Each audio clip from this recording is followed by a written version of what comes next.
Thank you. So I'm going to call the meeting to order, and I'd ask everybody to stand for the Pledge of Allegiance.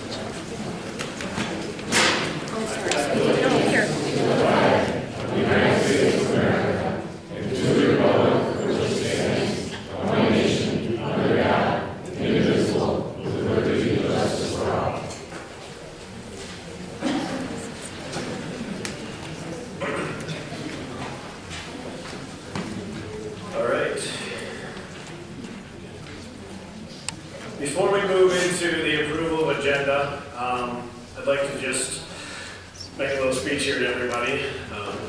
Recognize a lot of you. Been seeing the public show up here a lot lately, which is appreciated. So I'd like to thank everyone for being here again. I just wanted to go through a few of the facts of where we're at and what our goals are tonight, so that way, hopefully the public comment can be efficient and effective. And I think we're all aware of the stance and the frustrations, 100%. So first, it's important to understand the Planning Commission is made up of volunteers. We are not elected officials, and we don't receive a salary. We're not full-time employees here. We're residents of the community, your neighbors who've chosen to give help and guide thoughtful, responsible development in the township.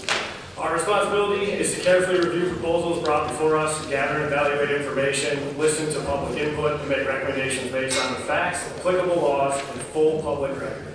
Tonight we'll be discussing a proposed ordinance related to data centers, and we take that responsibility seriously. I think everybody has seen the passion and how we feel up here about how it's going and the direction the ordinance is in and where we'd like it to be.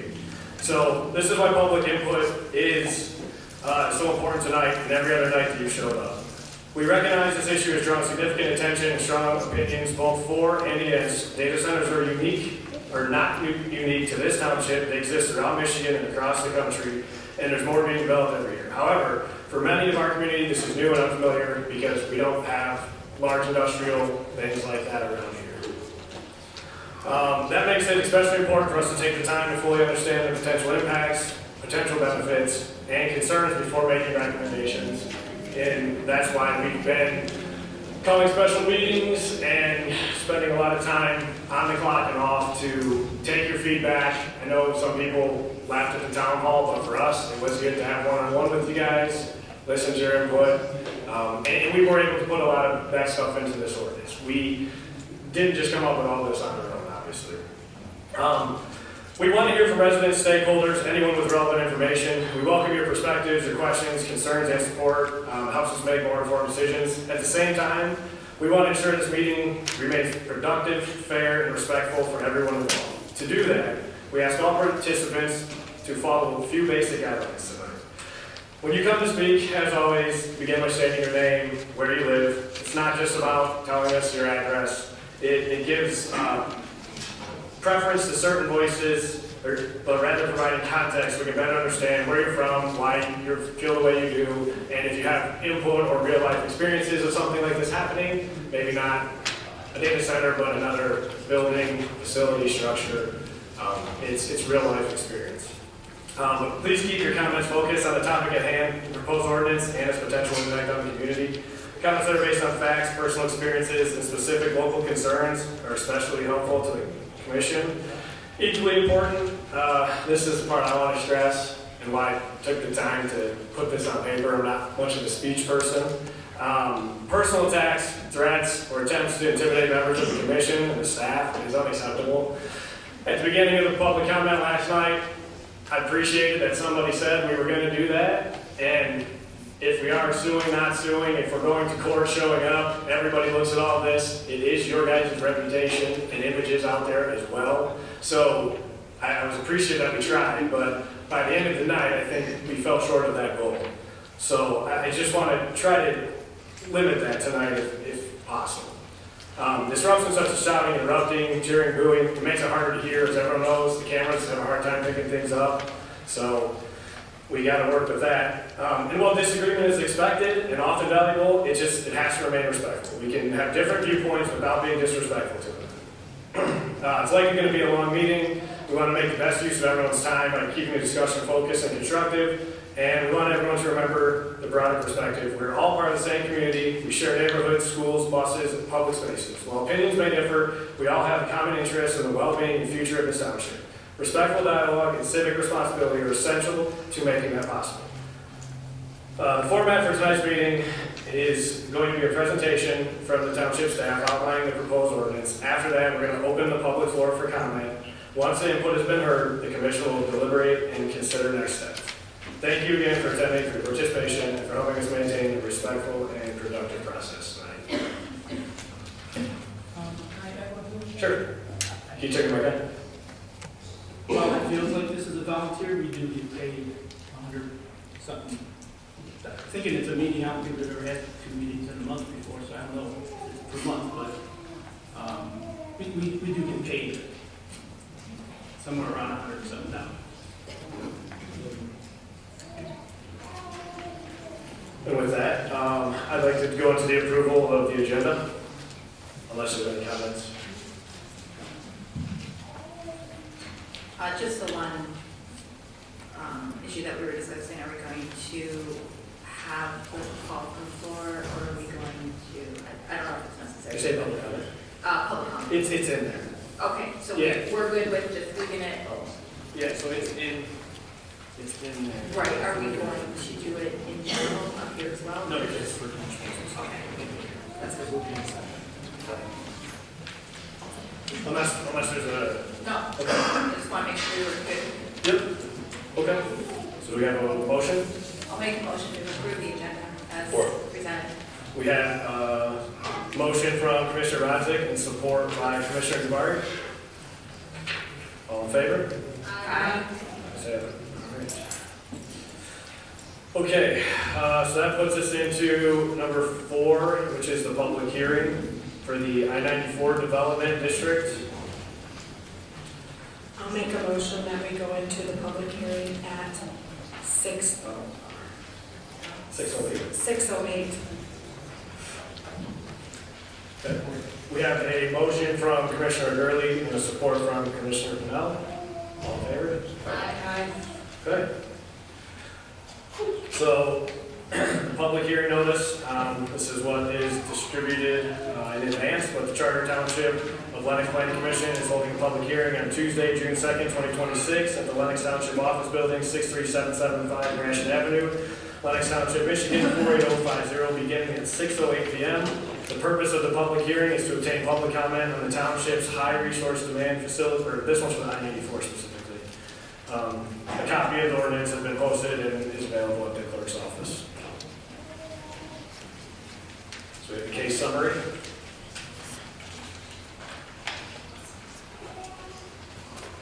Yep, thank you, Chair. I'm going to walk through the district, give you a summary of it. The development district is generally situated between 26-mile and 28-mile road as depicted on the future land use plan map in the master plan. In these ordinance, we also lay out the purpose and intent of the ordinance that follow what is written in the master plan, the ordinance with that long-range vision. And that's on page, those photos on page 1. On page 2, we list the principal uses permitted. These are uses that come in under site plan approval only. They include office research, professional service uses, technology-based facilities, light industrial warehousing and logistics, advanced manufacturing and assembly, hotels, conference facilities, and ancillary lodging, commercial services and retail uses, mixed-use development incorporating 2 or more of these permitted uses. Special land uses within this district include heavy industrial uses, large-scale utility or energy infrastructure uses, or any other intensive uses being appropriate by the planning commission. On page 2, and on top of page 3, we have 1, 2, 3, 4, 5, 6, 7 special development design standards must be met when the site plan is applied for. Site plan approval to apply for. And finally, the final section requires any applicant to go through the site plan review procedures and outline in the zoning ordinance. That's the coming in. Thank you, Mr. Glenn. All right, with that, we're in the public comment section. This is 3 minutes and should strictly pertain to the I-94 Development District. We do have the other one next, so we have to keep them separate for this part. This is for the I-94 district specifically. So just want to remind everyone that these are specific comments for the hearings. It's a little different than the regular agenda.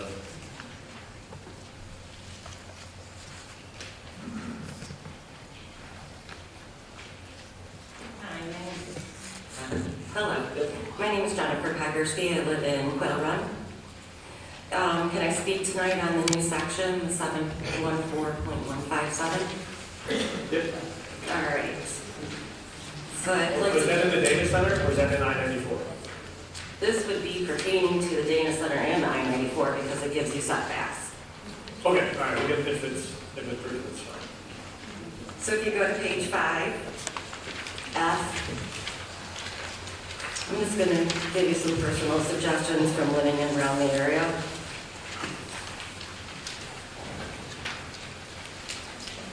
You go to 4A, minimum setbacks. Yep. So in D, you're stating that it's only supposed to be 1,320 feet of any residence, church, childcare, school, hospital, or medical facility, or correction institution lot line. That's only a quarter mile. It should at least be 1 mile away. At least.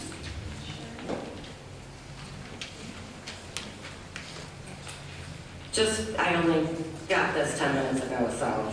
And if you go to page 8, your facade variations.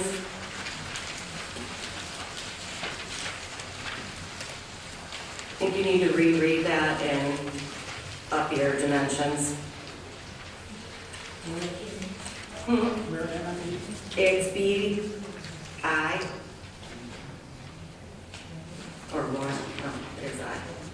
1, sorry. I don't have glasses on. Okay. Page 8, H1. Performance standards, noise limit. Your daytime should be no more than 40 decibels. Your nighttime, 20. Your low frequency, no more than 40. If you go on some of the videos that are out there and actually listen to the noise level, and if this is only a quarter mile away, no one's going to want to be here. Page 9, under H, has there been any EPA involvement?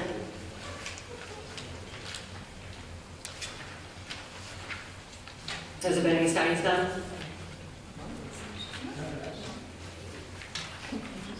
Also, has animal control, wildlife, anything been called due to the area and the animals that are currently in that area? It is a lot of nature. Something we need to look at before anything's voted on. Also, number 2, the generators.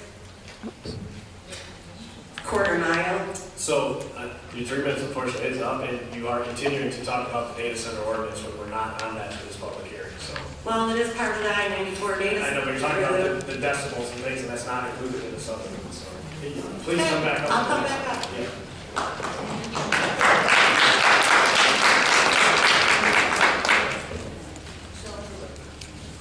Michelle Priswicki, Lenox Township.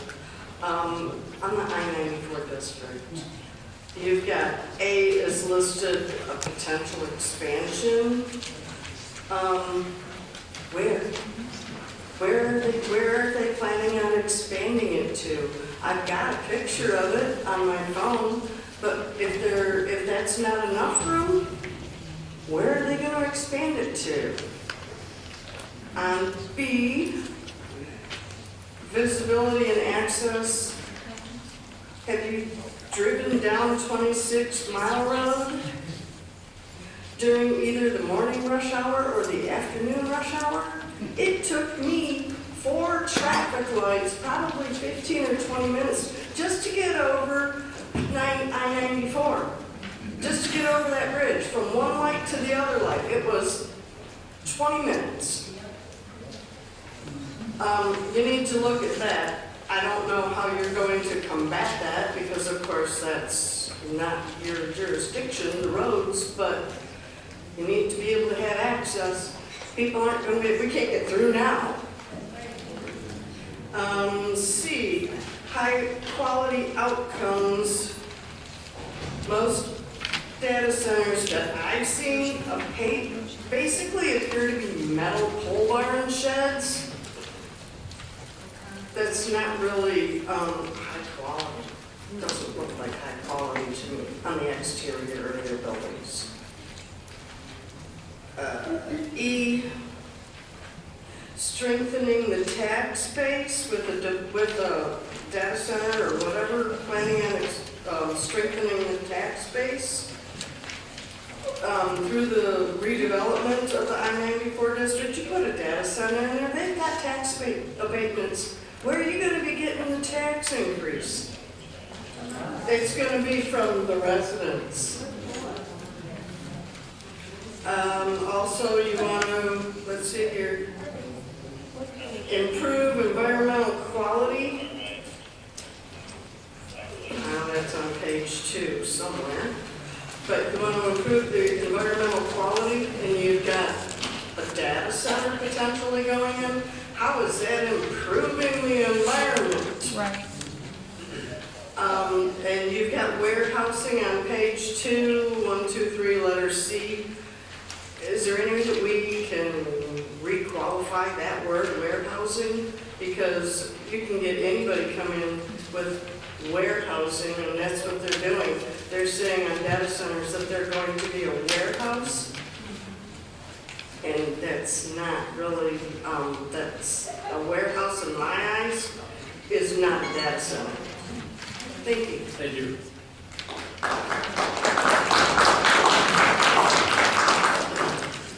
Hello, I spoke last night on the Endangered Species Act, and I just wanted to come back tonight because it does say that you cannot do anything to harm or disturb endangered or threatened species, and construction noise can affect bats.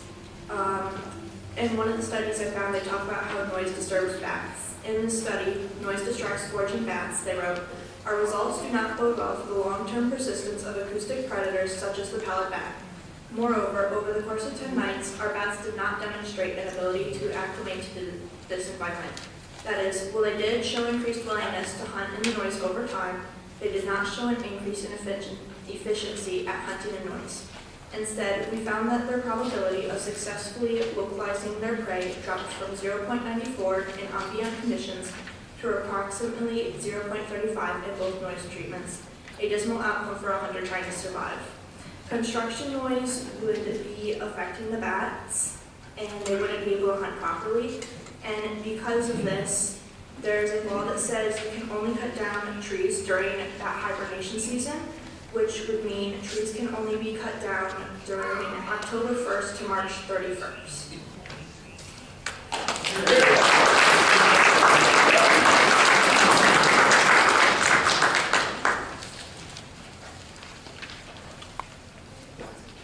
This is Lenox, Township. I'm not going to say a lot right now. I'll add more after the next one. But as far as the district itself, I think you guys can do the right thing one way or another. There are people you can report to when your hands are being as tied as they're being, okay? With people who know nothing about what they're doing.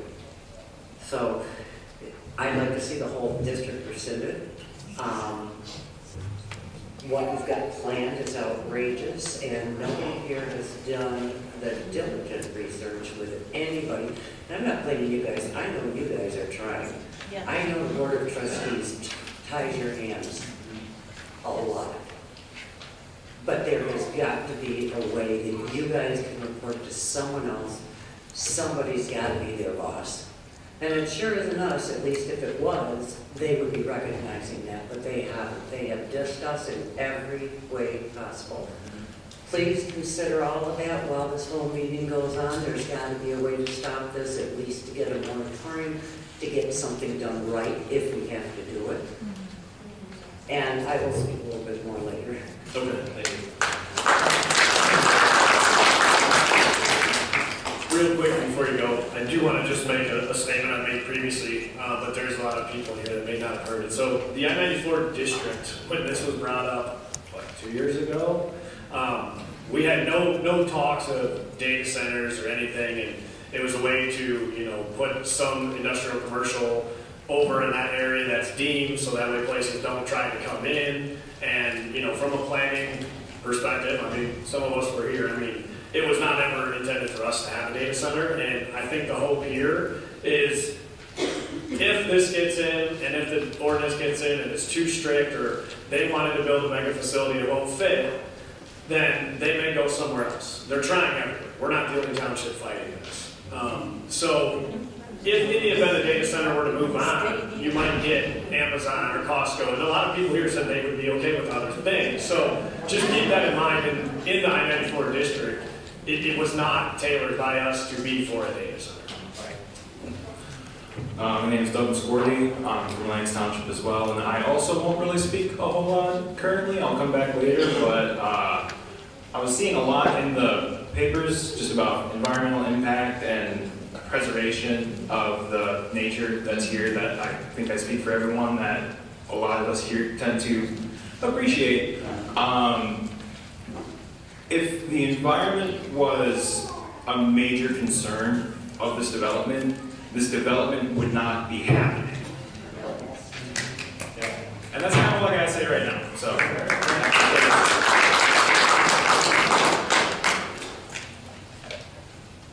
Daniel Vieira, 57646 River Road, Stratton, New Haven.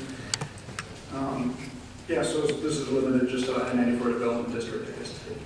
I've talked to 4 of you on this planning committee before. It seems to me, I know you just said something a little contradictory to what I understand, but it seemed to me as though this was more of a surprise than just 2 years ago, even to the extent of being more industrial, allowing for more industrial matters. It seems like this kind of sprung into the master plan a lot more recently than 2 years ago.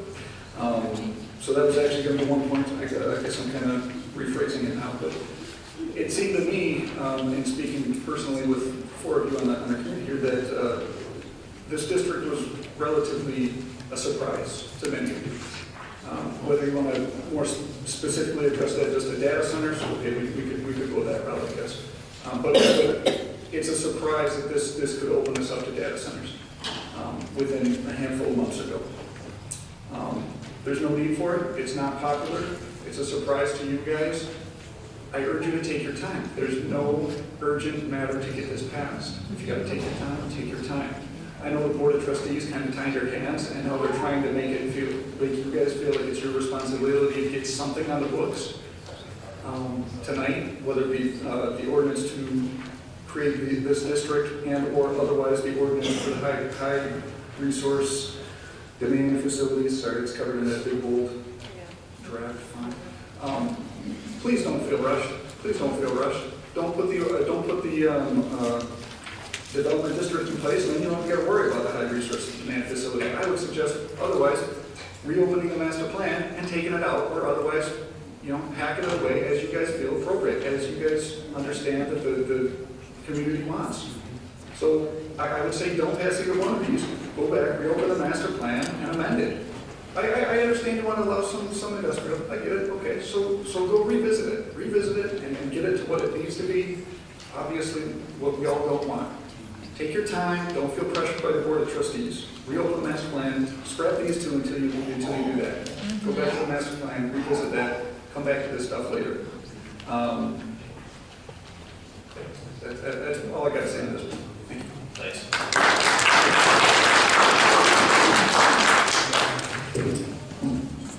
Devin Peters, Casper Township.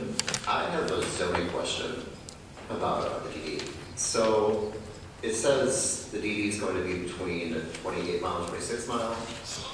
And I'm guessing that they are going to take some of the area that's currently zoned as agricultural for the DD. Do you know of anybody that lives there? Have you talked with anyone to try to relocate them?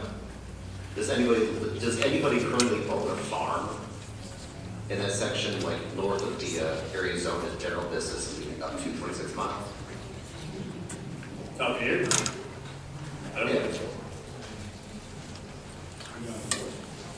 No, I mean just like residents. Do you know of any residents in the township or any people who currently? Yeah, I mean, we've had a lot of them come here and talk. Yeah. Okay. Are they talking about staying there, relocating? I'm just bringing up as a hazard because, again, the data center thing. The data center could drain the water table and leave those guys without water for crops. So. Okay.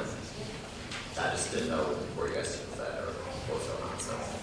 All right, you guys been talking about it? Oh, and most of these residents here are in that area. That's why they're here to make sure they have some protections in place. All right. Thank you. Hi, my name is Karen Warner. I live in Lenox Township, just off 26 Mile Road. I'm here to talk about ordinance 710. I don't know if you're familiar with that. It is on your planning website. 710 is a purchase of development.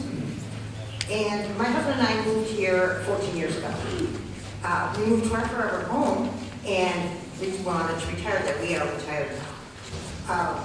To say we're stupid people, we're not, is what the board seems to think we are. We are college educated, both of us, and I did do my research before moving to Lenox Township.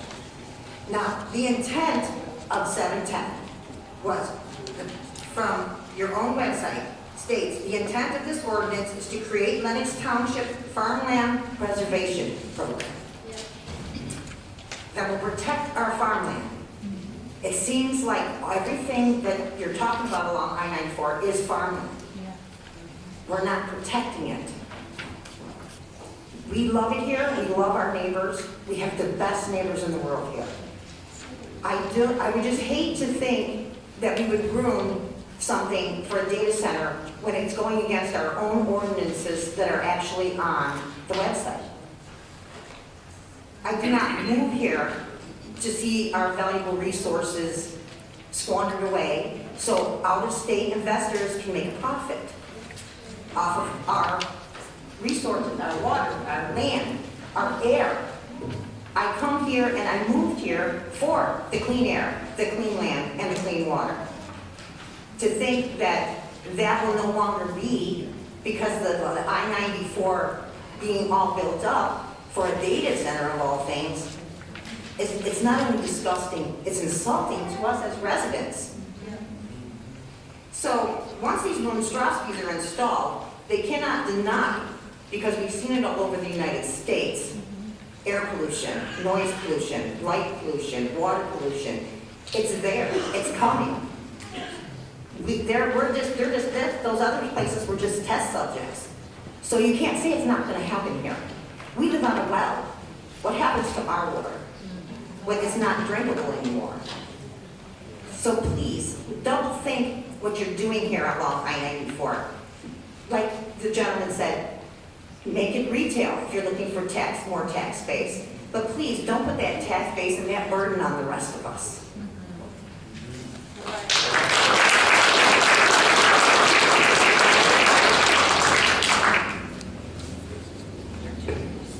Brian Mason, New Haven. First, I want to say, Chair, for saying that you're not a speech person. You did well. Thank you. I'm used to chairing meetings myself here, and then I get up here at the podium and I feel like I can barely talk. So I understand where you're coming from. First, I wanted to start out with saying I thank you for all the work that you guys have done. It's incredible the amount of work that has gone into this to get both of these ordinances in draft form and a public hearing so quickly. Credit to you guys, also credit to the planners and the engineer. No credit to some of the board members or deputy supervisor. That said, relationship to residential areas, item G on page 3. I just want to say thank you for having that in there, allowing for additional setbacks, buffering, building orientation, and other design measures. I think that's a great thing to have in there. I appreciate that. For the next section, section 71963, site plan review, it says all development within the I-94 development district. And I guess this is a question for you guys or for the planner, if that means all development period, or is that all development as it pertains to what's in the ordinance? So for example, if somebody were to do residential development that happens to be within there, does that then mean that that falls into this whole site plan review and everything? So, thank you. Okay, thank you. Readily available? Yes, any development ordinance is going to list projects that have building site plan review. And it's typically all projects except for single family housing. Single family housing is a subdivision or condo, condominium, you have to ask for planning commission review. If it's a single house and a single lot, no, it doesn't. So all the above has to go through a planning commission review. Okay, thank you.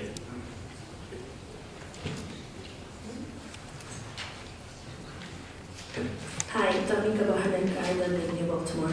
My question is, there on the other side of 94 and 26 mile, both north and south, there are tons of lots, not tons, but quite a few decently sized lots that are available that developers are not interested in purchasing and building on. So if they're not interested in a lot that can fit a Costco, why are we doing 1,000 acres if current developers aren't interested, literally across the road, where they already have way more infrastructure ready, it's right on the road, it wouldn't have to be, Chesterfield, or, yeah, that area. 26 mile, it's just on the east side of 94, so do we truly need 1,000 acres to start with? Why can't, even if Lenox is like, hey, we could get some more taxes, some tax revenue from that, why don't we start with 100 acres? Pick an area that would have least amount of detriment to the environment, start with a smaller area, see if there's actually any interest in that even, versus getting rid of all this land, all of this nature for potential nothing. Unless there truly is a already plan that we're not being told, then there's already a buyer that wants to just destroy everything, which, you know. Yeah, that's all, thank you.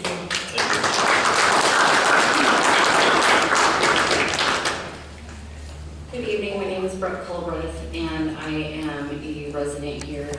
I just recently built my family home in New Haven.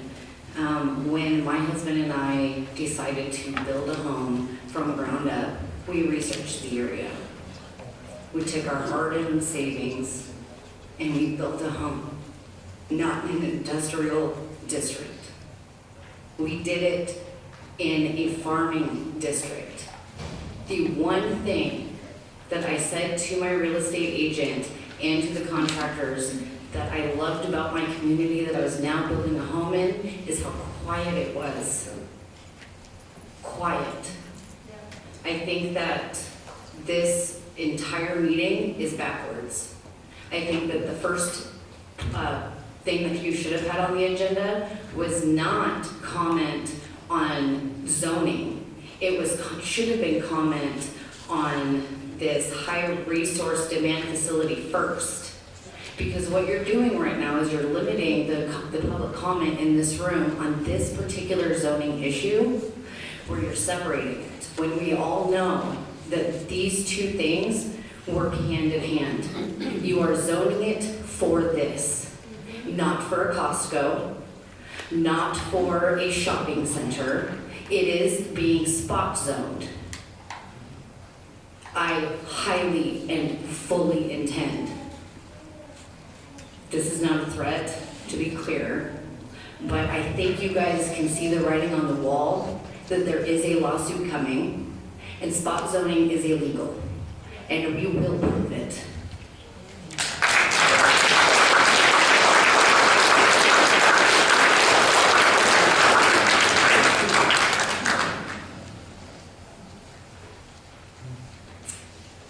Beth Oakley, 29185 Lenox Township.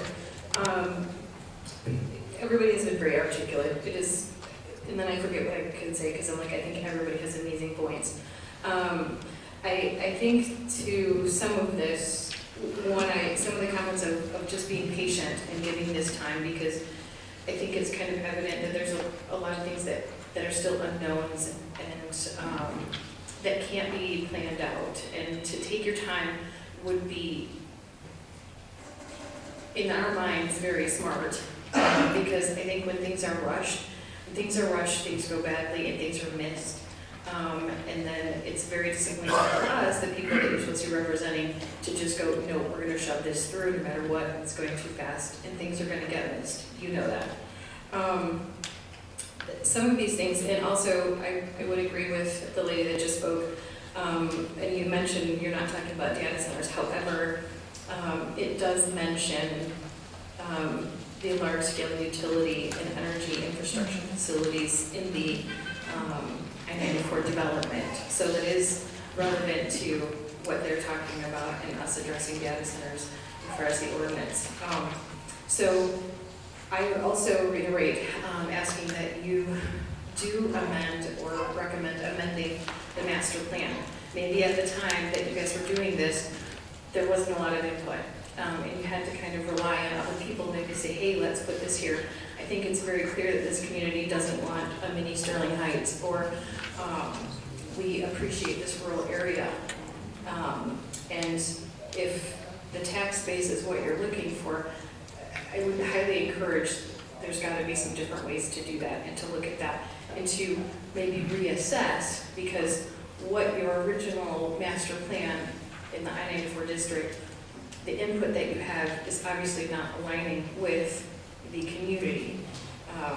It also says that you want to remediate degraded sites and not sure. I mean, granted, I'm sure there's a few sites that aren't great, but I think for most of us appreciate the ruralness of this area, and whether or not it has tractors on it and old pole barns, and I'm like, I personally love that. And I don't necessarily know whose idea or definition of remediating degraded sites is, because I prefer to see a field in a meadow versus a Costco. So I just forgot at this point. Anyway, I'm just going to ask that you would encourage you to try to amend this and at least fight for the people that are standing up here. Thank you.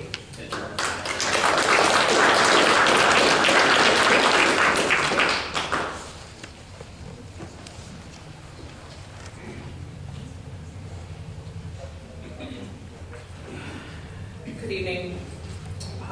Ariana Welsh, 66525 South Forest, Lenox. I just want to start by acknowledging there's two parts. I'm saving the majority of the ordinances for, or the discussion for the data center side, just because that's far more articulated of where a lot of this gets into. But I do not envy you guys, not the slightest. And honestly, I feel bad for every single person that has put a minute, an hour, 20 hours, taken time from their family to sit here, to come to work through ordinances. I spent 7 hours today going through the ordinance that was sent to me yesterday. 7 hours. I work, I have 2 businesses, and I take care of my mom full time. That's insane. And I know there's many people out here that have just as much time, if not more than me, into this. I have 17 pages of notes that I'm more than happy to share with the board. I brought 1 copy. Sorry guys, I didn't bring enough copies to share amongst. Yeah, I'm happy to. But with that being said, the reason there are so many points that I've hit on that is because of how rushed this is. How rushed you guys are, how rushed the planning is, across the board. And it's unnecessary to be this rushed when this is something that is of this magnitude, going to literally change the entire landscape of this township. Change tax base, okay, fine, but it's gonna change everything that we know and what this place looks like. And really in New Haven, which I know there's plenty of people here from New Haven, which is half of the population is in New Haven that's in this room and in this community. When we rush through these things, we are giving the developers the advantage. I used to be on the developer side. I have been a real estate developer and worked through projects. I look for gray areas, and there's a boatload in these ordinances. And they don't match with the master plan. They don't match with each other even, with the numbering of the ordinances being 714 versus 719. Little simplicities that can be major problems. The ordinance number is not going to shut down a project, but it's still more things that get picked apart by developers, especially when we're talking about billionaire companies coming in. The text of these ordinances should have been, according to the Planning and Enabling Act, they should have been available for 15 days, and they weren't. And that is not fair to anyone here. That's not fair to you guys, because I know you guys didn't get them either. We need to have public comment. There's a reason for this. Hit the button on the mic. She tried. I've got one more part. I talked to a municipal attorney about this. I went and spent 2 hours last Tuesday working with a municipal attorney because we don't have a municipal attorney here. So I thought maybe there's somebody that can give some insight. That attorney told me that this is an annuity for attorneys. In case anybody's not aware, it's a constant form of income revenue. An annuity for attorneys. We are rushing something that the taxpayers are not only going to get screwed with a project that's going to be completely changing the landscape, then we get to pay for how many attorney bills after that. It's not fair.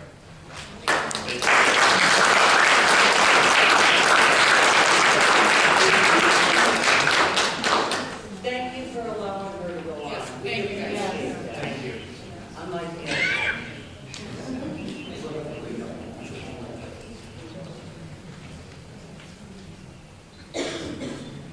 Good evening, Planning Commission. My name is Sierra Garcia. I'm Lenox Township resident. Just looking up some law here, just to kind of help you guys out. I know a lot of us want facts, and a lot of us here, sitting here, want truth. So let's see. Michigan legislature, let's see, what is this? Sorry, 1 second. What section I'm in? Michigan Planning Enabling Act, Act 33 of 2008, Section 125.3807 for master plans. Section 7.1, the local unit of government may adopt, amend, and implement a master plan as provided in this act. There's nothing specific about timing about when this can be done. We can reopen and we can amend the master plan. There's already been confusion since February expressed by commissioners about the master plan and how it got in here, and it needs to be investigated. We need to dig into it more. I think it was a February meeting. It was fear-mongering. It really sounded like a threat of what's going on in Saline, that it could come here if everyone didn't do the right thing in perfect steps. Can't remember the wording, but it definitely came off as fear. A lot of the people in the audience were just, their jaws dropped. The burden to prove exclusionary zoning includes the obligation to prove a zoning ordinance totally prohibits the proposed land use. So if we're not guilty of totally prohibiting the proposed land use, we really need to lose some of that fear about that. Let's see, a desire for land use is not the same as a demonstrated need for the land use. Demonstrated need generally relates to a public need for the land use. The public here doesn't want the land used in the proposals for the ordinances that we're creating for possible data centers in this development center. So I just hope you guys keep that in mind and just don't let the fear mongering get to you and the pressure, because there's already a lot of steps being put into place. There's a lot of laws being broken here by the board, and just take some time. Thanks.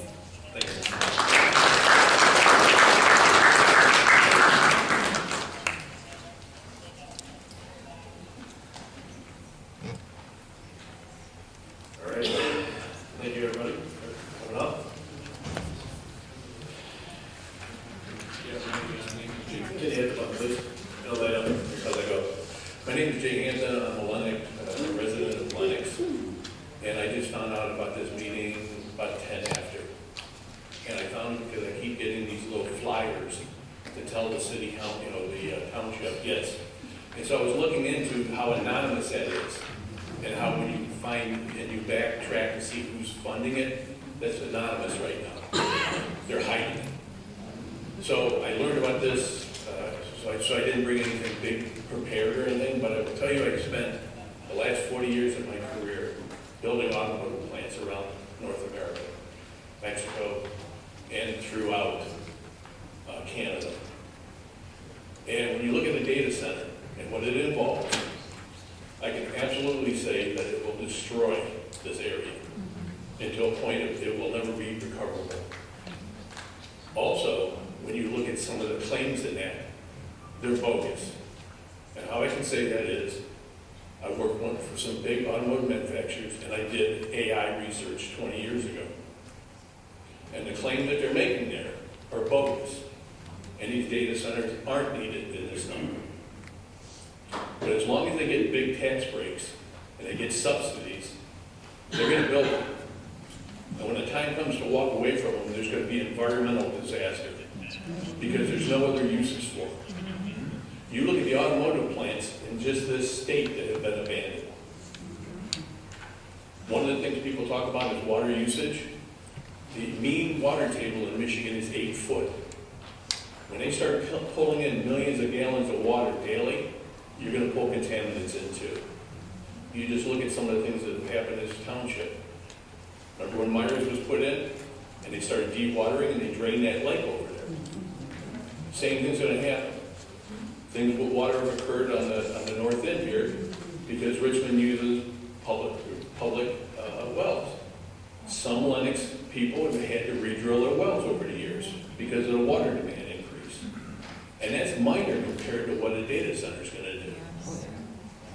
If you really want to look at it, we got a prison and a trash dump. We get it already. Right.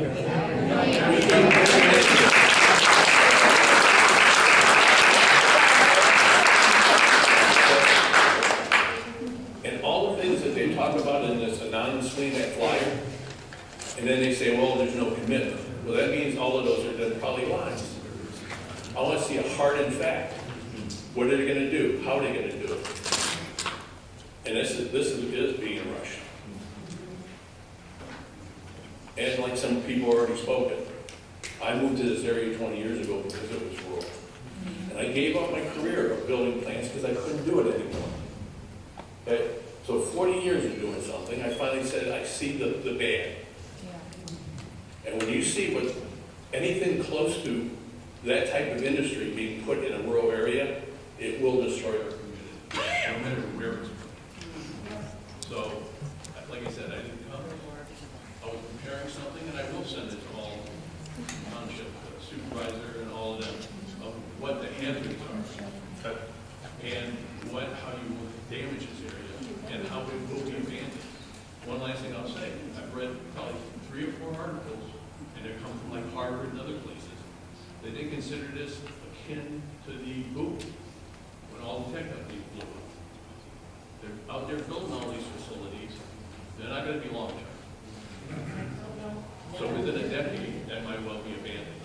The other thing that's going to change that is quantum computing. Where you can have one computer doing a job of 1,000. They don't need a building that thing to heat it and cool. Quantum computing is right down the road. So all of this now is just kind of window dressing. That's all I have to say. Thank you very much.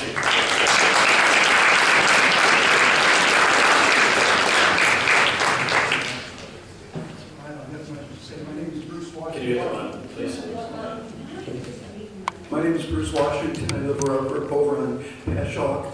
I bought the property about 30 years ago and built a log home there 25 years ago. We lived there ever since, driving to Dearborn and other cities just to get back to work. But a couple of things about the handouts that you have given us.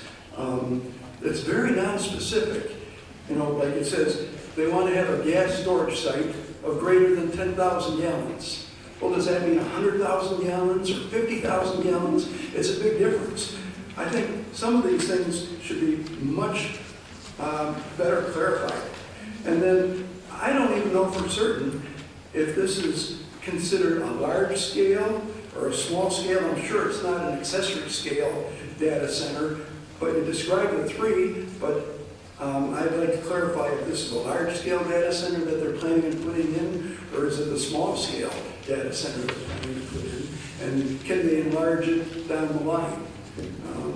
And then I think you should just go over your pamphlet, because there's a lot of things that are very difficult to understand. They're not specific. Okay, thank you. Thank you.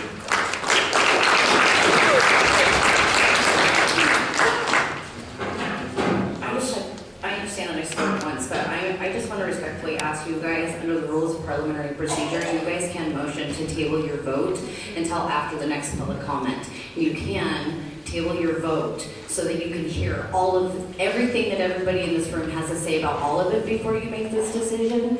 And respectfully, the purpose of public comment is so that the people can have meaningful participation in their governmental decisions. You guys only gave us this today. We haven't barely had time to sit and read it, let alone digest it and do our own independent due diligence so that we can be fully informed as the community that you represent. Please table your vote so that you can get more public participation, so that the people in this room and the people that did not have the ability to show up today can have their moment to do their due diligence, to be fully informed as a citizen. I am asking you and pleading with you to table this vote. We appreciate it. Thank you. Thank you.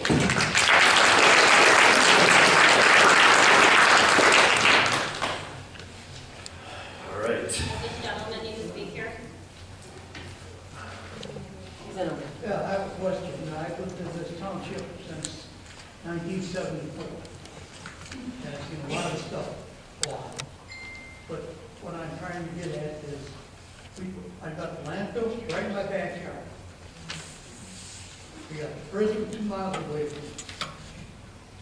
How much more crap are you going to put on us? And this is ridiculous. My house won't be worth nothing.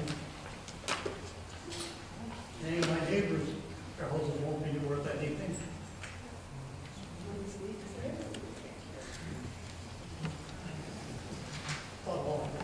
Thank you.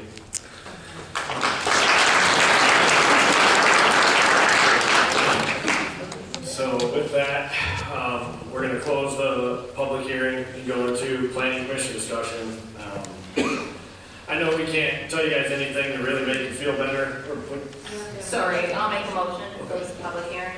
Second. At 6:54.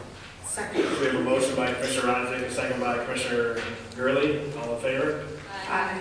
Ayes have it. All right. So I was going to say, just for as far as, wanting to table this up here or reopen the master plan, for us, as our duty, yes, we can do those things. But if we're purposely pushing something just to do it, that's not really what we're supposed to do. And we have no ordinance in place. So if there's nothing there, there is no protections. And I know there's a lot to this. We are not all planning experts. You are not all planning experts. But if there is no rule or no ordinance, they could move into other areas in the township. So this affects over here right now. It could affect anywhere. So the goal of the planning commission is to set a standard or an ordinance which can be amended or changed or looked at. And if what everyone in here claims is illegal, wrong, that stuff would come out. And there would be an opportunity. There is no development in front of us right now. We assure you that. We don't have it. We haven't seen it. We're not discussing it. Nobody is breaking ground in building something tomorrow. So just having an ordinance in place is the first layer of protection. It doesn't mean it's over, we're not discussing this, nothing else is gonna be happening with that. So I just want to remind everybody that. And then with that, I'm gonna open it up to the table. Commissioner Isaac? Okay, so with the comments, I would like to ask that item A, with the potential for expansion based on future demand and changing economic conditions, have that be struck.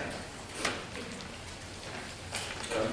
I would like to also ask if within this district, and I'm not sure, Dave, are we allowed to ask for local hiring requirements within a district? I'm sorry. That's that part of could be construed as part of a community benefits package. Okay. Hiring, local hiring, and people do it, but the attorney should scrutinize that, that starts getting into different types of laws. Okay, and then I just have some general comments, and I'm sorry, they're a little bit all over the place. Question to the clerk. Did everyone in the 94 district, someone mentioned that they didn't know about this, did everyone in the 94 district receive notice of this public hearing within 300 feet of the district? I don't think so. I mean, it was posted in the newspaper. Did you bring the newspaper to show us? No, sorry. So- Hold on, please, just please, okay? Okay, so I want to note that that could be a problem. Okay, ordinance 710, and I'm sorry, I just highlighted my notes for what I wanted to bring up again. I'm just gonna look into that. Someone mentioned that they had notes, if you could leave those here, that was something I wanted to mention. And then, I'm sorry, another question. I know we've kind of already discussed it before the meeting, but the 15 days of availability for the ordinance to be viewed. I know that we just received that on Friday, so I do want to just note that that is something as well. Generally, I want to just say in regards to the whole situation, in regards to this district, that I'm still not really sure where it came from. And I asked the question a few times publicly, and I'd ask it again. What is the origin of the ordinance? Was it the former planner, elected appointed officials, developers, Dane County, feds? I have no idea.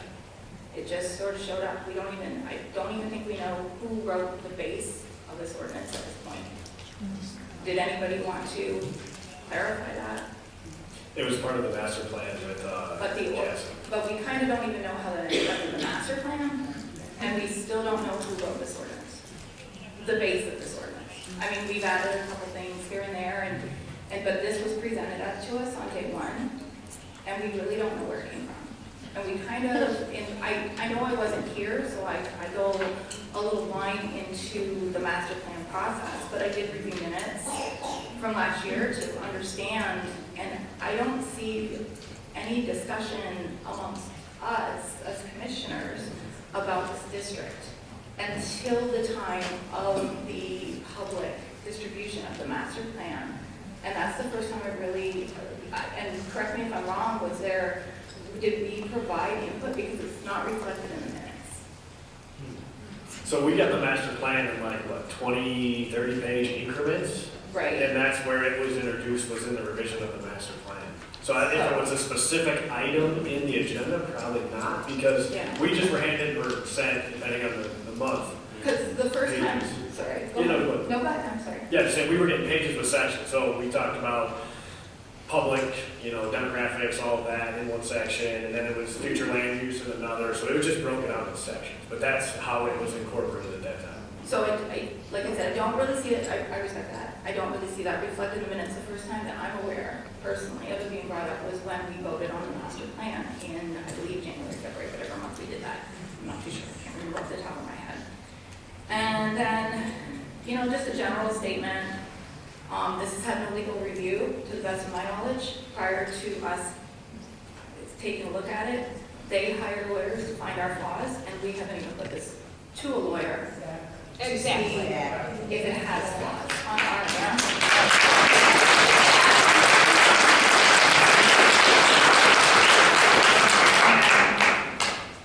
Just a general observation of the community and what I see is, because I've heard it many, many times of people saying, what else are we going to put between a dump and a prison? And that's to the north and the south. But to the east and the west are the people. And I get it, it's a complicated area, but no one was asking to leave it. No one is asking to leave it. No one said, hey, what do we do with our land? They were all using it and not really having any problems that I'm aware of with it until we did something or somebody else did something. Because I'm really not sure that we did something at all. I'm sure I did something. That's all.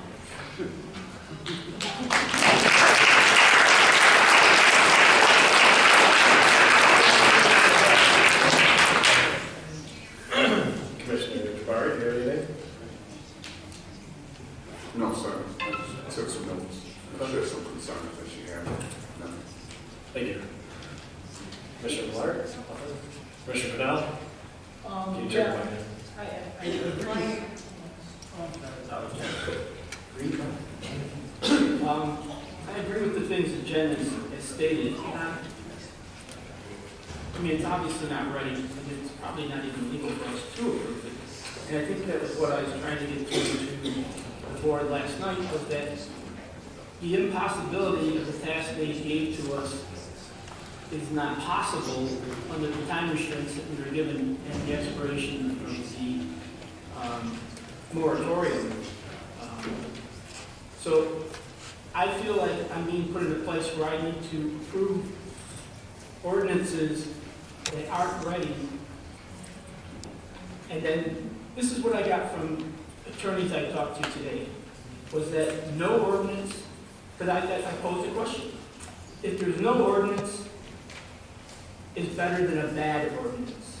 Because a bad ordinance says that we did what we wanted, and we put it in place, and voted on it, us, them, and we put it in place, so that ordinance, with the flaws that could be in there, it's not ready. And I would beg, I'm doing a lot of begging in these meetings, apparently. I almost got on my knees over there last night. I would beg the Board of Supervisors, and I think the only one that has the guts to come here is Joe. I don't see any of the other people. And I do thank you for that. Is to call a meeting for 18 hours from now and give us the time we need, please, Joe. We need more time. I think you've probably seen it. No, because we didn't even get encouraged to speak up yesterday. Please, Joe, call a meeting. It takes two of you to call a meeting. Michelle. Sorry, Michelle. Let's go. It's not right. Please don't put us in peril. And I'm not going to be the one to put us in peril either. I can't. I think that what you're looking for is a vote tonight to approve this. And I can't give it to you. Good job.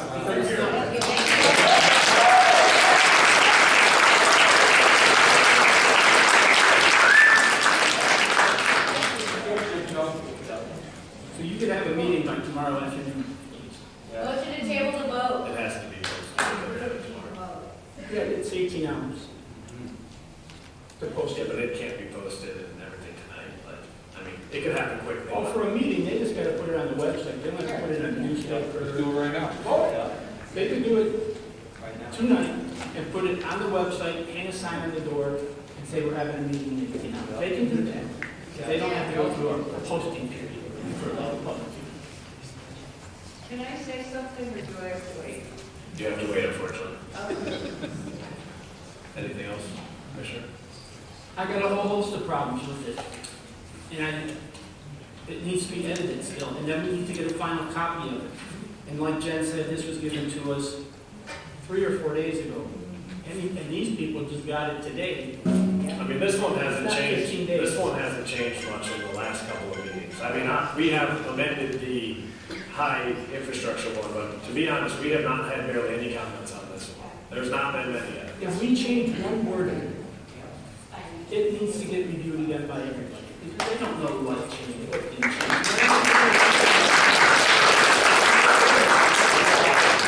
To see what changed, they're gonna read it again. And I don't know, has anybody ever seen this before? No. For today. No. I didn't see it this year till today, a newer copy of it. We got it, I guess, previously, but Guy in the middle needs to calm down. that's what I got to say. I'm not, this is bad. I don't know how to put it any other way, but everything Jen made is pretty much, I agree with 100%. She made very good points. And I think we should heed her warning, especially since out of all of us sitting here, she's the most experienced planning commissioner of all of us. She does not have a degree in any of the things that need to be looked at. I mean, it's just her educating herself in her common sense. And when I look at this plan and this district, we should reopen the master plan and go through each lot. Yes.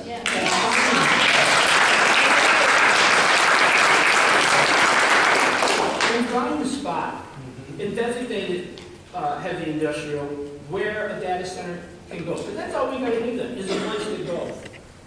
We don't have to give them all this square mileage of the property. We can't dictate specifically where something can go. We can. Amend the master plan.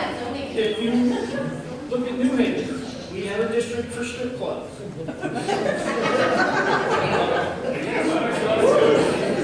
It's on Roselle Street, across from Lenox.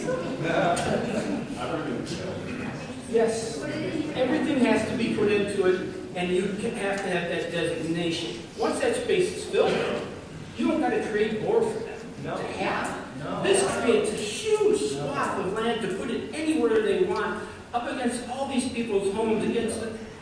It's mind-boggling how much space this is. And we should be going through the master plan and looking at each and every one of these lots and figure out the whole master plan, where the best places to make heavy industrial is. Not just for data centers, but anything heavy industrial needs a designation. And now we've just resorted to this entire place being heavy residential. And don't you dare think that a Costco or some other shopping center is coming to this corner, because it never, ever, ever, ever, ever, ever will. You have a short amount of I-94 visibility on all four sides, is that little section there. And quite honestly, a lot of it is trees that we wouldn't cut down as a planning commission so they could see the dang thing. The development is going to come south. I mean, the whole district is missed, and I agree with Jen. I don't know where this thing came from. No. Let's find out. Yeah. We need to know. Who brought it to you? So that's all I got. Follow the money. Thank you.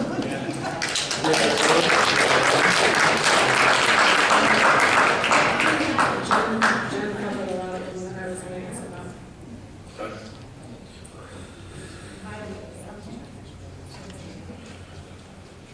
Well, I guess it's time to make a motion. The motion The motion is down in the bottom. bottom. We have to go into the So public we'll hearing. go right into it.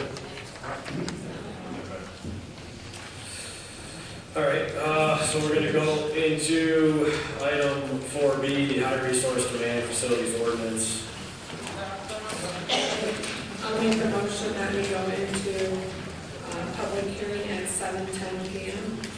So we have a motion by Commissioner Gurley, support by Commissioner Millard. All in favor? Aye. Ayes have it. All right, so the Charter Township Lenox Planning Commission will hold a public hearing on Tuesday, June 2nd, 2026 at the Lenox Township Office Building, 63775 Gresham Avenue, Lenox Township, Michigan, 48050, beginning at approximately 7:08. The public hearing is to obtain public comment on the township's high resource demand facilities ordinance. Mr. Planner, do we have a case summary? You want to go over anything on this? Sure, this is a long ordinance. It's been through several meetings, now several iterations, to get an engineer weigh in on this latest ordinance with specifics for engineering standards. And you'll see those in lighter type on the copy. The ordinance in total talk about purpose and intent, where it applies. It gives definitions then of all the different ordinances. It also, on page 3, what's important, we talk about required engagement steps, how we have to approach the community and apply. And we added an alert section on the water and sewage, right? The language for the water and sewage was added in since the last revision. Yeah, that was added in all water, so we run those from the add-on. Yep. Oh, just the add-on, correct, yeah, the water, so we the added language in there to include hospitals and medical facilities. We added a criteria for tonal hearing, a tonal requirement, home noise. We also added, in terms of, on page 10, most of the engineering team comes from target for energy sustainability, utility, and infrastructure on page 11 for water and sewer. It also talks about non-public water in terms of that section. Stormwater requirements that are required by the county. It also talks about, in terms of water conservation, we have a new requirement for cooling, is a closed loop system only. We do add requirements for environmental performance that has come in front of this commission. When an application is made, on page 12. Also on the bottom of page 12, we talk about traffic and construction management. The section of that, how people get to the site, get off the site. And then, we need to go through the additional requirements we put in the last meeting. You can see the majority of them are engineering and safety questions. Thank you.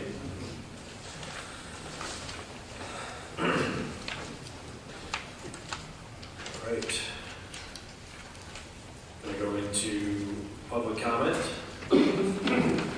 So, again, this is a 3-minute limit. We're going to limit it to the rules, one person. I feel I'm pretty calm, but people screaming, that's literally the definition of not being calm. So, if you want me to be a little less calm, I can be a little more strict in letting people talk. So, show me some respect and I will continue to show that to you. But if we don't want to, I will play by the rules that the other board plays by as well. So please, that's all I'm asking. Go ahead. Can you add, if you're citing a section within the ordinance, please state what page, what section? Yeah. Well, I'm not having. Yeah, if you guys are going to reference something or suggesting an edit, try to give us the page and number letters so we can just immediately jump there. That was the request. Could I add as well as if they have a hard copy? I know I mentioned it in my comments, but if you have a hard copy too, with those notes. Yeah, because they have notes. Yeah, Yeah. please. Go ahead.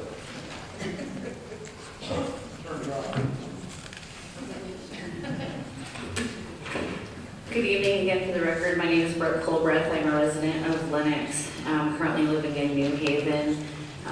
Pretty clearly here to oppose the district, or excuse me, the high resource demand facility ordinance in its totality.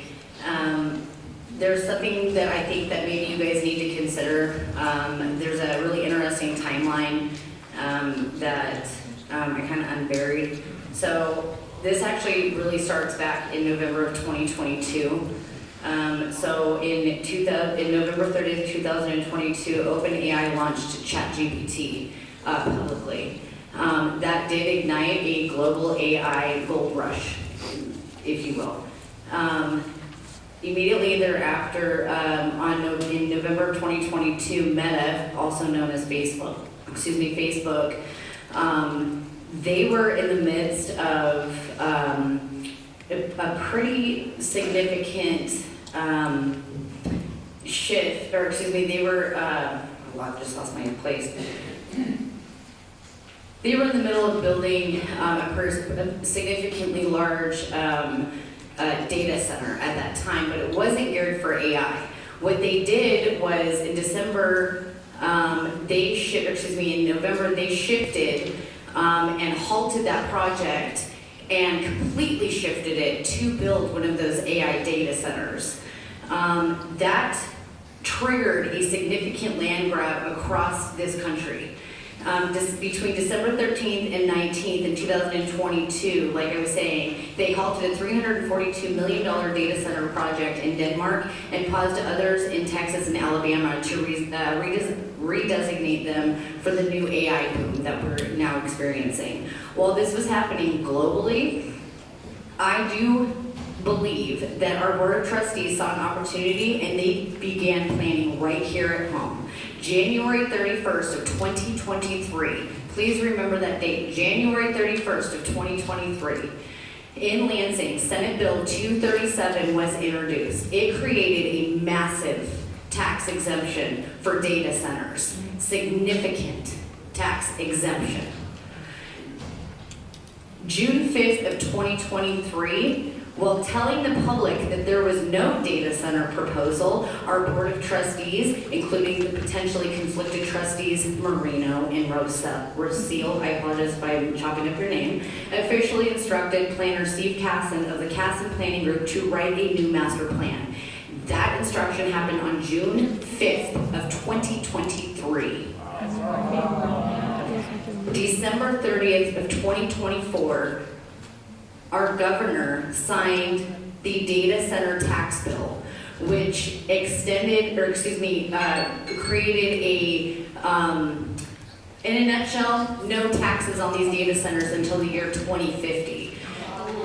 No offense, and I mean this respectfully, but by the time Lenox is able to collect taxes on the property that is being robbed from us, half this room is going to be not here anymore. May 19th, 2025, the planner presented the first 5 chapters of the master plan to you guys, the Planning Commission. April 7th, 2025, the board voted to pursue charter township status. You know what they did? Yeah. What that did was it gave a home rule zoning authority. It slightly reduced the red tape so that they can do this. Yes. January 26th, 2026, I'm speaking loud so that I'm captured on your mic at least.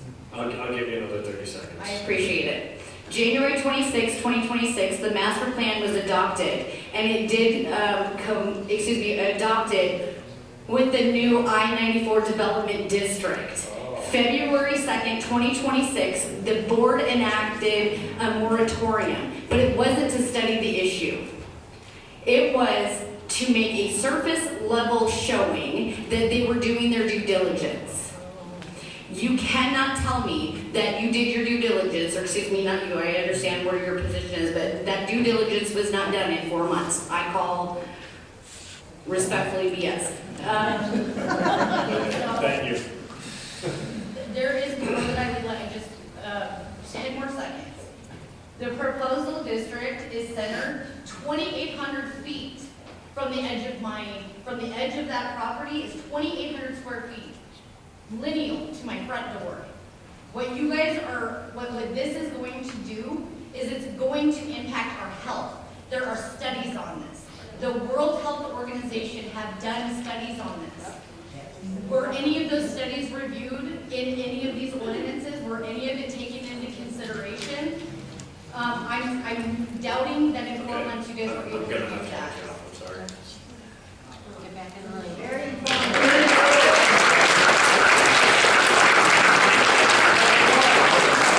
Can you please submit that to us, please? Yes. Yes, please, anything you guys have, if you want to send it, submit it. If you can't read through all of it, you can send it, it gets to us, it goes to the board. But, Okay, Joe Marino, 28 Mile Road, Lenox Township.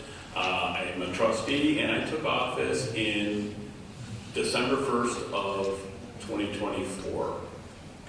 Okay, and so did Joe Rosio, by the way. One thing I would like to say is, you guys did a really good job on this. Don't let anybody tell you that this was rushed. We started this on February 2nd, when this moratorium went in. On February 3rd, I was on the phone with 2 of our inspectors to find out what even a data center was. Okay, to say that nobody has done their due diligence, you people have done your due diligence. You've done a really good job on this. let us speak. And everybody has worked really hard on this and created a really good ordinance. This is the beginning of an ordinance too. This ordinance can change, it can be adjusted, things can come out, things can be put in, okay? It is, on the other hand, a lot easier to change an ordinance than it is to change your master plan. It's a little bit more in-depth, okay? I'm not saying that it's not a good idea to take out the I-94 development district. I don't really care one way or the other if it's called an I-94 development district. The part of it is, in a master plan, has to be updated every so often, and I believe it's 15 years? Every 5 years, okay? So every 5 years, that plan needs to be updated and it needs to be changed. This was changed, but you want to know something? This ordinance came out of what was going on, and it's a good ordinance. It's a very good start, okay? And it does give us a lot of latitude. You created a rock, and what is a rock? It's very hard to break. Thank you. Thank you. But why didn't you stand up and speak for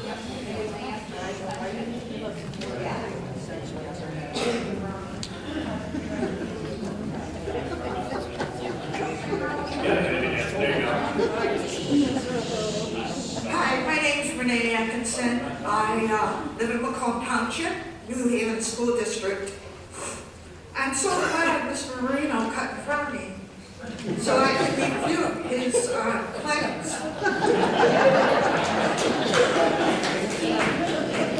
I was impressed with this 20-page document. Very impressed.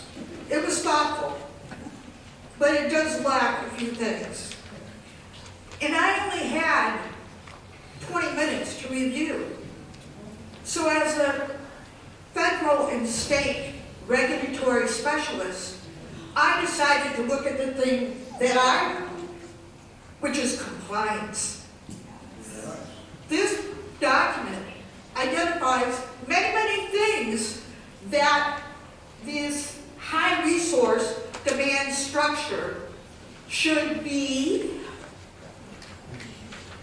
Yet, you have 19 pages of it, yet you have 4 bullets on page 20, 9E, 1 through 4, on what happens if they're non-compliant. 4 bullets. That's weak. That is super weak. There is nothing in there about what happens if they don't comply. Really, except a corrective action plan. I mean, every parent knows they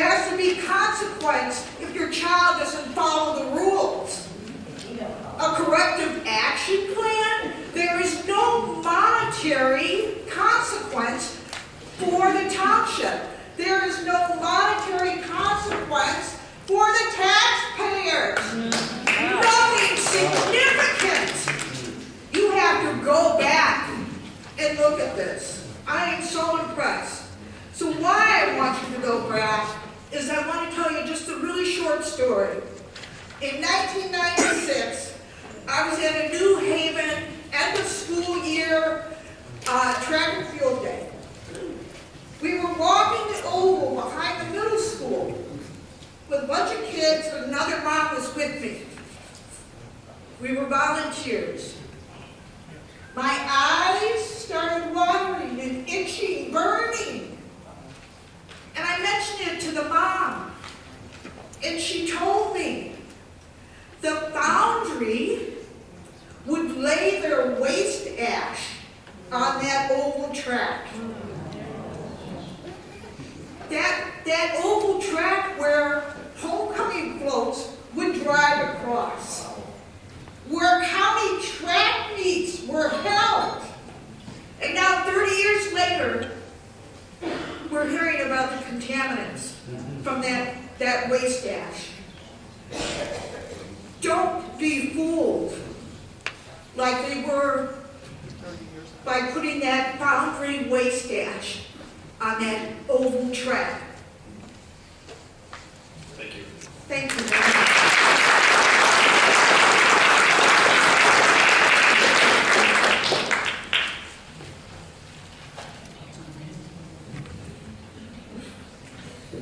Well, Joe Holford, 28155 28 Mile Road. I couldn't have said any better myself with the compliance portion.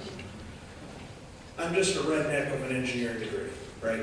So I'd ask a lawyer, because I see the legal questions for the planning commission, where I want to know what the fines and repercussions are. Me as a lay person, I don't understand a lot of the legalese. I want to be clear for the public, when we do come up with sections for fines and repercussions, what that is. A summary document, it might not be linked directly in this ordinance, or might be a set of ordinances that have to go in place.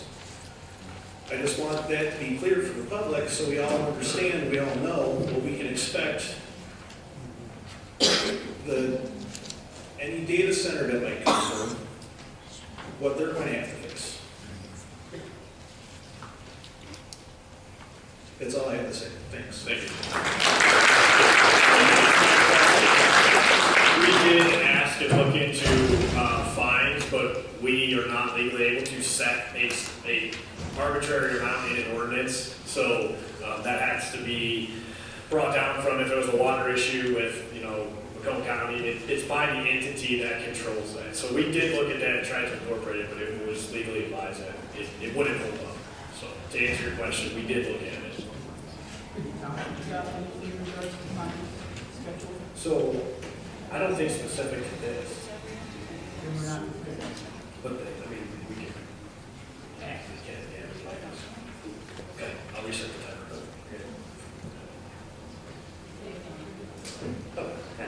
This is Eve from Lenox again. I'm kind of all over the place, didn't have anything planned, but I do totally, one thing I agree with Mr. Marino about is you guys have been forced to work so hard without the knowledge you need, okay?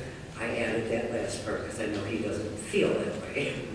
But I also feel, and many of us feel, that this was all by design.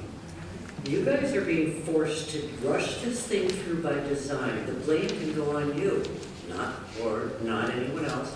The blame will go on you. And it really does look like this was all by design. I will repeat something I said last night. Not a single one of you, none of the Board of Trustees, none of the lawyers here, none of anybody sitting back here has a clue as to the ordinances that should be put in place for something so massive. Or a data center by itself. He just admitted it. He didn't even know what one was. So how are you pushing this so hard when you just learned what a data center was? You guys really need to do whatever you can, as I said before, if you can go above and beyond. They cannot be the last word. That board of trustees cannot be the last word. I don't know if they want to share the blame or put it all on you or whatever, but the bottom line is the ordinances that you have in place, sure, some may say they're better than nothing. They are nowhere near what the ordinances that are around these data centers that are somewhat large and not even the scale that this one is. And I understand. I don't expect you to know that. I did expect an environmentalist and an environmental lawyer to be in to help you out, because that only makes sense. You don't know enough about this, and nobody's blaming you for that. This has been shoved down your throat, it's been shoved down our throats.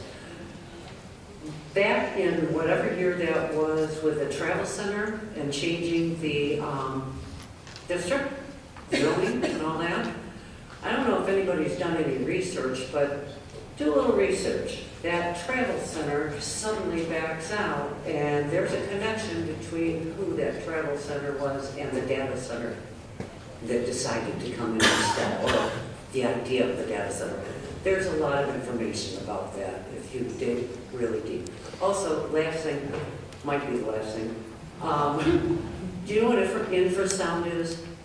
Anybody here ever heard of infrasound? No. I didn't think so. That's more dangerous than the sound that's going to come out of these. Infrasound is something that continually will happen. You can't necessarily hear it, but it causes incredible health problems. And this is amongst, again, like I had said a month or so ago, talk to people living around these data centers. Don't just take anybody's word for it. Talk to these people. And let's look at nationally, how much is being spent medically. Just on medical bills for people living a lot further away from the data center than what you guys have put in ordinances. It has to be redone. At the very, very least, it has to be redone. And there has to be a way for you guys to go above and beyond. Instead, I know a lot of you guys, but don't think we aren't aware of what's happening and how this is falling on your shoulders. We're all aware of that. And we're behind you for that. Thank you.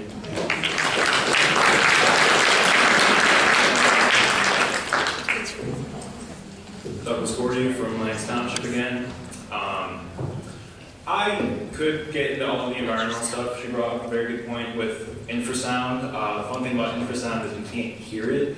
It's used by a lot of predatory animals actually to make the prey afraid and to stun it and keep it from doing anything. So imagine that like 24/7. But I'm going to trust the two behind me to get more into the environmental stuff because they probably had a little bit more preparation than I did. It seems like a lot of people here actually didn't have a whole lot of preparation, which I find to be funny. I'm actually getting texts from my family saying that they didn't even bother coming because they thought it was a done deal. They thought that they thought they missed the meeting. There's so much happening right now that not even everyone who wanted to make it today could make it. But again, I won't get into all of that. But I'm going to get into something a little more personal. And I worked at the Kroger over there. I worked at the Scared Fest Screen Park. I work at the Menards. I worked at the Planet Fitness. I see all of these people every day. I've met people from Lenox when I've been in California. We may not be a lot, but we're a tight-knit community. And there are some people in here where I can look them in the eye and say, I don't agree with a single damn thing that you stand for except for this data center. Nobody here wants this data center. And why are we being told that we want this data center? And why is it being pushed so quickly, telling us that we want this, that it's for our best interest, and we don't have a chance to say, hold on a second, can we look at this? We're getting all of these papers and pamphlets or whatever the hell else we're given 10 minutes before the meeting starts. It's just ridiculous. I'm sorry. Thank you. You're right.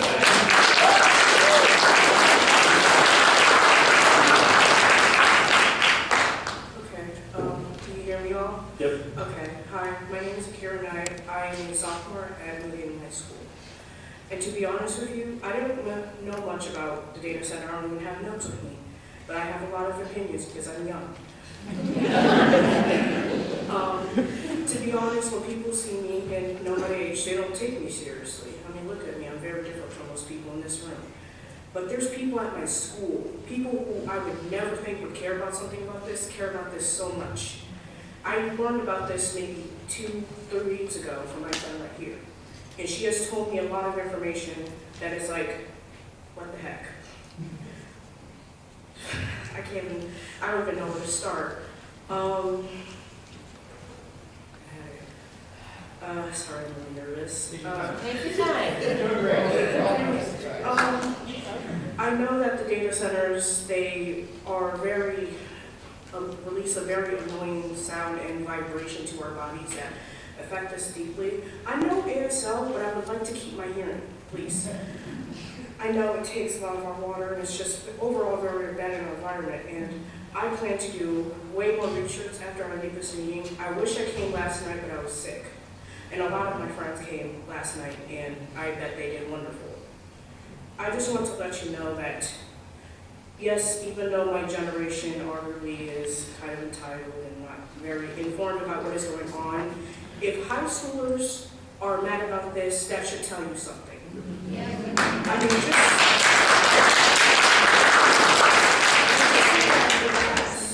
most of what any movement started with young people getting involved. Colleges, high schoolers, middle schoolers even. Like, come on now. I told my sister just found out today because I told her why I'm leaving. She was like, what the heck? She's 10 years old. 10 years old. No, 11, sorry. She's 11 years old, and she thinks this is absolutely crazy. And I will do more of my research when I get home, but I just want to let everyone know in this room that there are young people who feel very strongly about this and do not want this to happen. I mean, you have a child at home, ask them if they know about the data center. And if they don't, tell them. Tell them what, I don't know, whatever positive effects there are, and tell them what the negative effects, and then ask them what they think about it. They will have strong opinions. Young people have strong opinions. If we get more young people on this will not happen. I promise you. Yep. I promise you, anything bad that has ever happened and young people got involved, it was almost always stopped. Again, look at me. I am never taken seriously, even by my own mom. Hi, Mom. But I just wanted to speak up. I wasn't even planning to speak up. I'm only here because my friend brought me here. I just wanted to see what this was all about. But I just wanted to let you know, it is not just the older generation, it is the younger generation too that should tell you something. And again, I don't believe all of you agree with this. I know this is probably hard for you, but again, I will be doing my research, and if there is another board meeting, I will be attending, and I will put it all in my Hamilton book, because I am a theater kid.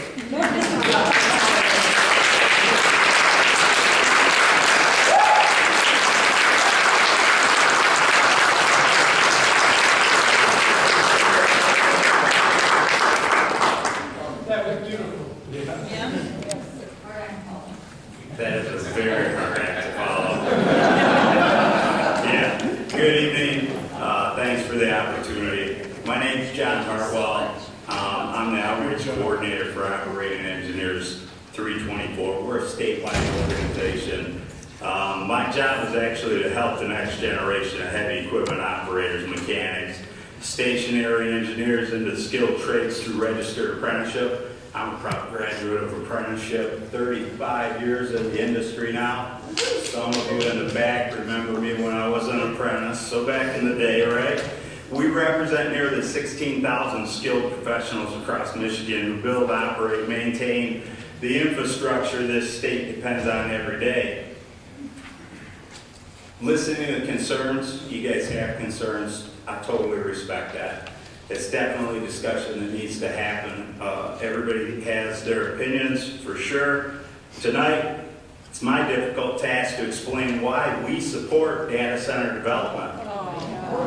The truth is, there's rarely a major project that doesn't face questions, concerns, or outright opposition, whether those projects are powerhouses, wind farms, solar farms, manufacturing plants and foundries, warehouses, mining and aggregate facilities, even the highways we drove in on here tonight. were controversial at one point. People had concerns. They spoke up. We understand that. We understand why residents want to know how a project will affect their community.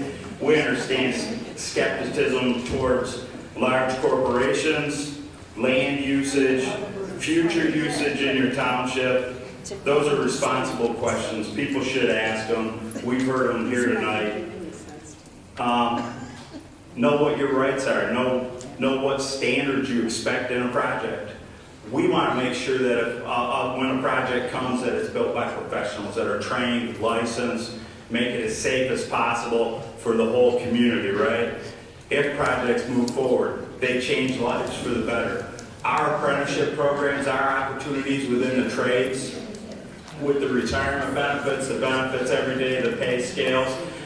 We have members in this township, we have members all over the state of Michigan with the 16,000. I recruit from the high schools here. We come in and talk to the youth about what the opportunities are within the skilled trades, right? So, for me personally, this is where my job comes into the picture, right? I do spend the days working with students, career counselors, parents in the area, helping the youth find these skilled trades paths. We don't have careers without jobs, right? Without a project to build, there's nothing for us. I meet with students across Michigan, build a career, buy a home, raise a family, contribute to the community. These are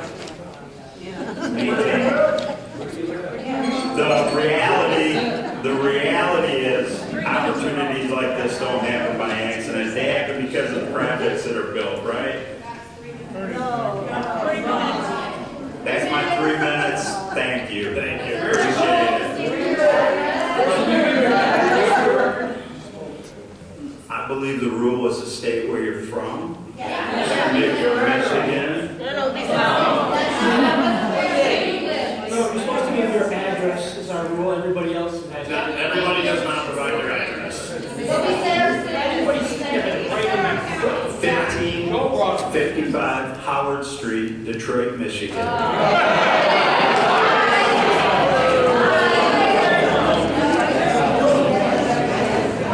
I would gladly approve all of this if you go live in a house on Frost Street and then you and your family can use your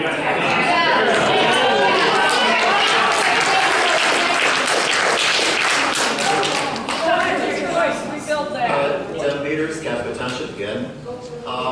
I just have a couple of comments I want to make on some definitions and also to piggyback off what Renee and the engineer were talking about. I have something I want to propose with regard to an actual consequence for if these rules are not followed. So, with regard to large-scale, small-scale data centers, I know you say anything that consumes more than 100,000 gallons a day is considered like a large business, but just to put in perspective, apparently a metadata center is considered a small data center, and there's one in a county in the middle of Georgia that uses 500,000 gallons of water a day. And apparently it sounds like our water table is pretty small. That could be problematic. And to be honest, for that reason, I don't even think we should have large-scale data centers permitted anywhere in the township at all. I think it should be at best small to discourage where this client is, just make it a pain in the ass for them. So yeah, again, this is section C. No, not section C, yes. Page number, please. Okay, page number, yep. This is page number 3D. And for 2, I think it should be prohibited everywhere. We should have no large-scale data centers. And I also think you should try to specify like absolute maximum water usage limits per day for anything that's proposed in this district. There should be a cap. Maybe 200,000, maybe 300,000, I don't know, but I think you guys should be given more time at least and take some time to do some research to figure out what good maximum cap should be. And then one last thing about consequences. I think fines are just, I don't think fines work, to be honest. Because again, for any of these data centers, they're just going to see these fines as a cost of service. So, is it possible, hypothetically, does the township have authority to say just cut off a business's power because they just do not comply? I'm asking. The township doesn't control the power. I mean, if there was violations, it would get reported and it would go. I mean, okay. But I honestly don't think the township can make the call and shut power off. But I think it should be something more pragmatic like that. It should be done. Those are my 2 bits, and I think that should be stated. Thank you.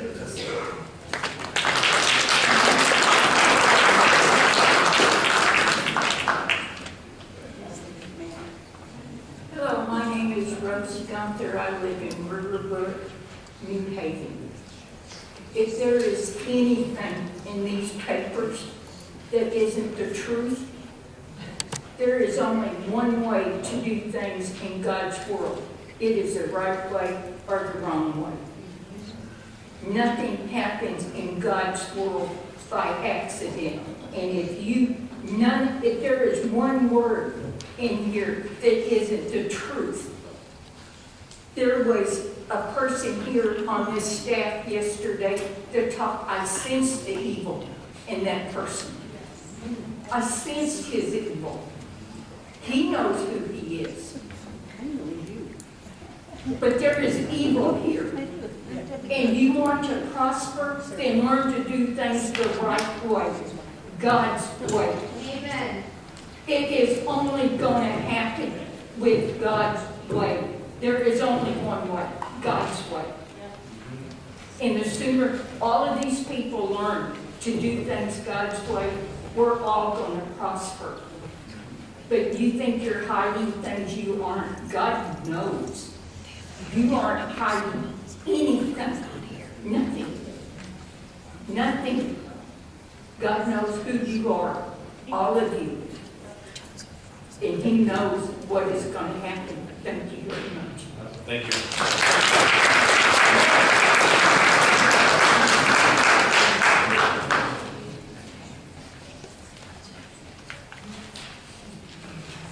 Hey, Brian, the gentleman in the back, would you mind letting him go real quick? Yeah, absolutely. Thank you. I just got a quick question. What happens to this water being break? Which happens quite often. What do they do for cooling? So in the event of a water main break, I mean, it would be just like the same rules would apply to whoever else was on that line. I mean, they wouldn't have a water supply, so they would have to use the water they have and they wouldn't have water. I mean, they wouldn't get special treatment as far as like repairs or anything like that. So what cools them down? What? What cools the equipment down? Yeah, it's a closed loop system, so they would only have the water they had on site, just like you would only have the water in your house. You know, it'd be the same difference. It'd be on the same mains coming in. Okay, the water on a closed loop is going to get warm, right? Is it hot? But they would have to shut down if they can't get water. I mean, we have no wells, nothing like that allowed, so they're only hooked to the city water. So if there's a water main break, they don't have water. I mean, if the pipe is, you know, they wouldn't be able to get it. And that's why we restricted it to no wells, no groundwater, no other water, so there would be no other way to get water.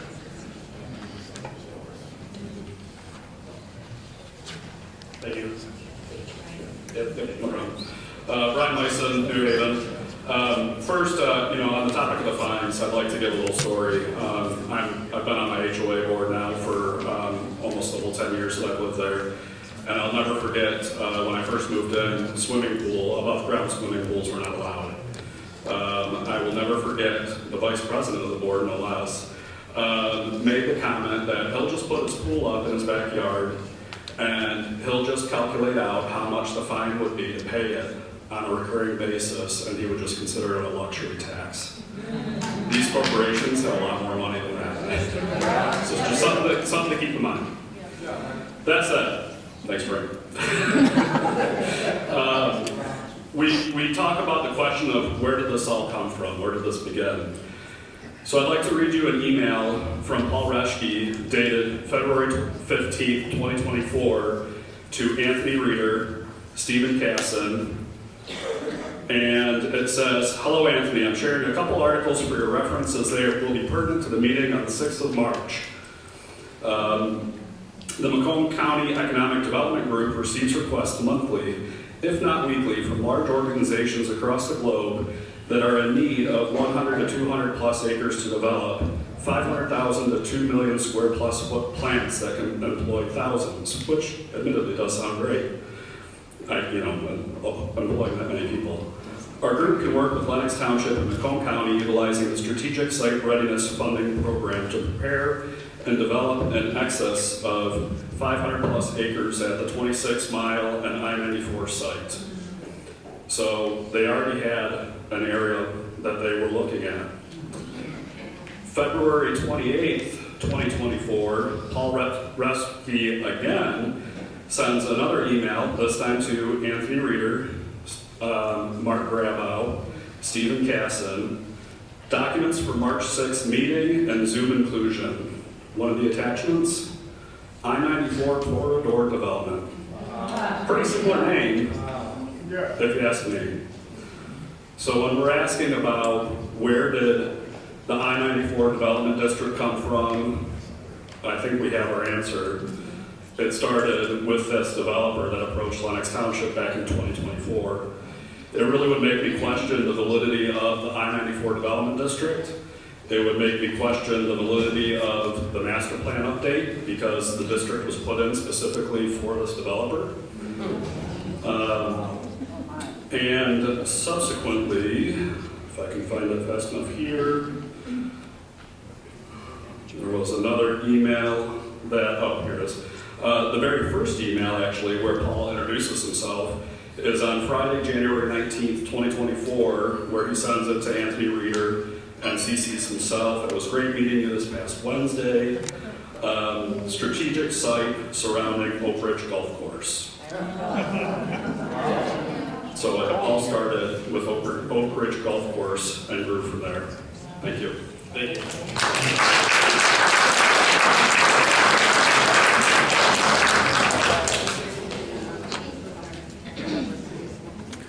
Tara Samander, 59111 Frost Road. I usually come up here and kind of divide the room or say things that get us all wild up. Before I say the thing I came here to say, I would like to speak to this nice lady's point. Iman Tamimi bought our land in 2022. That land is vacant lot parcel 27 mile. I could give you the lot number. That land is part of this deal. This deal started in 2022. I have the paperwork on it. I'm telling you this. I'm willing to provide it for court. Now, there's a lot of people back there who have a lot of money that are here to try to talk us out of what we're doing. And there's a lot of people around us that are using our money to try to talk us out of what we're doing. My grandmother made me read a book by Howard Zinn. I'm going to read you a quote from it. "To be hopeful in bad times is not just foolishly romantic. It is based on the fact that human history is a history not only of cruelty, but also of compassion, sacrifice, courage, and kindness. What we choose to emphasize in this complex history will determine our lives. If we see only the worst, it destroys our capacity to do something. If we remember in those times and places, and there are so many, where people have behaved magnificently, this gives us the energy to act. And at least the possibility of sending this spinning top of a world into a different direction. If we do act, in however a small way, we do not have to wait for some grand utopian future. The future is an infinite succession of presents, and to live now as we think human beings should live, in defiance of all that is bad around us, is a marvelous victory.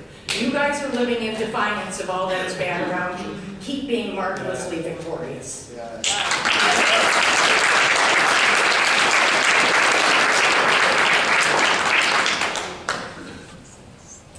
That's a tough one to follow. Okay, good evening again. Ariana Welch, 66525 South Forest, Lenox. First and foremost, I'm officially asking the Planning Commission to table both of the draft ordinances tonight. They're filled with text errors, conflicting rules, and some legal issues that really need to be reviewed by an attorney. First, I'd like to point out a couple of references which appear to be copy and paste situation that are for referencing village instead of the Charter Township of Lenox.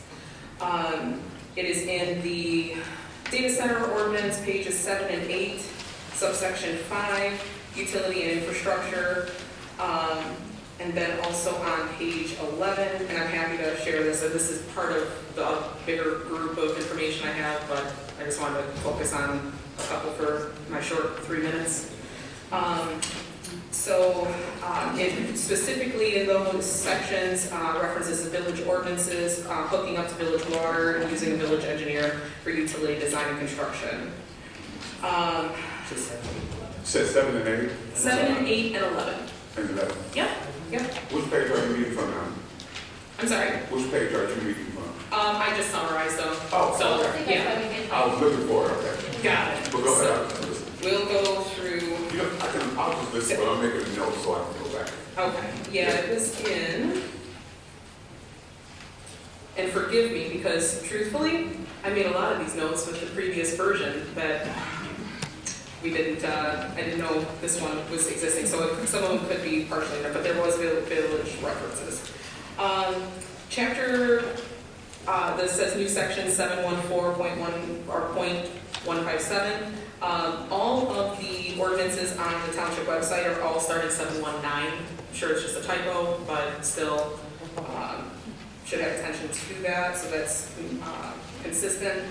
And then, again, these kind of cross back and forth quite a bit. So there's a reference in the data center one and the 94 one that can conflict rather.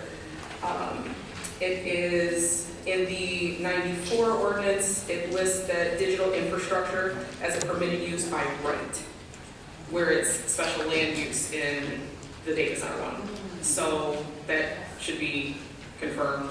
And interestingly enough, in the master plan, it's an overlay of the zoning. And as I was reading through this, I have not had opportunity to confirm that it's a special land use in every single one of the zonings in that overlay. So that may be something to investigate and see that that's compliant as well, because even that overlay, if there's whatever those other zoning types are that are in that 94 district, should have special land use connected to it. And then in the, let's see here. I'll give you another minute, okay? Yeah, thanks, because I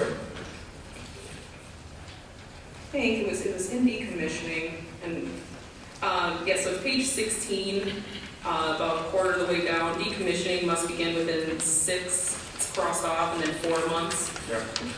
So obviously the 6 needs to be removed on that, which is a barely crossed off 6. It was kind of eye-catching. And then the community holder, the benefits package or community host package, that really needs legal backing before we start asking developers, investors, and all of that of what we're expecting them to bring to the table.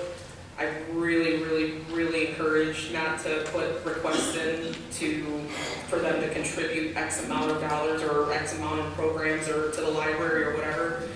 Should be really researched. That we're not breaking the law of telling them they basically have to pay to play in our ordinance. Thanks.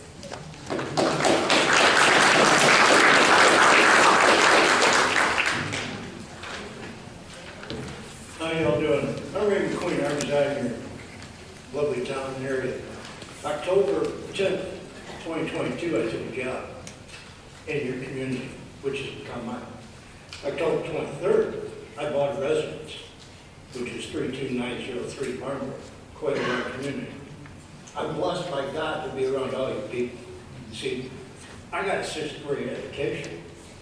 I died twice at the age of 13. I've been 3/4 of the way around the world and back.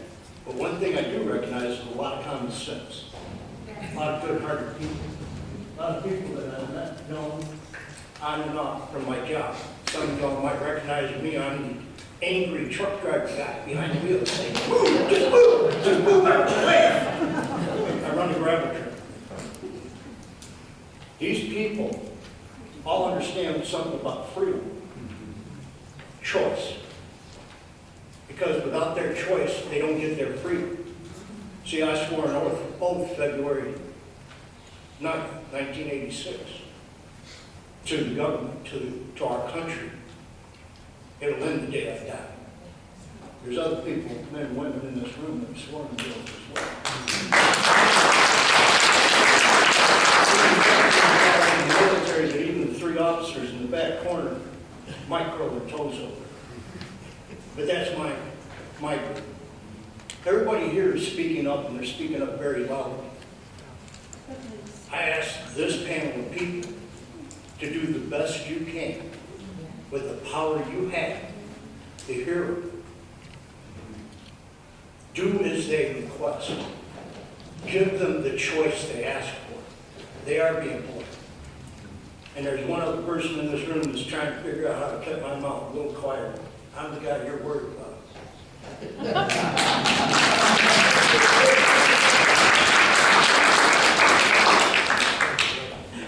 Thank you. Karen Warren, Lenox Township Board of Road. I do have a question on page 5, F, dimensional standards, number 3, maximum coverage 40%. You're looking at that lot. I think we need to take a look at that because that would cover 600 acres. That's a 600-acre building. Now, if you've been to Wetzel State Park, you know that's not even a 1,000-acre park. Now, think of taking that park, more than half of it, and covering it with the building. That's 26 million square feet or more. I think we need to take into account the size of the lot. It's the size of the building. 40% just seems like it's awfully big.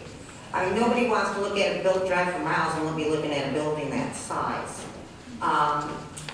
That's just one of the things. The other thing is, I really think we need to try to keep Lenox Township the way Ordinance 710 says and protect our resources. We all moved here for clean air, clean water, clean land. And to purposely come in and do damage to it that is irreversible in our lifetime. And the tax break, like she said, I did read that, and actually they did change it to 2065. They will not be paying taxes till 2065. So there's no benefit for us. There's no benefit for us as a community. There's no benefit for us as a township. Houses growing our tax base. I don't know. I think we just need to look at a couple more ordinances and really think about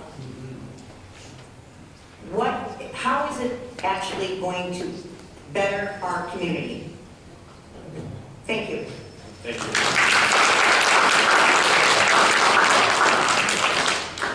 Daniel Vandy Kirkhope, previously spoken with the address.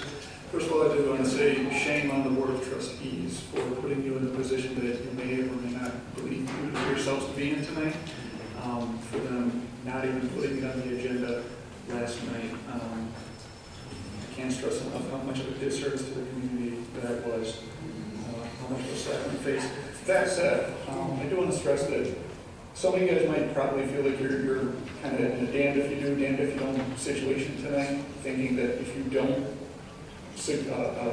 make the recommendation to the Board of Trustees for the ordinance tonight, that we're not going to have an ordinance on the books, particularly to the data center ordinance.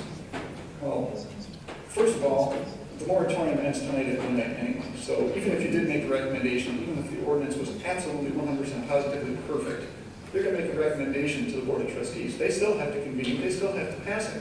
There's not enough time. They screwed us over last night. So it's a moot point. So guys, take your time. Even if everything lined up perfectly tonight, it's too late. The Board of Trustees have screwed us. So take your time. Pressure's off. That said, if you don't pass the redistricting ordinance, the district doesn't go into place. If you don't pass the other, so that would make the data center ordinance a moot point as well. So again, you guys have multiple backstops here. Don't feel pressure. Don't pass that redistricting ordinance. Don't feel that you have to hurry up and rush through a data center ordinance tonight. It's too late anyway. The trustees screwed you. I can't emphasize that enough. No pressure on you guys. Take your time. Take your time. Table it. Whatever you got to do. Maybe make a resolution tonight, or make a motion or something, just to put it on the record that you guys are still working on it, so that it's public record that you guys still need more time. Perhaps make a statement that's in the minutes, so it can be reflected as such. So if anybody tries to sue one of the fancy people in the back room or whatever, you can say, hey, look, we were working on it. But again, pressure's off. Take your time, take your time. And again, I can't stress enough, open up the master plan, get rid of that stuff. Amendment, cut it out, or as some other people have recommended, start small, scale it back considerably, and then go from there. That's all I got. Thank you guys.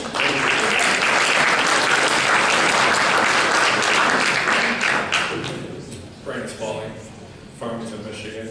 I'm with the Pipe Fitters Local 636. I just wanted to answer some questions about the water usage. I can speak from first-hand experience. I've worked on these things, and some of the stuff that you read, some of the horror stories you read about these things, they happened 20 years ago, 15 years ago. These things aren't new. They've been around since the 90s. I've worked in several. There's 60 in Michigan currently. These closed-loop water systems, right, they run on minimum water. There's almost no evaporation. They're air-cooled. So the poison that you guys are talking about is from systems that were built 20 years ago. And I'm not denying that the stuff happened. And I'm not denying that there was poor regulation in a lot of these states. They didn't know what they were getting. They didn't know how these things were built. I think Michigan, we have great lawmakers. If you guys read the House Bill 4906, it protects a lot of the environment. All of the environmental protections that you guys are concerned about are addressed.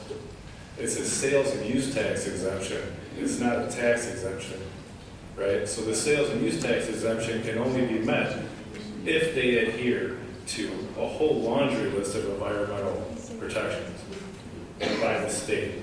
Also, they have to meet Michigan's Clean Energy Act as well.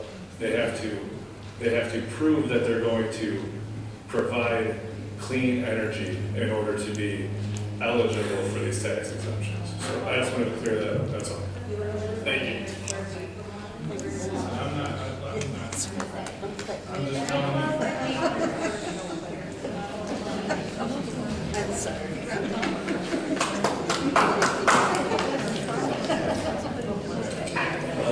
Kim McDowell from Richmond. So I don't have a big plan, anything, but I just think it should be kind of paid attention. The only people that are actually saying anything good about the data center don't live anywhere near the data center. I really ask to table this, to reread it, because there's a crap ton of errors in this. And unlike what he thinks, because he's going to benefit from it, it should be noted. You know, I just think about what my dad always says back in the day. Y'all remember, like, it depends on what the meaning of the word is. You got to get a lawyer to comb the hell through this. Get it airtight to a point where someone like this won't benefit from it, or well, you know, we can sneak something in. Oh, it's so good. That's not what this is. You guys can do better than this.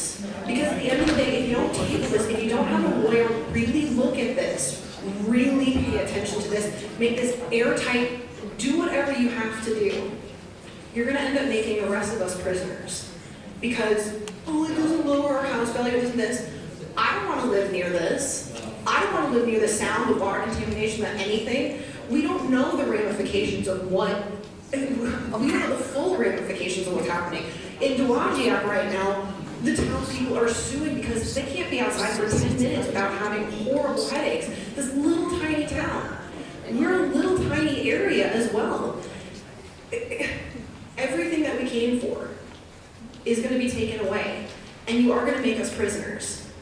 no one want to buy our homes. It's a complete myth that, oh yeah, your property goes up. No, it doesn't. Well, yeah, he's the one of what, 2 people who supported this? So please, have a lawyer, make this as airtight as possible. Because again, as she pointed out, there's stuff in here that can be used against us. Depends on what the meaning of the word is. Again, we've heard this stupid thing before. Please pay attention. Please let someone else who's better qualified to really make sure that we, the people, can be protected, not those people can benefit. Because in the end, we're the ones who are going to pay for it.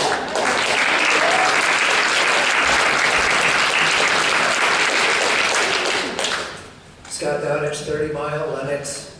So I want to thank my brother here in front. I swore my oath of office back in 94. So thank you. And same as you, traveled halfway around the world many times. So I also want to mention regarding the water, all you have to do, just go on Google, no AI search, just Google search AOC data center. There's going to be a reel where she just came to a data center down in Georgia less than 6 months ago, collected water samples from around the local houses that have right around where this data center was completed. The water looks like diarrhea. It's brown. I'm not drinking it. You know, so sorry to bounce off yours where you say it's clean, but there's proof that it is not always clean water. So, and that's coming out of well water, which a lot of us all have here. So I just want you guys to think of that. Also, piggybacking off of the fines, I'm going to give you a little story. So we all know Cabela's Bass Pro Shops, right? Yeah. We all shop there, or at least most of us do. We all know they sell guns, right? I'm also a licensed FFL, deal with the ATF, the FBI, all that all the time. If I screw up paperwork, if I don't correctly spell a name, or if I miss one number on a serial number, something like that, I get fined. I have to pay that fine. If I can't pay that fine, or if there's too many mistakes, I go to jail. Okay? Cabela's, they're never going to go to jail because they are a business. They're under a large protection. They don't go to jail. Okay? Even my ATF agent has told me that Cabela's can make all the mistakes they want. They will never lose their FFL because they have the money to continue paying all their fines. So they can screw up 1,000 times a day. They'll just pay their $1,000 fines per screw up. They don't care. They make their money. That's what these centers are going to do to us as well. Okay? It has to be ironclad in there that after so many mistakes, some major consequences have to happen. Okay? So I just wanted to speak about that. And since I'm up here, Mark, please resign.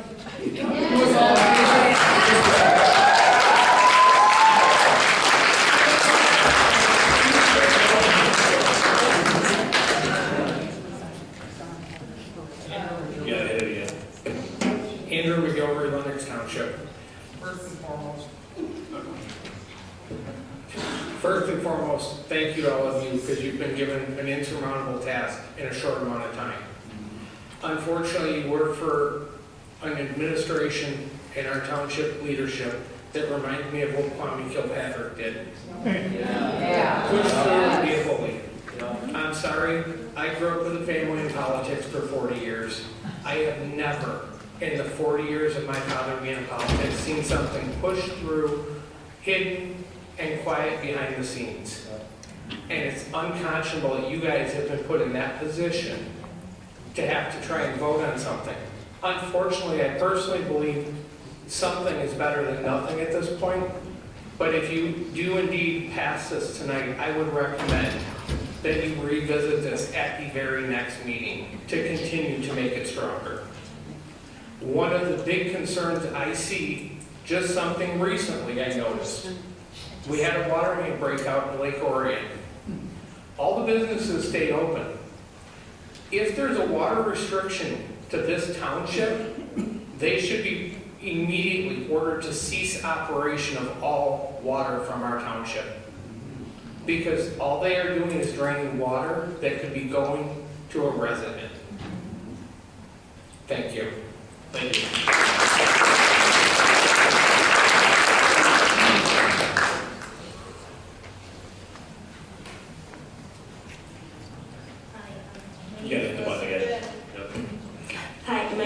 Rosa Bohannik. I live in 35645 Addison Drive, New Baltimore. I talked a little bit yesterday about how I came to America. My family immigrated from Eastern Europe, Poland specifically. We escaped communism. We came here legally. We never, ever did anything under the table. It's always been by the book. During the 08, 09, 10 crash, where these so-called union reps and their corporations were getting tax breaks, I was starting nursing school to serve our community. These people here were working hard to try to keep their homes. And during COVID, I was working 78 hours a week to try to keep people alive and hold hands of potentially even your grandmas, your mothers, your loved ones, while they passed away and died by themselves with just me in a mask holding their hand. While these corporations were getting COVID relief so they can further their agenda. We don't live in a communist country, we don't live in a fascist country, we live in America, where the little person, the community, are supposed to make a difference. Why are we bowing down to corporations? Why are we listening to them? This is not Poland, where if you don't listen to the higher-ups, you get shot and your whole family gets shot. That's not where we live. Why are we letting them control us? If you are not 100% sure that this, how it is right now, is perfect, if you have any doubt that there's any changes that need to be made, I implore you, please, please do not agree to this today. Take the time before we have Russia and China in our backyards. Thank you.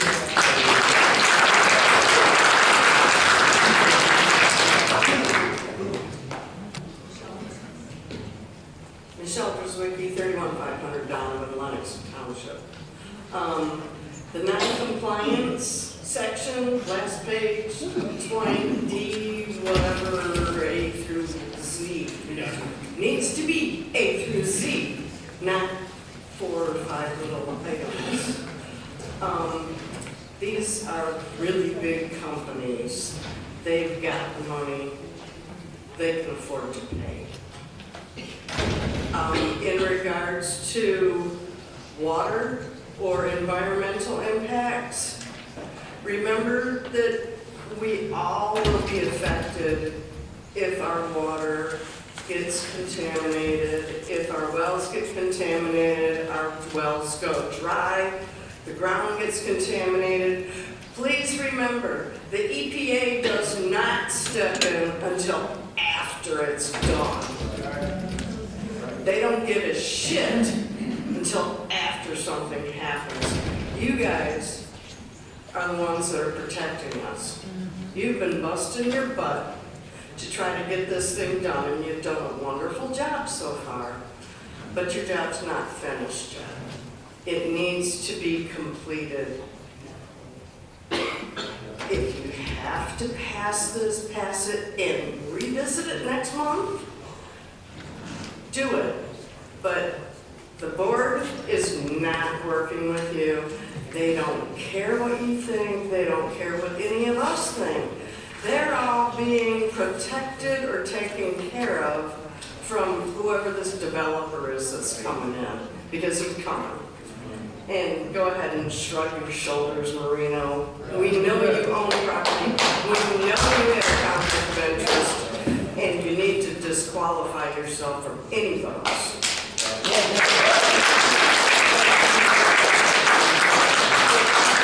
need to have a lawyer look over your work. Protect yourselves. Table it, protect yourselves, protect yourselves, protect us. Thank you.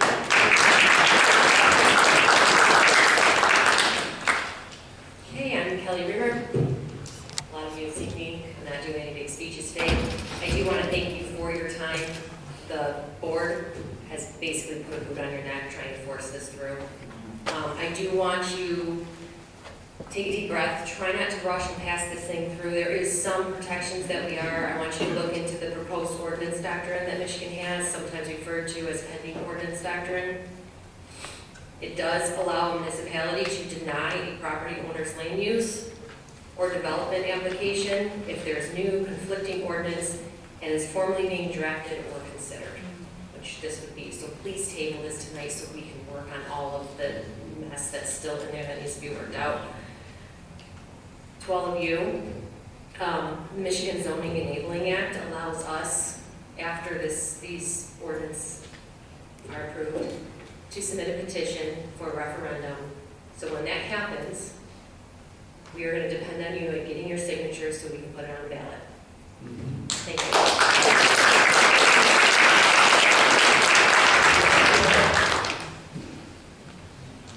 Pathopia 29185, 27 mile. Just to reiterate, I would ask that you guys would table your votes. Thank you for talking about the referendum. And just to kind of back up, two things. One, I'm sorry that the board has kind of put forth a kind of a dismal effort. I was at the meeting where the Planning Commission did ask for more time and request an 8-month moratorium. At the board meeting, it was very obvious that, and you guys were thrown under the bus by saying they've had plenty of time, we're going to make them do their job. So unfortunately, the powers that be kind of did not work with you, and so it's very disappointing to hear a member of the board coming up here when I was there and heard they were no help to you, stand up here and give you an attaboy and say it's rock solid is very discouraging, because for me, and I think all of you, if you were going to entering into a business with someone and it was contractual, like you would probably want some legal backing behind there, knowing that it was correct and for the benefit of yourselves and other people for their protection. And if that hasn't been done, it is amazing to me that you would consider doing that without that. And just again to remind you, not that in your minding, but maybe for all of us, because it seems like there's a lot of, I watch kind of the looks when people are talking about the data centers and about the proposals, and you guys respond and say, oh, there's no development, there's nothing going on. It's very hard for us to swallow that, whether there is or isn't, because we see the suits here, we have the flyers, we're getting phone calls, we're getting inundated about the benefits of data centers, but yet everybody's saying, there's no data center. So it's amazing to me that it would be dismissive of us of going, please don't look at all the evidence when it's kind of right here in front of us. And also, if you guys are unsure where the master plan comes in, that's a little disturbing to me, because who wrote it? Right. You guys don't know. That's also disturbing. And to say, and he said that it's easier to amend an ordinance than it is to change a master plan. You guys do have the power to change the master plan. Unfortunately, your board is not working with you to do that and is kind of hamstringing this whole process. But his comment, so it can be done. It can be done if you guys want it to be. So that's extremely disappointing. I just forgot what I was going to say. That was it. Oh, okay, there it is. Also, yes, we highly recommend that you guys get an attorney to look this over. I would also say, please do not use the attorney that, the current attorney that you have. I would recommend finding a different attorney to look at it.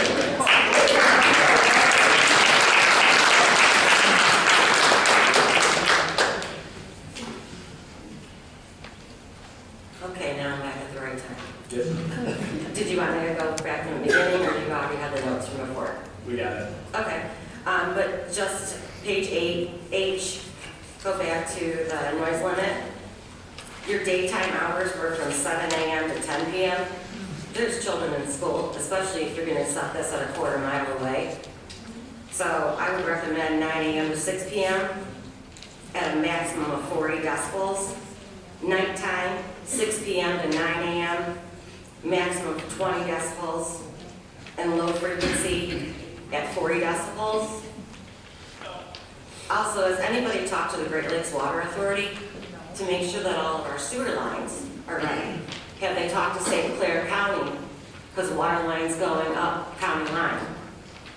Do we know the radius of the pipes coming in? Is there a pump station available? The DNR needs to be contacted. There's also a drainage area that goes behind the property of Quail Run that cannot be touched. And how far do you have to be set back from that? Has any of this been researched for this area? Planners? Question.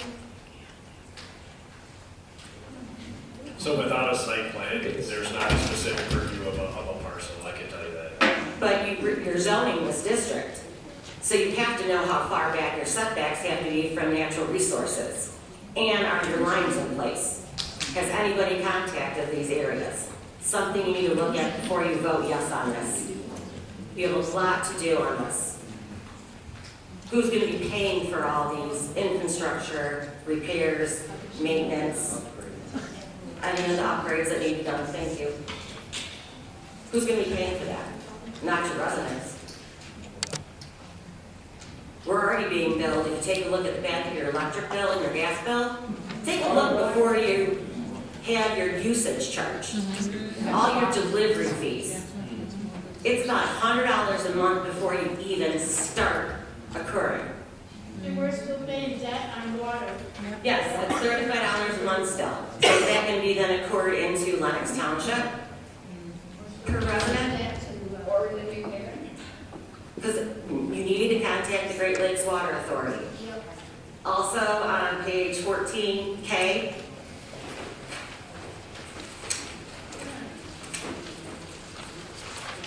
you need to have a mile setback on that also. This quarter mile, 300 and whatever, 1,320 feet, unacceptable. You cannot put these kind of items next to residential areas. And did anybody, I suggested to the planner at the last planning commission meeting to look into the correctional facility. And did you contact the United States Postal Service? Because they are all considered residents. Inmates are considered residents, that's where they get their mail at. So your setback goes farther. We added those to the residential. I'm just making sure. Yep. Thank you. Thank you.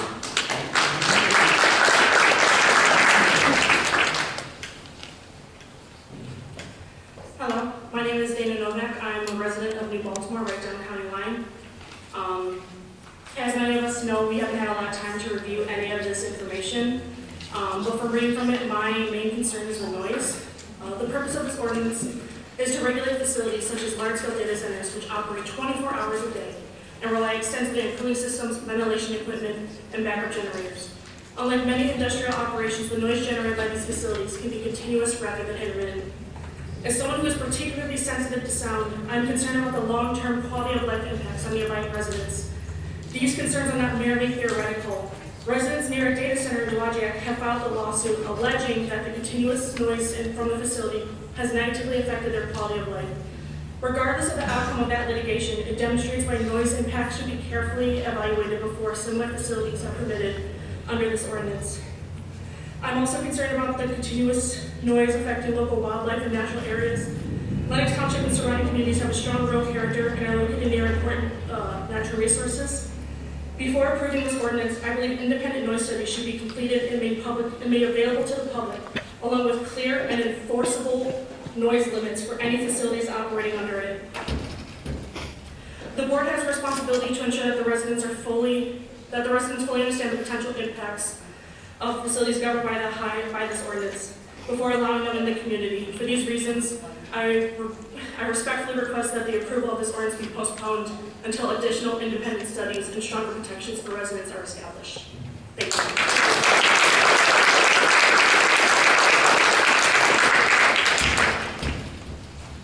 Hello, I'm Jessica, I'm resident of Lenox Township.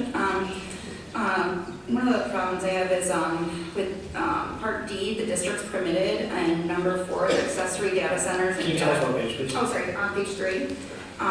Accessory data centers and data processing centers. I thought that these data centers were only going to go in the I-94 district. That's why I'm confused because in Part D, number 4, it would allow for use within heavy industrial, light industrial, and then I'm not sure what the OS office service zoning district is. So I have concerns about that. And then going up the page on number 6, it talks about section 17 or section 719102. When I looked it up on the website at the end of it, it says a special land use permit holder can transfer that land to another party. That's a concern I have. So would someone be allowed, if they were zoned technically light industrial, would they be allowed to transfer that land to this data processing center, which I don't know what that is? So that's one of my concerns. And also, there's no setbacks that are set that I see anymore for the accessory data centers and the data processing centers for how many feet it would need to be. And then one more thing is, when I looked back and saw the previous master plans throughout the years at Lenox Township, still confused just like everyone else, where did this I-94 district come from? When I was looking back, I'm like, is there any correlation, anything connect? There's nothing connecting. So I think everyone was just a little confused about that. So if someone could help answer that question, that'd be great. Thank you. Thank you.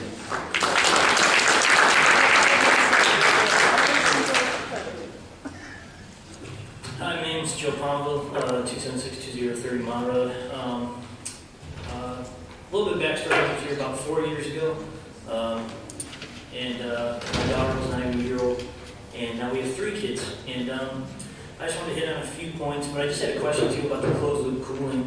I thought I read somewhere it's going to be geothermal potentially, meaning there's going to be a lot of coolant, plastic pipes, probably miles and miles and miles of plastic pipes. So if you're on well water, you're gonna get microplastics in your water, and I'm sure you guys are asking a lot about that. Do you have a page number on that?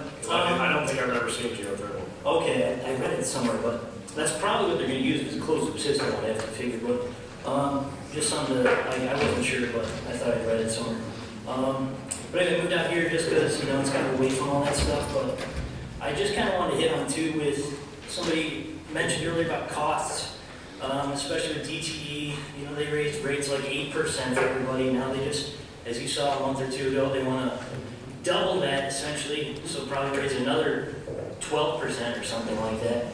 And then the water and sewer, same thing. If you do have water, your rates were already increased by GLWA, I think 6-7% already last year. But I'm on a well, so I guess it doesn't affect me, so I shouldn't care too much. But and also just a side thing,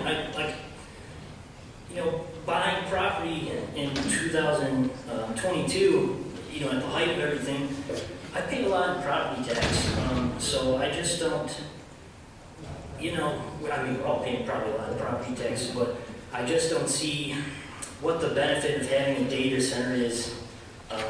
If the little guy, gosh, almost 10% of my income is going towards just my property taxes on this place on my mortgage. So, and then lastly, I'm just trying to be morally, if I want to speak to that, I don't know if you guys have seen, but AI, just in general, besides taking 16,000 white-collar jobs a month, based on Fortune magazine, about the crimes that are committed using artificial intelligence.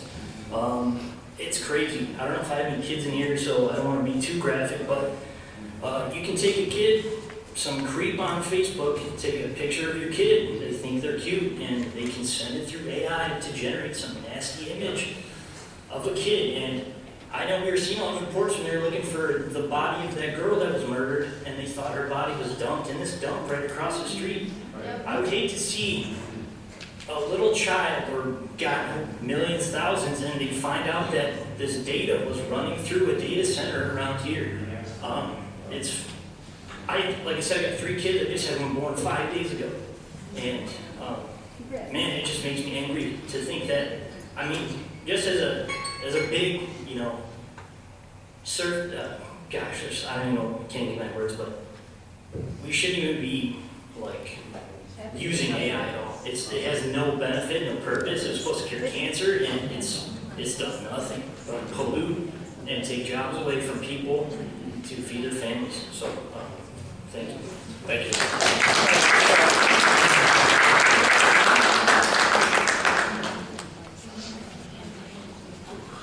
Jay Hampton, Lenox Township. I wasn't planning on getting up and saying anything again, but I'm going to address some of the issues that people that don't live here have commented on.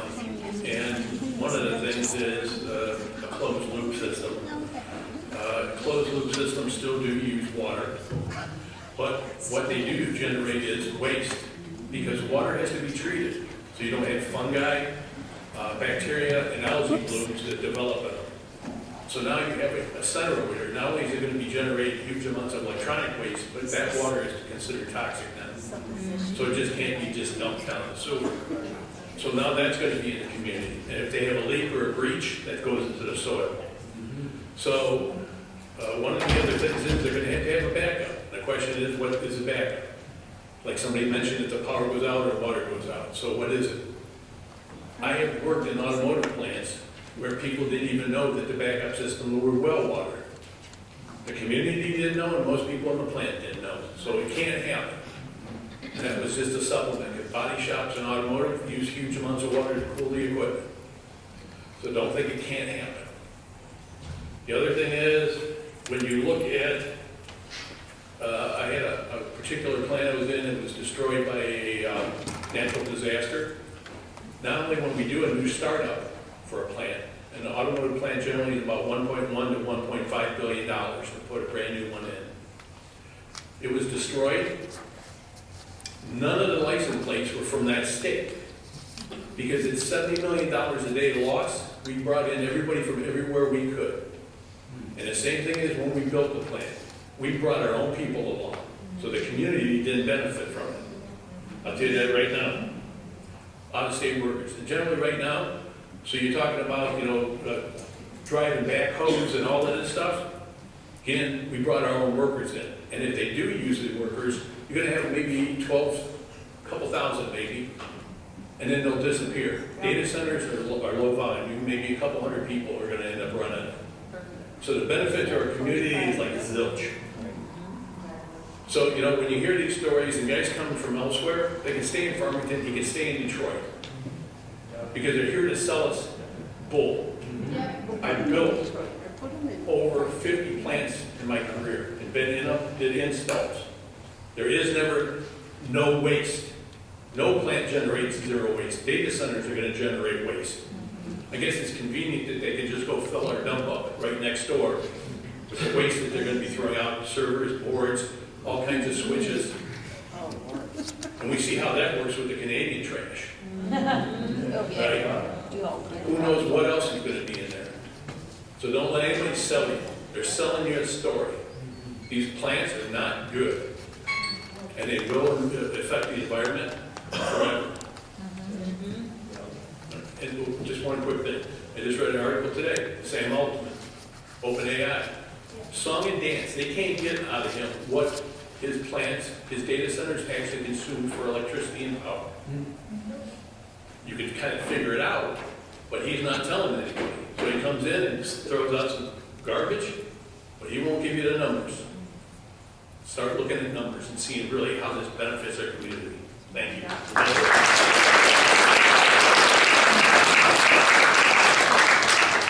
How you doing? Paul Hayner, 61160 Omo Road. I just want to commend you guys. You guys are in a tough spot here. We've had 4 revisions in 30 days in this. This is so rushed, it's not even funny. It's not right. We need to consult with proper attorneys. Our township attorney sat here last night shaking his head, yes or no, bobbing, weaving, whatever, telling the board members what to say, what not to say. It's wrong. It needs to go. You guys need to get a public land attorney. There's many in Michigan that you guys can go ahead and hire. Township, we need to approve that. I don't understand what the issue is with that. And we need to keep in mind, there are certain statutes. Michigan Compiled Law 15342 states any public official, Michigan law requires public officials to disclose conflicts of interest before voting on matters where they have a personal or financial interest. A non-disclosure agreement with the party who benefits from that ordinance is a conflict that requires disclosure before any vote is taken. So, with that being said, are there any members, not so much on this commission, but on the commission, on the board last night, that has signed a non-disclosure agreement with any developer, site selector, or party with an interest in the high resource demand facility developed in the Lenox Township corridor? We are breaking the law. If we permit these board members to vote on this. We know they have NDAs. I don't understand what the issue is here. And I just want to say also, I'm a card-carrying Local 58 member. I am not on board with this. These guys that want to stand up here and say, oh, it's great, you know, what's good for the goose is good for the gander. No, they don't live in this area. How many Local 58 members live in these neighborhoods? It's wrong. Do not let this board push you guys around. This is crazy talk. Take your time. We have time.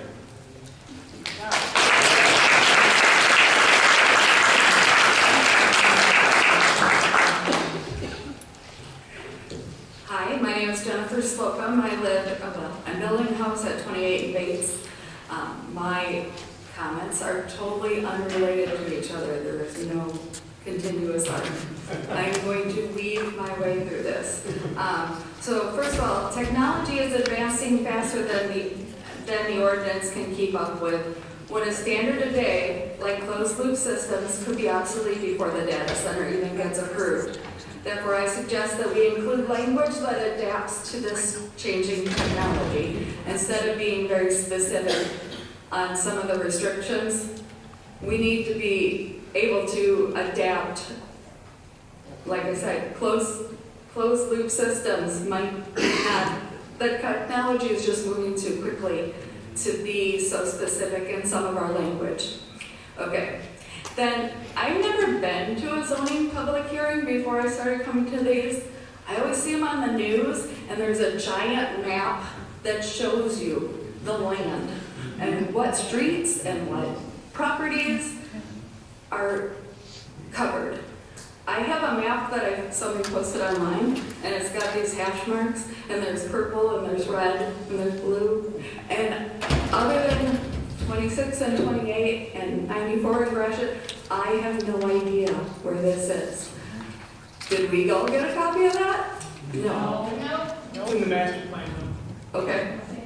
I mean, when you're having a meeting, a public hearing on a map, generally, there's a map to look at, and we can go, oh, look, because somebody else pointed out, that's a huge area. There are people's houses in that area. So I am confused by the map. Okay, third, did anybody else find it super concerning the way that Marino spoke to you all? Did he come over and pat you on the head when he told you what a good job you guys were doing? I found it very condescending. Okay, so now you good little children need to write an ordinance that can withstand the onslaught of teams of lawyers that represent the billionaire class. Do you think you're up for it? Because I don't think Lenox Township is. Do you know why they're targeting little towns? Because we don't have the resources to fight them. You don't trust. You don't see them going to a big, is there one in Bloomfield Hills? No. Okay, then, some things I think we should add. You guys are talking about AI. It could be an AI data center, but it's probably a data storage data center where they're storing our data. I also would like you guys to look into farmland preservation, construction limitations, not just limitations on the building after it's done, a property value protection clause where applicants shall fund independent property value guarantee program for up to 5 miles. And I would like you to consider maintaining wildlife corridors. Yes. And one final thing, sorry. I brought it up at the last planning meeting is I've read that if they get their water from a municipal source, they are buying their water from whoever the water people are. That makes it so that they don't have to disclose how much water they're using. Instead of,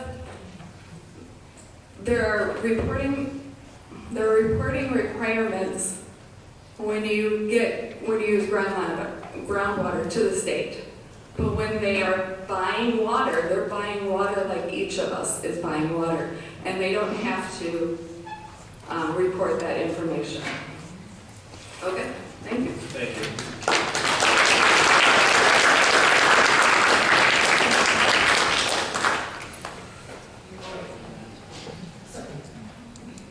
One last thing I'd like you to add is, I forgot to turn the page. Sky Glow. The applicants must demonstrate through photometers modeling that sky glow increase is less than 5% within a 5-mile radius. Our house is deliberately pointed north so I can see the northern lights from my backyard. The house isn't even built yet. I'd be really bummed if I can't do that. Thank you. Thank you.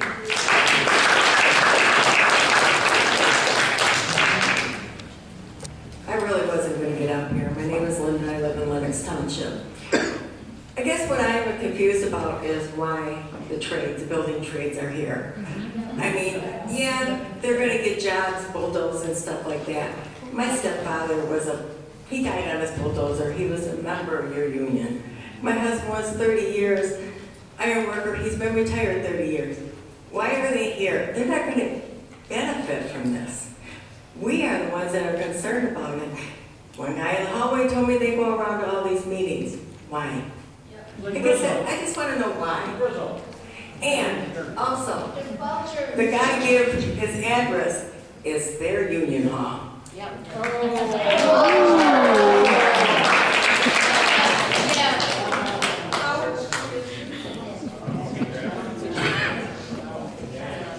Hi, my name's Sierra Garcia. I live in Lenox. I'm back. I just went to celebrate my son's 9th birthday at his dad's house and ran around and ate some cake, and now I'm back. That's okay. They're not with their dad, so I'm here. Ariana Walsh had to leave to take care of her mom. Her mom wasn't feeling well. She did let me know that while I was gone, there was a couple points that we should make, though, is that land values have decreased 5 to 15% in Lenox Township because of pine tree acres. Just because we don't see immediate decreases currently with the statistics that we have now does not mean it's not going to happen. She asked me if I could say that Eric had said that there hasn't been any opposition of the I-94 district. It's all been on data centers. Ariana herself presented 840 letters that were collected in 8 days and signed of support asking to rescind the I-94 district, and they were presented to the township. Another thing to note is that closed-loop systems, they use coolants and other chemicals. They do have to be discharged every so often, and they do discharge PFAS chemicals, nitrates, and other harmful chemicals, forever chemicals. We cannot forget about that. Thank you. Thank you.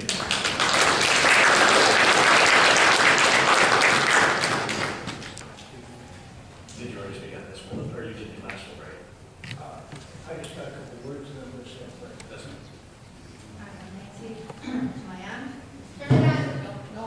Okay, I'm Nancy Conforti, and I'm one of the owners of Shoreline Steel, and we have property over at 26 Mile Road, across the street, kind of kitty corner, well, actually right across the street from the prison. Okay, my concern is, when everybody talks about the well water, when Meyer got built, it took my neighbor's well water dry, okay? And that's about a quarter mile, her house to mine. What's gonna happen with everybody else? Now, she got her chill from the township for water, for city water. But anybody else that has well water, they're not gonna have city water. What's gonna happen to their homes? I mean, these things you guys all have to take into consideration. You know, and on top of that, you know, we gotta remember all the other people on the other side of the expressway and all the businesses. Like, we got employees that work for us, okay, just like any other business, that come from different areas to work for us. Are they gonna wanna work for us by a data center? They're not gonna be able to work outside. I mean, this is gonna be a health hazard. When they all find out what this is gonna cause, this could shut businesses down. You guys got to think about this. Everybody is living, working, trying to live, and you guys are going to kill it for everybody. This business, my father built, okay? I'm right there in New Haven. I don't know if you guys all know where Shoreline Steel is, okay? My father built that, okay?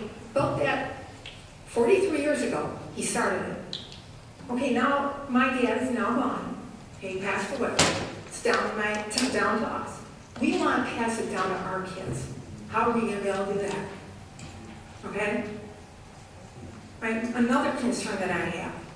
You have the creeks. We have a creek on one side of us, and then my neighbor, on our side of her is another creek, which runs right in to Oak Ridge Golf Course. Okay?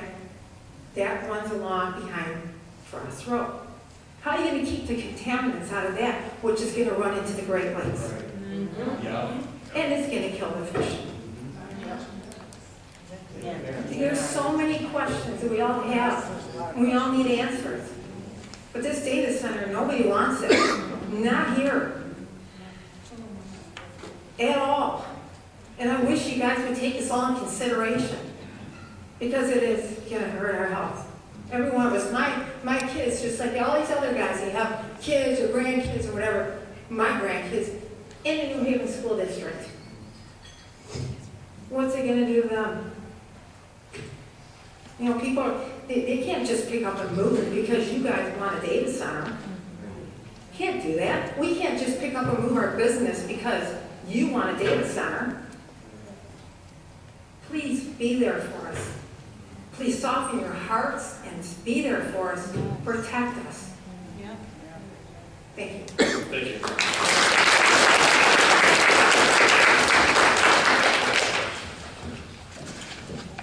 So we already know what drain point is.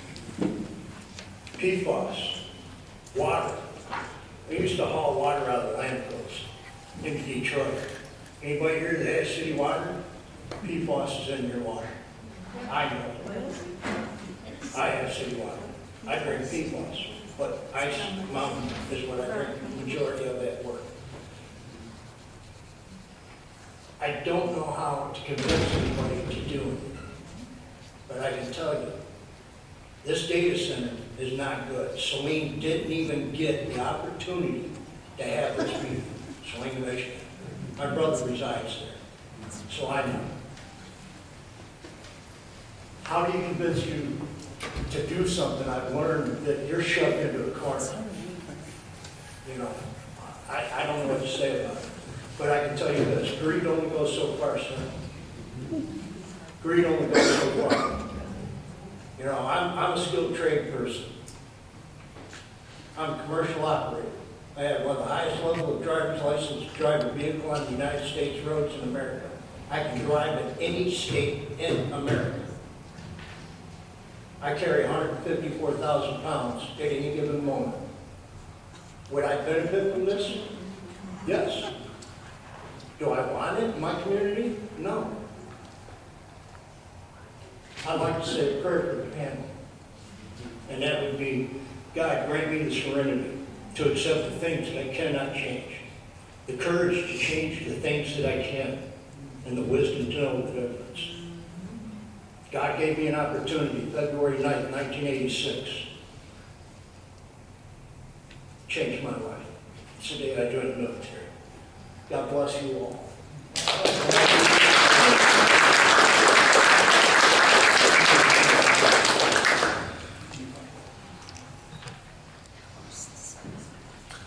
Hello, Rob Connor, 61270 Omaha Road. I just have a quick question about some of the dimensional standards on page 5. Item F. You call out minimum lot areas, and I think that should be maximum lot areas. Right? High resource demand facility, 20 acres. That's the minimum lot area. What's the max? It needs to be maximum. So clerical error, it needs to be corrected. For all of those. They should all be max. Thank you.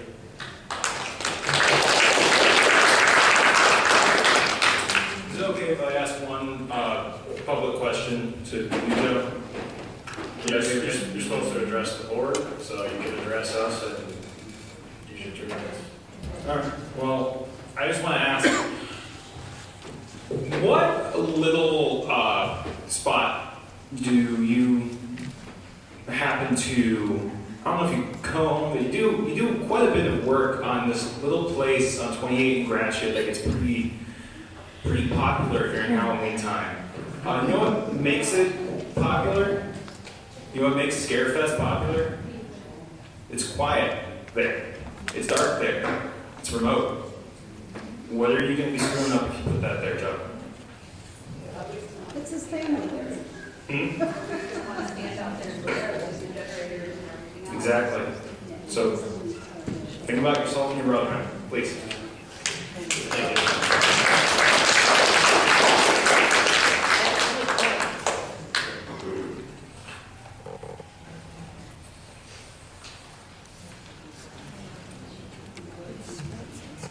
Hello, John Reamer, in Michigan. I don't know, I just find it surprising, this whole process. It's just overall a big disappointment. In my opinion, someone clearly agreed to some NDAs with the developer, and by that tying their hands and not being able to clearly state what the pros or cons or what the benefits would be, it's just disappointing. And again, to rush through a ordinance that isn't fully vetted, especially when the planning commission requested more time, is just a clear failure. I mean, it's disappointing all around. So, again, if you guys need more time, please request more time. It's just, I don't know, a disappointment overall. It's sad that the name calling and everything else, I mean, it's personal attacks aren't warranted, but by the clear silence on the issue and the lack of transparency, you've only thrown more fuel on the fire. So, thank you.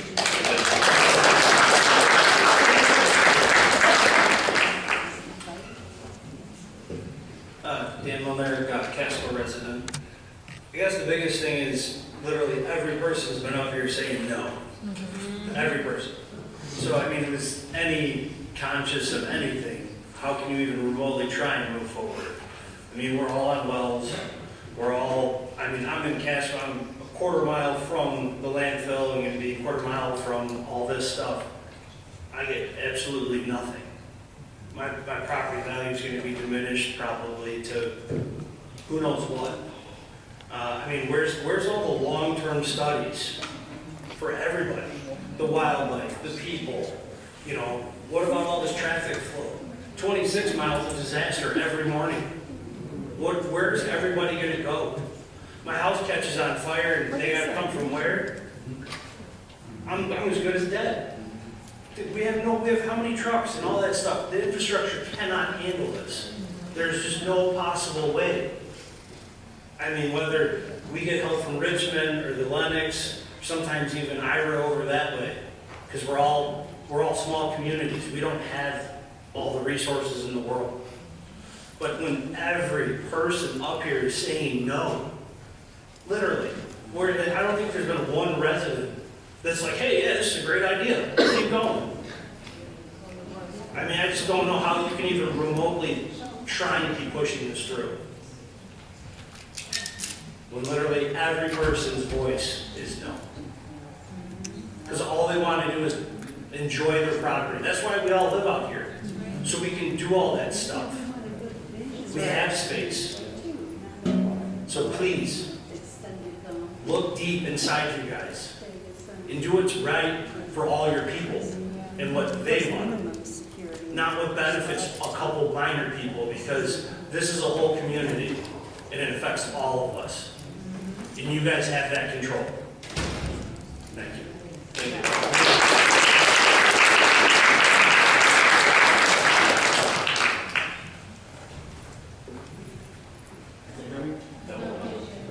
How about now? Okay, so I came here 22 years ago with my family. We moved into Court Park. And I raised my whole family here. I have grandchildren, they're still going to school here. I just paid my house off this month.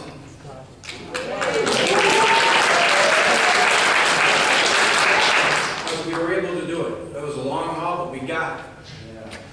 Now, I know a few of you up there, right? Because through the years, kids going to school together, working at the schools, all that stuff. And I know you don't want this. So what's the worst thing that could happen if you say, we're voting no? What's the worst thing? Ain't nobody gonna pay $1 million for being out there working. Are they gonna fire you? Are they gonna get rid of you? Joe here? Nothing? I don't know why you're even here. But you ain't concerned for shit. You're concerned for yourself. You're sneaky little.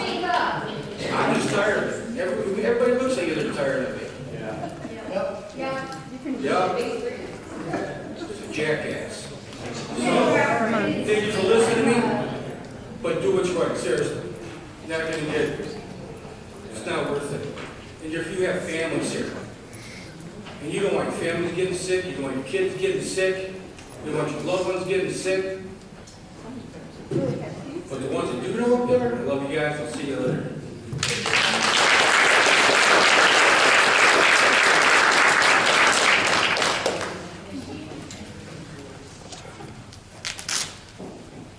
My kids want to come stand. Corey Ferry from Lenox in Amherst. Thomas Jefferson wrote in The Sovereignty of People, "Purpose of government is to enable the people of a nation to live in safety and happiness. Government exists for the interests of the governed, not for the governors. As Benjamin Franklin wrote, in free governments, the rulers are the servants and the people are their superiors and sovereigns." I don't really feel like that is what is going on at all in our current administration. A couple months ago, when this first stuff was all announced, I got really fired up, and I went to my wife and I told her that I was running for Township Trustee Board. I actually am running for Township Trustee Board. The very next day I went down and filed the paperwork. We moved here in 2020. We were looking for a small farming town, just like how we had grown up in. We're from up in Lexington. I raised my children here. My two girls, they go to New Haven School. And if there is a data center that does come here, I'm not sure if we're going to want to stay. I do want to say that if I do get elected, I will be voting for the strongest protections that you guys have. And I will also be doing everything in my power to to mitigate any damages that do happen. So that's really all I want to say. Thank you.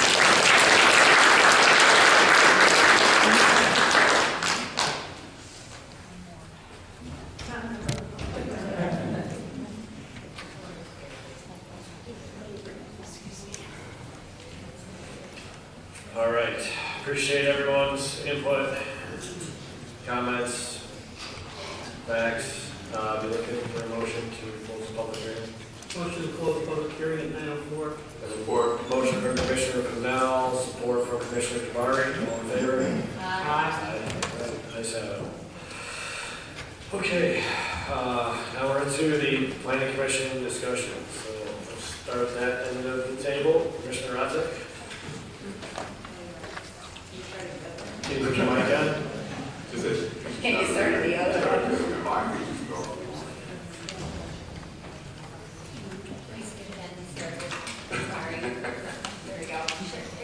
All right, 3 minutes is on.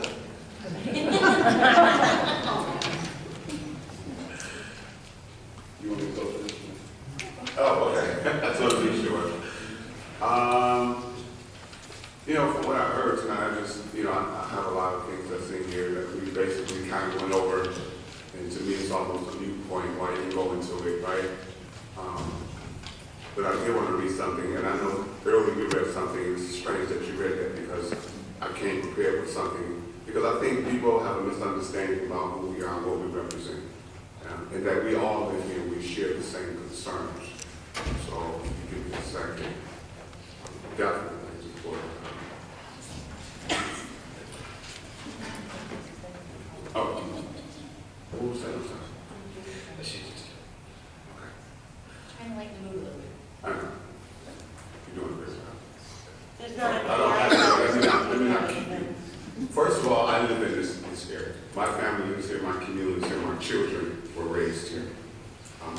understand your feelings and your concerns, and that's why I wanted to be on this commission, because I wanted to be able to make a difference in my community where I live.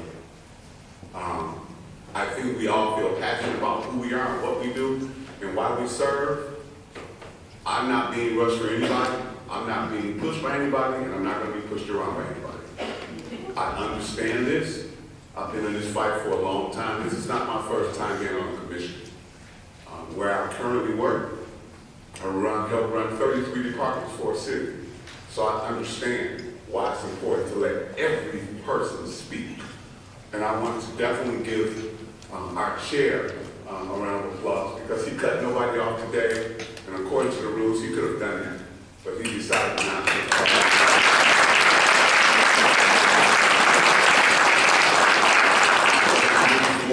I had a lot of things, a lot of pages I wrote down. I got 4 or 5 pages of notes here, as much as I can do. But to me, it's a mute point to go into fixing all of these things at this point in time. I just had 2 clarification questions. One is, I don't know if you can answer, Chair, or they will be able to answer that from the table over there.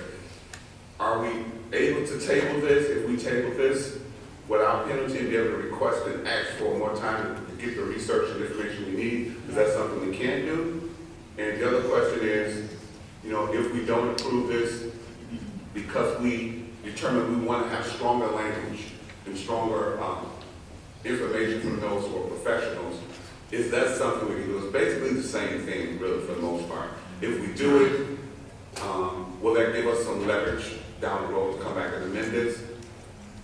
Because you can't tell the person they can't deal here, but we can make it doggone worth it. Will they just change their mind possibly down the road?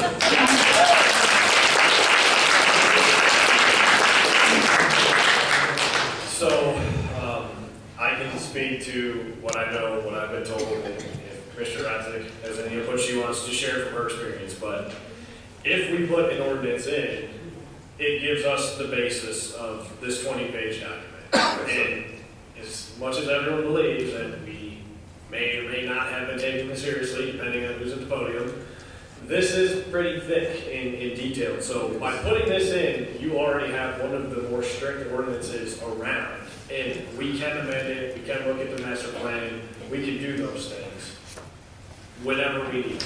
But if we table this and move forward with no moratorium, to be clear, there is no protection, this does not exist. All of our work that we've put into this to date is null and void, and essentially that allows people to apply and come in. So I would say you could table it, but with no moratorium and having nothing on paper, that's a decision that you'd have to reflect. Thank you. Good. No, I'm good. Oh, you're gonna let us all go? Yeah. I don't really have anything at this time. I've just worked so hard. We've all worked really hard, and I know a lot of you understand that. And we take this so serious, and sometimes when we start joking, it's just to kind of lighten the mood because we're feeling the pressure up here. That's all. Commissioner Padilla. I have several pages of questions. First one is to our planner. So, we as a board approve this ordinance. And there is no moratorium. So somebody comes in and they file paperwork or permit to build their data center, which we all know is going to happen. And then we go, hey, we're going to change the ordinance. We're going to fix this and fix that and add this and do this. The guy that came in the day after we did this ordinance, he will live by the first ordinance, correct? Otherwise, we're taking an illegal taking from him to change things on him that he wasn't aware of when he put his permits. Correct? Mr. Planner, if you want to answer. Yes, when someone applies, they're gonna go whatever's on the books at that time, the day of the application, whatever is on paper, that's what they have to follow. Big problem. And again, so Mr. Planner, before we go, but if there's nothing on paper, what is the possibility there? from a planning standpoint, I always gotta say that with state laws, I can't give a legal opinion. Sure. But from a planning opinion, if they will likely take this to court, saying that you have takings of their rights, property rights, then it would get fought out in, I guess, it would start with the circuit court. Okay, thank So you. approving this isn't going to save us anything. If we don't approve it and we work on it and they don't put in their moratorium and someone comes, we at least have something to stand on that we are diligent. I mean, everybody knows, working on this ordinance to make it the best that we can make it. And it puts the hot seat back on our trustees to do what they need to do to put the moratorium back in place that we all beg them to have. Because, and I talked to an array of prosecutors, and every one of them pretty much said no ordinance in this case is better than an ordinance without what you need in it to get it done right. He goes, are you working on this ordinance? One of them asked me. I go, oh my God, that's all we did. Work on this. It's this ordinance. And while it sounds like a long time, and it is the longest thing that we've ever worked on, it is beyond any of our skills alone here. Yes. Everyone over there, and we need the resources, Joe, to get an environmental study, an environmental lawyer.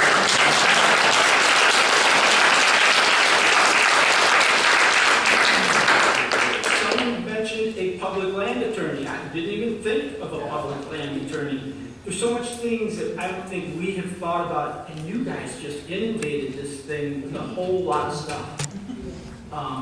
Thank you. So I don't see how I understand where you're coming from, Eric. I absolutely do, and that's what you're getting told here by our elected officials, is that that's what's going to happen. And maybe it will. Maybe someone will apply. But at least we'll have some standing to fight on, is that we're working on an ordinance. And let's face it, there's a lot of things going on that we don't know about. And I'm not going to be that guy. I might be that guy that gets you a data center because there's no ordinance. I hope you don't hate me for it. But I can't approve something that is inadequate on so many levels. As you all pointed out, now all you people only got to read it for 20 minutes. I also like to, I did the scenario. A funny thing is people keep talking about housing values. I moved here 20 years ago, and my buddy bought a house at 22 in Romeo Plank 20 years ago. We both paid the same amount of money for our house. His house today is worth over $500,000. My house is worth, Google says $265,000. So I was like, there's such a big difference. And so I made a few phone calls there. You got a dump, dummy. I mean, it was that clear. Everyone I asked, the real estate friends, you have a dump. That's why your house is worth less. So don't tell me I'm going to say, I got a dump, I got a prison, I got a data center, I got a quarry, I got this, I got that. That my housing value will not be affected. Bull.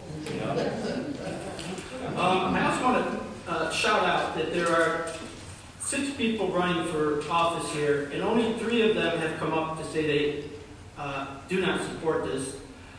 Corey Farabee, Ed Pate, when Scott Clifford did not come up, but I have talked to Scott, and he says he is against the data center. So keep that in mind. Then over to this page. We are an agricultural community. We are not a technological data source. We are not Silicon Valley. We are just a bunch of, to quote that man, rednecks living out here. That's not what Lenox is. I'm going to go back to the fact that this this district is ill-conceived and not proper. And that, one of those items that we just, in here that was just brought up, there's such a conflict. It really looks like you could build, and I think any lawyer would tell you it could be, you could build these data centers just about anywhere that we have property zoned in this area. It contradicts, I don't know what page it is, and I'm not going into the details, because if you guys approve this, I don't know what you we have to provide space, and so we need to sit down as a planning commission, open up this map, and figure out exactly where those kind of things would fit. Not this big, huge swath of land next to people's homes.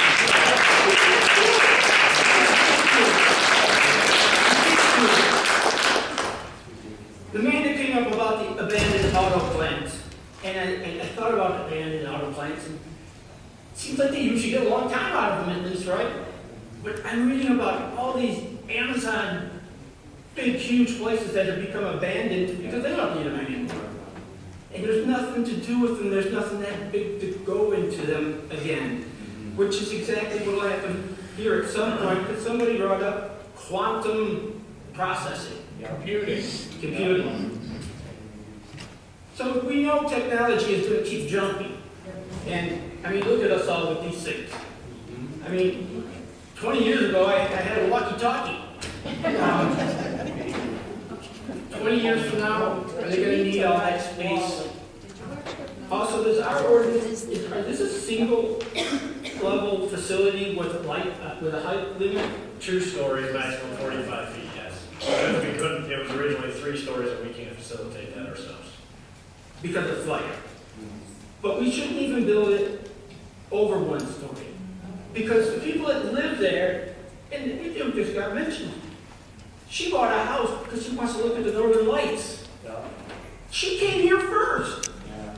And that building should not be tall enough that it blocks anybody's view, or they can see it from their house a mile away. Or hear it.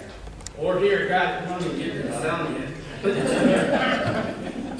We shouldn't have to make them change because of decisions that are being made by us or them. They bought here first, and that's who our first responsibility is to. Because the people that are coming in couldn't give a rat's ass about us. They don't live here. They don't live here, none of them want this thing next to their house. But I understand their point, what they're trying to do. They're trying to protect their union, they're trying to get jobs, they're trying to feed those families. I applaud that part. But I'm not feeding your family, I'm trying to feed mine. I'm trying to feed theirs, because that's my responsibility.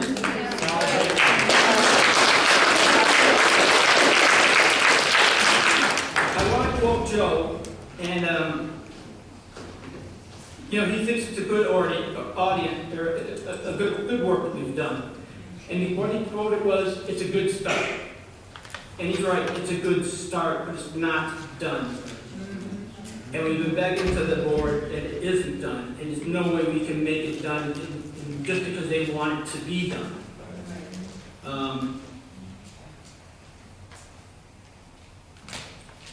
And again, I want to go back to values.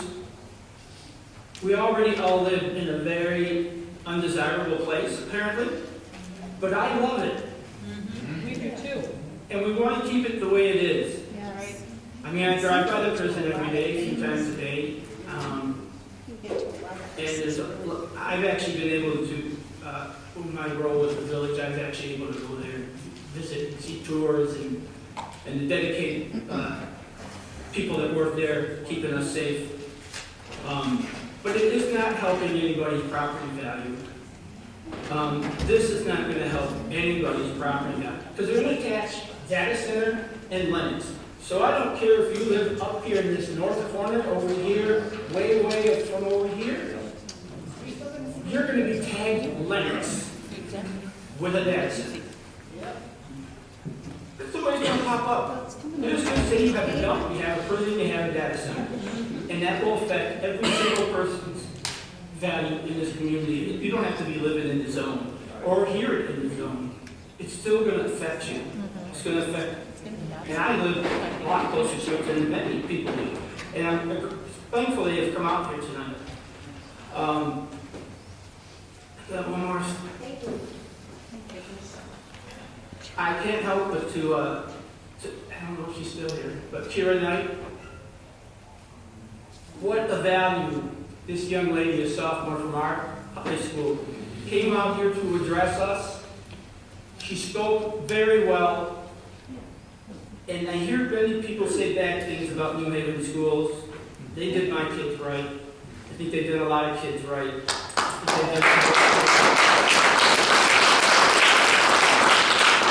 And I think if I had to listen to a voice, no offense to everybody else,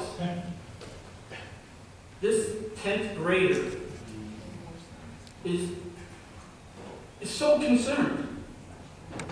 It's so hard to believe that this girl came up here and did what she did. And she's not a property owner. She ain't got no skin in the game, no money. Well, maybe inheritance, okay. But here's this young lady, and I'm so proud of her, and I can't help it.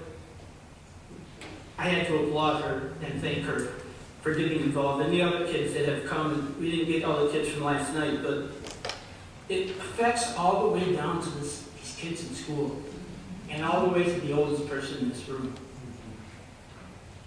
And I'm very sorry if my decision does end up hurting you, but I cannot vote for putting an ordinance in place with every single attorney I called today.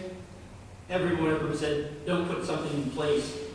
And our planner just told us, whatever's in place is what will stick with whoever the first applicants are until we fix this. There'll be somebody here tomorrow. Yep. 9 a.m. There's a lot of change. So I don't have anything else other to say, and I pray to God that we can keep working on this. Thank you very much.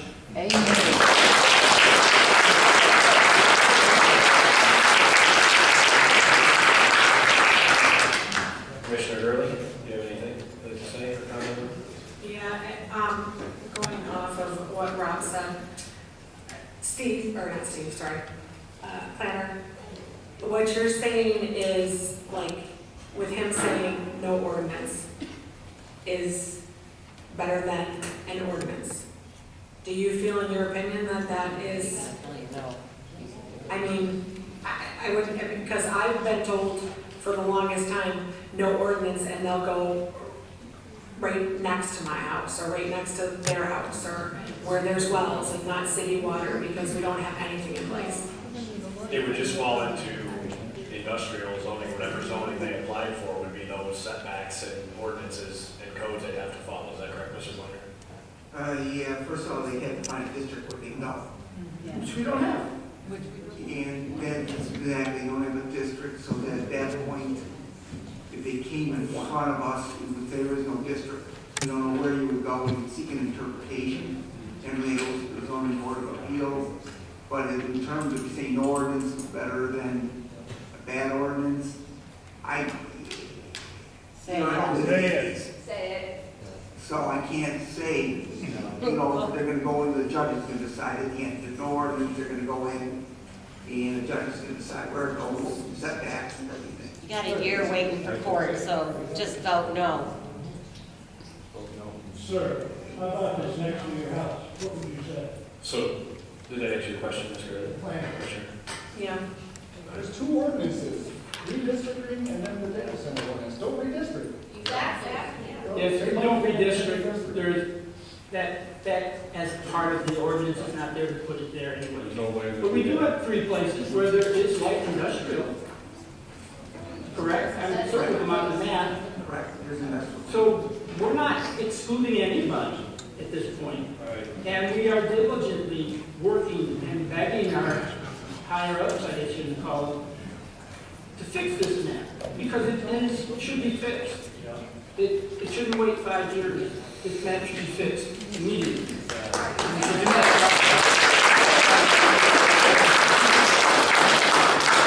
this is just the current zoning map, is what I'm showing you. I mean, you're talking about this future one over here. There's problems with our current zoning map, and we should be working on those things to protect us and make sure things that do come here, whatever crazy thing they are, they have a place to go. And it'll be the least amount of effect on everybody. And that's why I just brought up, because I'm not sure, Jen, if you were on the, when we did that on planning, but we went through every crap business there was that nobody wanted to live next door to, and we made sure we had a spot for it. Oh, for the village. For the village. Nobody's come to it, they wanted to build there, but it's covered, it's there, and it has standing that they can't go to court and say, hey, exclude it, because we took care of every nasty thing there was. And we just verified that recently at a meeting. I was very surprised that we allowed, was it a brothel?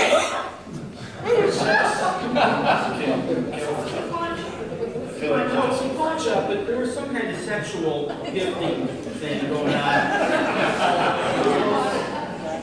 That, you know, it's there, but it's at least going to be very out of the way. I think it was at the club, wasn't it? I think, yeah. Straight club. Adult usages, we had reduced club. So it has a home. I don't know, because we've never dug into this zoning map here, and if those things are handled here, that's another project that, not just the data center we gotta cover, but every other thing we gotta cover. There's always somebody looking to make a buck, and they couldn't care less about us. All right. Okay, Mr. Gurley, Commissioner Gurley, was there anything else, or are you good? Commissioner Resnick? Okay, so, I honestly have no idea what I think right now. To your point, yes, I do agree with you on your interpretation. Dave, I do have a question for you. At this point, the moratorium is exhausted either as of midnight last night or tonight, I'm not sure. With the process that is necessary for this ordinance to be official, it still requires a meeting at their board level and a 30-day posting. What happens if someone comes in tomorrow and this ordinance is not in place because of those things? As I said, if they came in tomorrow, we'd have to see what's on the books today. Or not today, when they show up. As soon as we get the application in hand, we open up the ordinance and see what it says. So we've already lost. We currently, because of the lack of a moratorium, we're already, we're done. We're done if they come in the next 45, 60 days. If they have a special meeting this week and approve it, we're still done for the next 30 days. Is that an accurate prediction? I mean, is that an what are your thoughts on that? Dave? Mr. Planner, you want to answer that? Let me try it. There's a couple questions in there, so let me try to answer it. If they came in and we had nothing on the books, we would tell them that, and it would be up to them at that point, to what their next step is. There's nothing here to enforce. As of the moratorium issue, I'm trying backing up a little bit and thinking this through as I talk, so bear with me. As I think back, if there's nothing in place, then we apply whatever there. I believe, again, I wish I had a legal opinion for you, but I believe if you're in the process of working with something, it shows some effort going forward, and you may give some help to your own. We set a record. Not even hearing it, thank you.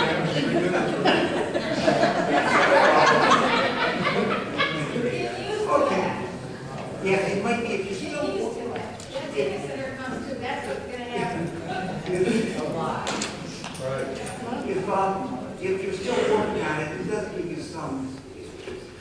But it could be, is it fair to say everything there is ending up in court one way or another? Right, well, and the thing would be is if we make a recommendation to put this to the board tonight, or tomorrow morning, whenever it gets posted, It's in the board's hands, it's documented, I mean, the news was here. Nobody can refute that it's in process, it's moving, and if they try to put a permit in and say, you have no ordinance, we can say we do have a draft and it's going through the posting period. And then that gives the township something to push back and say, this is literally going through the legal process of days, and I think that gives us a legal standing. But if we have nothing and they come in, we can say, well, we just pushed it because we wanted to work on it more. I don't think that's as good of a legal stance from the township. It's bad. But it doesn't matter, they need to work out this ordinance. Well, I guess here's where I'm at. I'm not trying to cut one off, but it's 9:30, and we're all up here making assumptions and talking about lawyers and things that we can't get answers to tonight. So, I mean, I think we need to, well, we can vote, we can reflect our votes based on, I mean, are we gonna sit here until midnight and speculate on what could happen? Well, table it, don't approve it. It's whether our votes are going to reflect what happens next. So I'm just. You guys need to be quiet, please. We're trying to talk up here and I can't even hear. I digress. 15 days of availability of this ordinance. Does that exist, Michelle? For the public hearing. The, For this. this current one that has the changes that we asked for? Yes. No. No.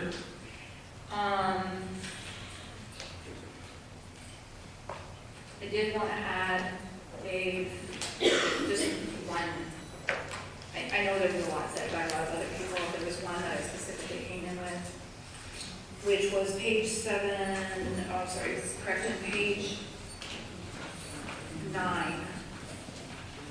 The tone noise. Can we take the 5 to 3? Where were you at, Jen? Page On 9. page 9 at the top. At the top, the tone noise is 3 decibel, weighted decibels, sufficient with the tone noise.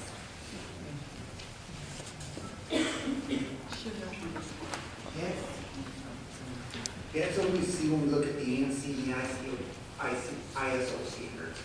Okay, so that is where we drew the 5 from? That's what it is. Okay, thank you.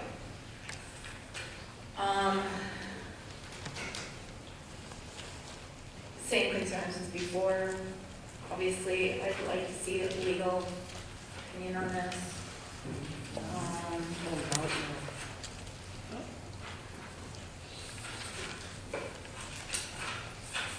And I think that's where I'm going to leave it with that, except to make one statement in regard to rushed. Because that bothers me, that to say that we weren't rushed. We received a 3-page ordinance to begin with in January, a 3-page ordinance again in February. Or sorry, February and March. We did not receive the full ordinance until April, at our request. We've asked for moratoriums, to ask for extended time due to the practical time that is necessary to adopt this. And that practical time included the 30 days, the public hearing notices. I am greatly concerned that we did not meet our public hearing requirements on the 94 district. Maybe because we were rushed. Okay, and checks and balances. I don't understand. Again, there's no attorney involvement here. We're working in the dark. Respect to what you're saying as far as scenarios, Eric.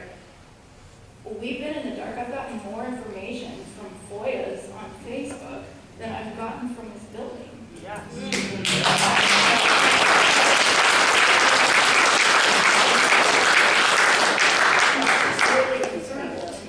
We are in the dark, we're being told this needs to get done with no basis to why, where, how, only left to guess. And so when I'm sitting here with all of my spare hours trying to figure out what's going on, it's super frustrating. Because I said this last meeting, don't want to be the one to mess this up because it seems like they're already pointing a finger at this commission, which is super frustrating as well. We have been rushed. We didn't even have enough time with the mandatory requirements to get this done. With the mandatory posting postings, the public hearing notices, all of it. We have been rushed, and that's where I'm gonna end it. Thank you.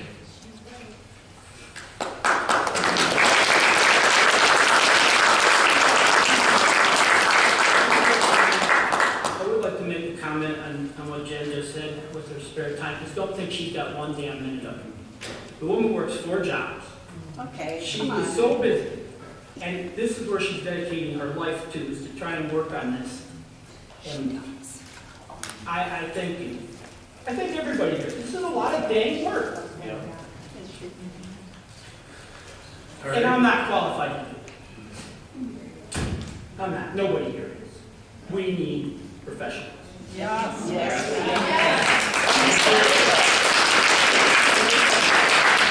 Somebody else has to go do their job tomorrow in 18 hours.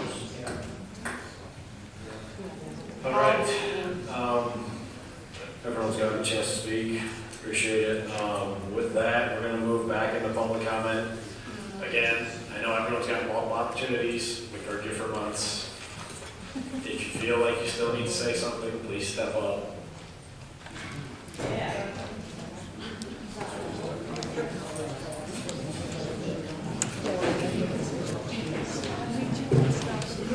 I'm Kelly Reber. Before you all leave, I do want to invite you to attend the recall hearing of the entire ordinance board on June 15th, 11 a.m. at Judge Harrison's courtroom on the 5th floor of the Macomb County Court building. It's a public hearing. You are able to make statements about your thoughts and feelings of the recall. Please come out and make your statement how you would like our board recalled. Thank you.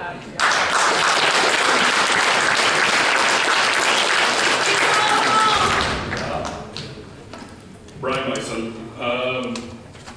I'm going to say something that's going to be very unpopular in this room, but I feel like it needs to be said. Joe's getting a lot of shade here for his property ownership north of 28 Mile. That's not part of the I-94 district. So as long as the data centers are kept to the I-94 district, Joe isn't part of this. I feel like I need to stick up for him at least, because I think that needs to be said. Why didn't you approve the moratorium last night? That's a different subject, but I'm just pointing out his property isn't part of the I-94 district. It needs to be said. I'm just saying, I just am pointing out he's not part of the district. That's all. So, yes. I feel like somebody needs to say it. Okay, so that said. January 28th, Office of Lenox Township Supervisor. Any claim that a developer has spoken with the township in a manner suggesting approval, support, advanced knowledge, or involvement in a data center project is false. The township states unequivocally that no company has submitted any application, site plan, zoning request, or development plan for a data center, nor has any such project been discussed with or endorsed by the Township Board, Planning Commission, Township staff, or the Supervisor's Office. Now I'd like to read an email. This email is dated January 21st, 7 days prior to that Facebook post. From Paul Reschke to Mark Grabow and Anthony Reeder. I'm going to use quotes because this is where they're like wanting you to insert stuff. So, on township letterhead, date, insert date. To whom it may concern, this letter is to formally state that Lenox Township is supportive of the proposed data center development project within our township boundaries, specifically on the portion that is identified on the attached map labeled Exhibit A, the project area. After preliminary review and discussion, the township is in full favor of the development of a data center on the designated parcels shown on the attached map, subject to standard planning, zoning, and permitting process. The township recognizes that data center development can provide significant benefit, including but not limited to long-term capital investment within the community, expansion of the local tax base, infrastructure improvements, high-quality employment opportunities, economic development, content. You guys all get the point. That was was 7 days prior to the public statement that they didn't know anything about it. Real quick, I just want to point out that that email was also January 21st. The master plan public hearing took place on the 26th, and the master plan was passed after these guys already knew. Thank you.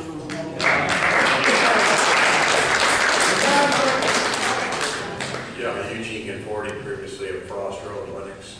I don't know if people know, but in the 70s, there was a dump that was on the 27-mile road east of Gratiot that Lionel train dump, Nerf football dump, and the Ford trim plant dump. It's level, but still, the barrels, all the vinyl tops, all the deformed Nerf footballs and everything that are in that dump are still over there on 27 miles. So we not only have 29, we also have 27 miles. So that needs to be noted. Also, on Lindsay, it used to be over here on the corner of Gratiot back in probably the 50s, there was a gasket company over there that had asbestos that they used, that they made gaskets for cars and stuff. So, I mean, this land in Lenox and New Haven here has been poisoned numerous times. So if you look at the history, look at the foundry. The person that bought that foundry property, he's took on all the responsibilities. They say there's flammable lead compound in that soil over there that, I looked at the court papers, that are in that soil. So we have a lot of dumping in this area, and truthfully, it can't take anymore. So I think about what we're talking about now, let's look at the past. What's really under this soil? So if you got a chance, look what was dumped on 27 Mile. Michael Train is constantly dumping plastic. Nerf was dumping footballs and all kinds of deformed plastic carpets. It's all in the ground. Where's it at, sir? East of Gratiot on 27. East of, and I'll identify by an address or just? There's a fence, if it's still there, like an iron fence, other than that, it's been just, yeah. Right. That was in the mid-70s. Then Ford trim plant is obviously gone, but they dumped all their vinyl, rolls of vinyl, all that's under the ground. Is it on the north side or the south side? It's on the south side. I've never noticed it. Well, you won't notice it. It's all just, it looks like woods now. But that's just another area. People don't even know that that's a dump.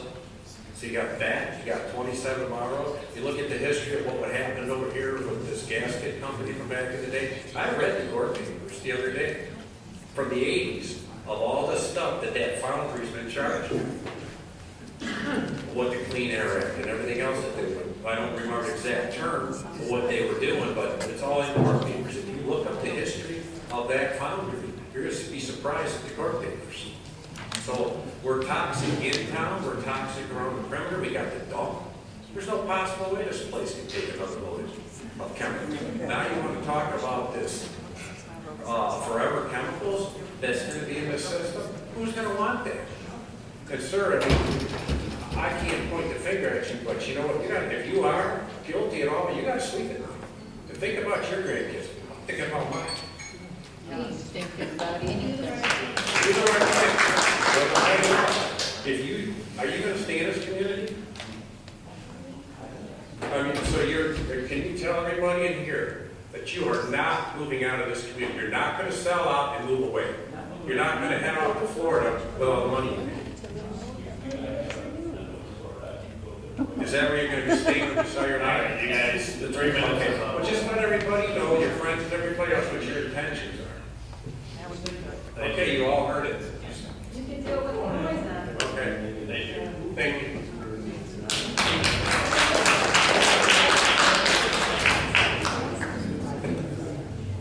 Michelle Perswicky, Lenox Township. Just want to make a note that I've always heard this, that if I'm talking about the wells and water, okay, we're all, well, not all of us, but a lot of us are on wells. If you live on the other side of the tracks, which is the west side of the tracks, you're screwed. You're not getting city water. You're going to be on a well. On a side note, I live on a private road, one lane private road. At the very end, there ain't no way. And I live on the other side of the tracks. There's no way anybody's gonna come down there and give me city water. I'm not gonna be eligible. So if my well goes out with this data center coming in, I'm screwed. And you need to think about all the other people that live on the other side of the tracks that aren't gonna get city water because we're not in the right area. We're on the other side of the tracks, which is taboo apparently in this township. We're none of us are gonna be having good water if the wells get contaminated.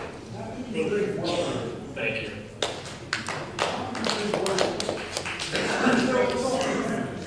I wouldn't drink city Douglas Gordy, Nice Township. I promise this will be the quickest one. I just wanted to thank the six of you for your time, for your patience. I know that you had a lot of emotions, a lot of opinions, a lot of which contradictory. You've bent the rules a lot for us to make sure our voices were heard. So I want to first off say thank you for that.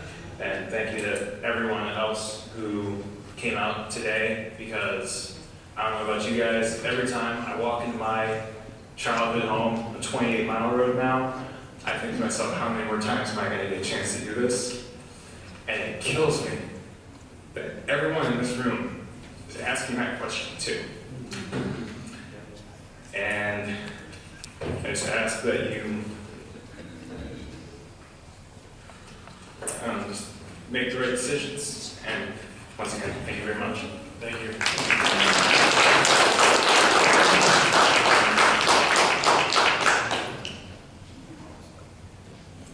All right, I'm going to just throw a bunch of questions that I know can't get answered. It's probably pie in the sky stuff.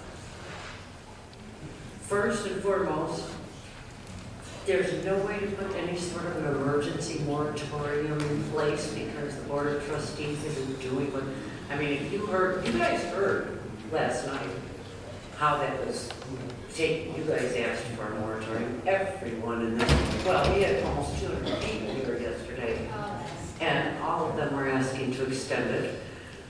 Stony silence, nothing but, no, that's it, they're done. Can we do something like that? Is there any way we can do that, somehow just kind of sideswipe the Board of Trustees who doesn't give a damn about us anyway? I mean, we as people, hundreds of people want to, at the very least, extend this moratorium so we can do things right. Is there any way we could do that? I know there's not a lawyer in here, is there? No. Okay, I didn't think so. You don't get a lawyer. Of course you don't. You guys are so set up for failure, you're set. And I can't tell you how much I appreciate the work you guys do. I can't tell you how sorry I am that you're being thrown under the bus with the rest of us. But if you have suggestions, take part in my 3 minutes, shout them out, anything we can do at all. We can only make recommendations to the board, unfortunately. Which you know isn't going to listen to anybody, but then we as, I think another recommendation should be made. One last try, one last stab at that apple there. That way, we as a community can say whatever needs to get said to the right people about the fact that you wanted this, you've asked for it a few times, we've asked for it, they won't do it. I think it should be asked for one last time. I really do, so that we have just a little bit more power for that, because something has to be done. And it's obvious they don't care and they aren't listening to us. And admittedly, even last night, not one person on the board had any information at all as to what kind of ordinances we should put in. They had no background in this. They admitted that. Just like you don't, just like we don't. So what they're doing, as far as I'm concerned, in my mind, in itself is illegal. The fact that they're pushing something through that they have no clue as to how to do it.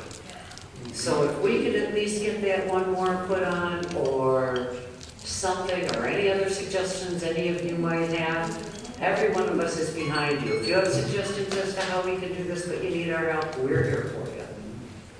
Thank you. Thank you.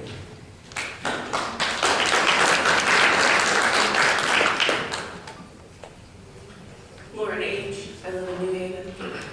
Probably not to clear there. I did previously make a statement saying that Mr. Marino owned land, and I'd like to rescind that statement. Now that the I-94 district, the data centers are restricted to it, he no longer has that complication of interest, and I don't believe that personal attacks should ever be made. However, I'm very disappointed that the moratorium was extended last night. You guys deserve so much better, and there is a legal process, and to not give at least time to make the legal process is completely a shame. And I could go on, and many people have stated this tonight, but it's just really, really, really sad, because the Board of Trustees is supposed to do their job, and you guys were failed, and I'm just trying to keep my composure a little bit. I apologize. I want to state for the public record that there is no lawyer here tonight. I'd like to state that I think you guys should state that if you decide to vote on it, that you'd like to continue to make amends, or that you're still working on it, even if you do pass a vote.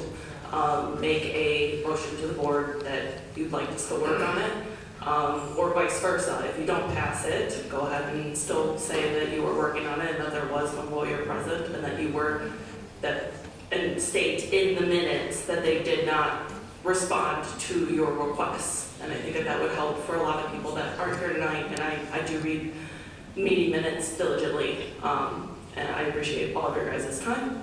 And in the future, Mr. Marino, I just hope that you have a little extra in your heart to give your colleagues some time to do their job. You said it was a great start, and it's that. It's just a start. Thank you.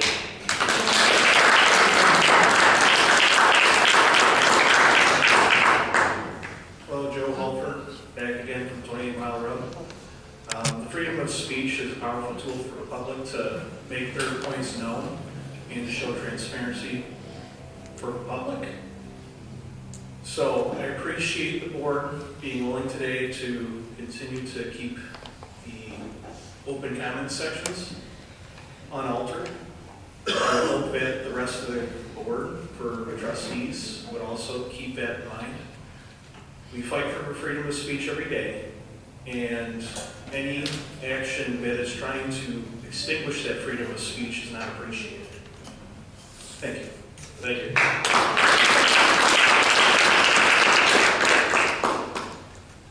Just a couple of things, I'll try to make sure. Daniel Painter of New Haven. You guys keep saying, well, if we pass it tonight, if we pass it tonight, if we don't pass it tonight. You have two ordinances on the agenda here, 6A and 6B. 6A is I-94 Development District, which I'm glad that you have before 6B, the data center ordinance. Don't pass A, you don't get A, well, you can still have your thoughts on B, but don't pass A, and at least that whole district is still agricultural. They can't put it there. Now, you can dispute, whether or not it might fit under light industrial, heavy industrial, special land use, who knows? Okay, it might fit there, I don't know, okay. So maybe they can locate over there. At least you're gonna preserve, 1,500 acres of agricultural. So you got two items here. Don't pass A, there you go. You just stay current with what you got. It's zoned agricultural, so keep it that way. So that gives you a little more confidence going into B. Personally, I think you should not do B. I understand the logic on both sides. I do, and it does. You guys are in a rough situation, so I get it. I understand logic on both sides. What I would recommend you doing, whatever decision you make on B, please do not vote yes on A, 6A. But if you go vote yes on B, I would make a recommendation, or either way, honestly.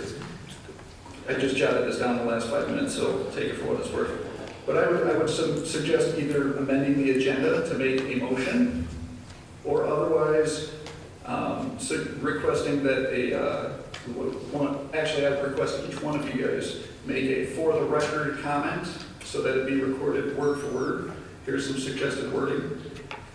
I would say that I express immense doubt that the current ordinance is sufficient or sound to protect Lenox residents and stakeholders, but that because the Board of Trustees refused the Planning Commission's request to extend the moratorium and did not afford the Planning Commission the time necessary to put a sound ordinance in place, I feel it necessary to you could either say, A, pass a rushed ordinance and surely plan to amend it as soon as possible to strengthen reasonable and prudent safeguards to the community, or you cannot agree to pass a clearly substandard ordinance, which at this time is all that's available to you, due to the Board of Trustees approving the Planning Commission's request to extend the moratorium. Essentially, get something on record. Get something on record. Get something in the minutes saying that you guys are in a tough predicament, and that's the only reason that you're making the decisions that you're making. Otherwise, you're going to be relying on abbreviated, summarized, cliff note versions that make it into the minutes. Put it in there, clear as day, why you're making the decision you're making. And that's going to be because the Board of Trustees screwed you.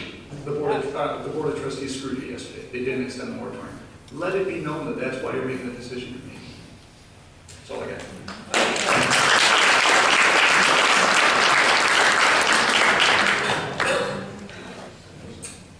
Beth Lee, 29185 Lenox Township.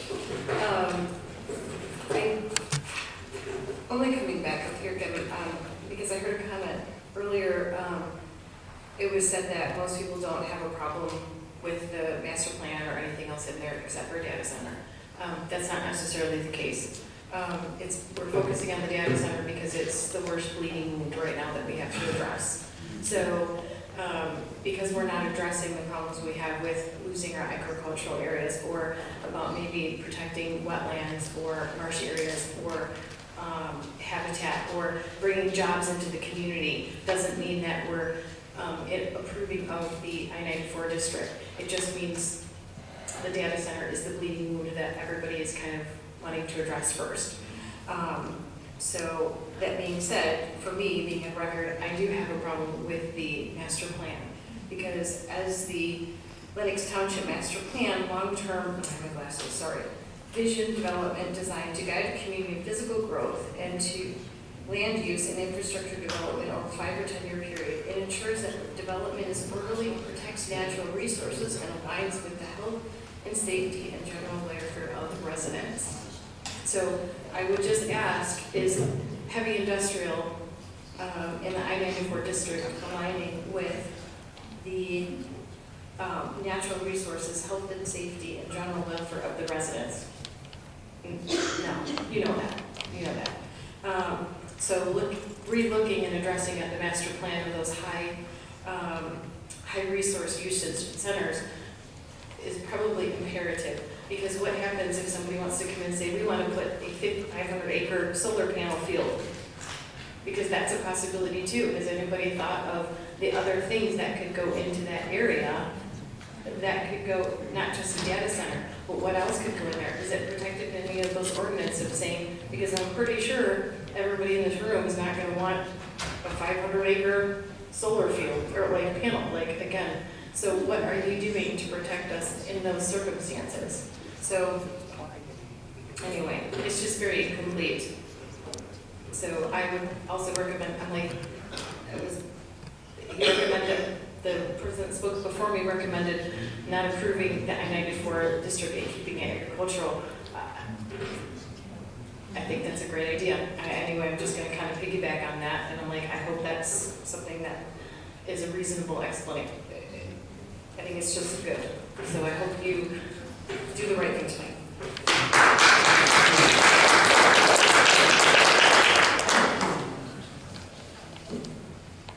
Area West 66525 South Forest. If you approve these ordinances tonight, you're skipping the proper public notice. They're dead on arrival. They did not get noticed, whether it was mailing properly, through the channels, through Macomb Daily, anything like that. That notice makes them dead on arrival, and it will land in court, whether it's somebody's going to dispute that. So they're also unenforceable because they don't have proper notice. So anything that gets approved, why? Thank you.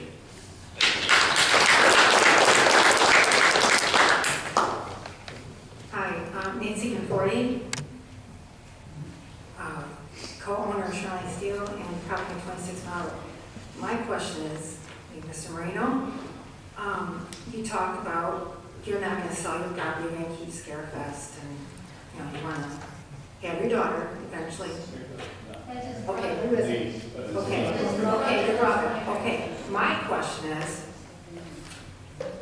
if he keeps it, who's gonna wanna go to Scarefest with all that noise, with all that pollution? That's what's making us unsure about if he's actually gonna sell his property or not. Because I don't know about any of you guys, but I don't wanna go there, you know, if there's a data center right next to it. Yeah, but that's just my question. Thank you.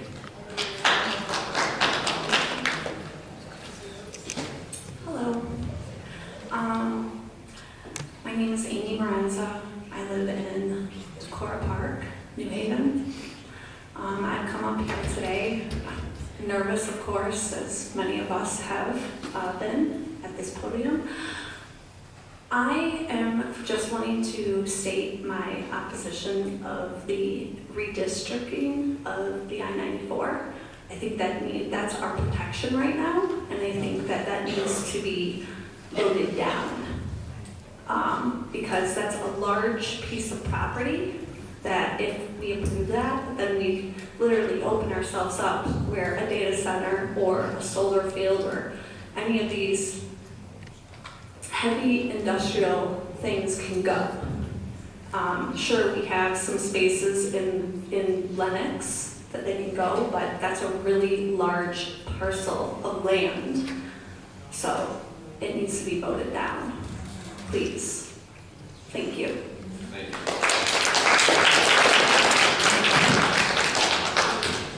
Brooke Colbreth, New Haven, Michigan. I just wanted to say one thing, that I understand that you guys are actually not the ones that are going to approve it. You guys are only here to make a recommendation. I didn't give you my resume earlier because I felt like I had 3 minutes and going through my resume probably wasn't a good use of my time. I spent the better half of my life as a litigation paralegal, and I did cut my teeth on property law. There is going to be a lawsuit from this. I can see the writing on the wall. You guys have an opportunity to shift the burden.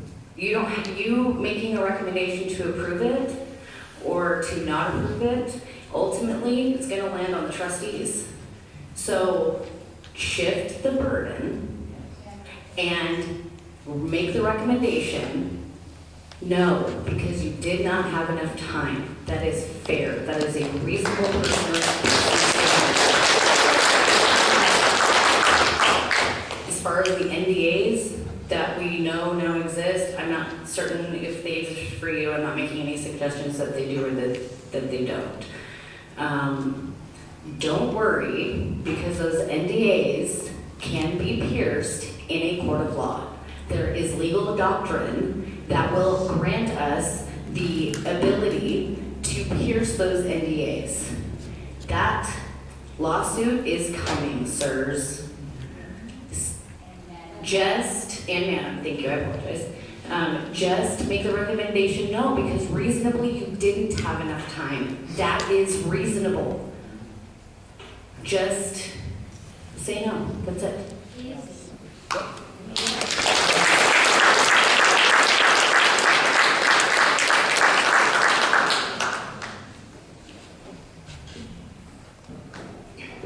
Hi, back again, it's Sierra Garcia.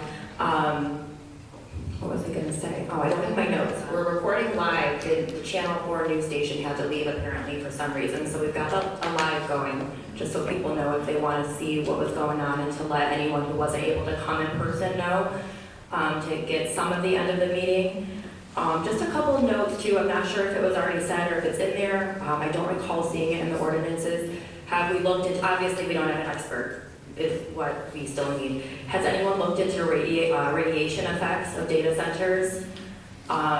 We talked about closed loop systems. People think it's, just such a safer system, but they do have to be discharged with the forever chemicals and the nitrates.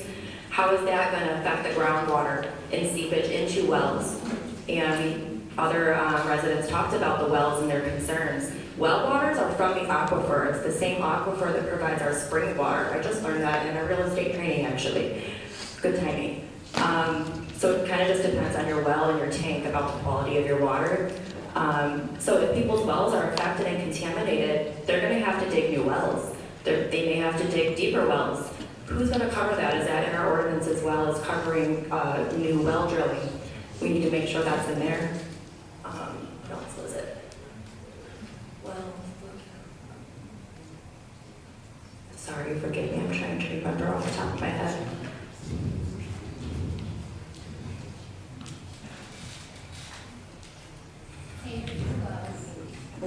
There was a third item. Sorry, I know the silence is deafening right now. Home values. I know, right? It's all right. We'll get to it, because hopefully this is just going to be voted down today. But I did want to remind everyone, it's always very apparent to me, how do we start this meeting off? With the Pledge of Allegiance. Whether we like it or not, our parents signed us into the system and gave us a social security card. By the way, we don't have to do that for our children, just a little tidbit. But we pledge allegiance to the flag of the United States of America and to the republic for which we all stand, one nation, under God, indivisible, with liberty and justice for all. We need to be united. We have differing opinions, differing political parties. We're united here, guys. We shouldn't be enemies. If there are enemies, well, we need to be taking them down. They need to go to court. There needs to be consequences. Let's really live by the words that we say at the beginning of every meeting. That's why we're here. You're public servants, to serve the people. We are a constitutional republic. That means we vote elected officials to vote on behalf of the people, to be our voices. We hope you guys will do the right thing. Thank you for listening to everyone. Thank you.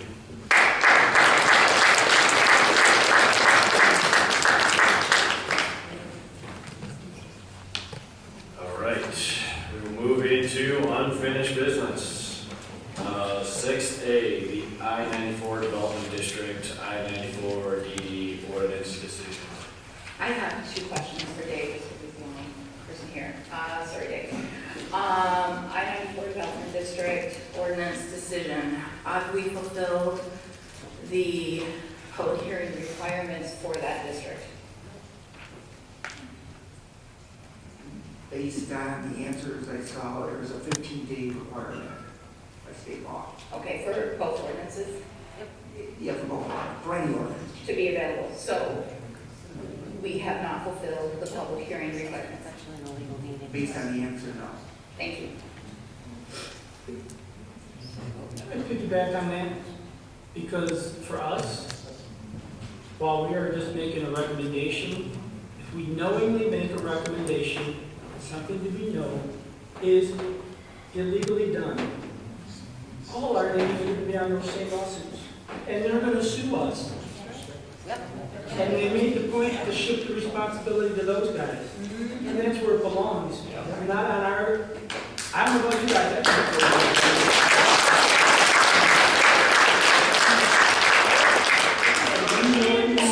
So if this isn't up to standard, then why did we have this meeting today? Right, great question.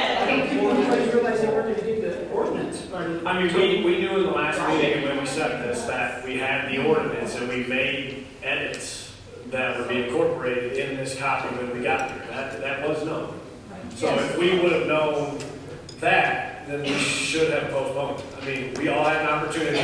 We all voted to have this meeting today, but now we're sitting here trying to basically throw the blame. But you weren't being given choices. So- But we knew that the edits were being incorporated. They didn't get it. They couldn't call the office, as the notice says, and get a copy of it. Because it wasn't done. It wasn't available to them. But that's how it's done for every meeting, so why did we think it was going to be different? It hasn't been. Please give me a. Well, I don't think anyone was around after they sued us on a lighting ordinance, you know what I mean? But this, they're gonna be angry. Well, this is a decision, not a discussion. We already held the public, so let's just make a motion and move on, because we are not in a discussion anymore. We are on a decision. We've stated the facts. If you feel it's not right, make a motion. You made a request request to the board for an extension for the legal aspect. And we didn't get it. And we No, didn't get it. You guys, please, please, Who was there last night? please. We're afraid of us than the board. Okay, take your motion. We're on a decision. I'm looking for a motion. We've had a discussion, we've discussed this for 4 hours now. We're on a decision. We need a Edit motion. the agenda. I don't think we should talk about time. Rob. It has nothing to do with time, but we are on a decision. Until tomorrow, we need to. We are on the agenda, we need to stay to it.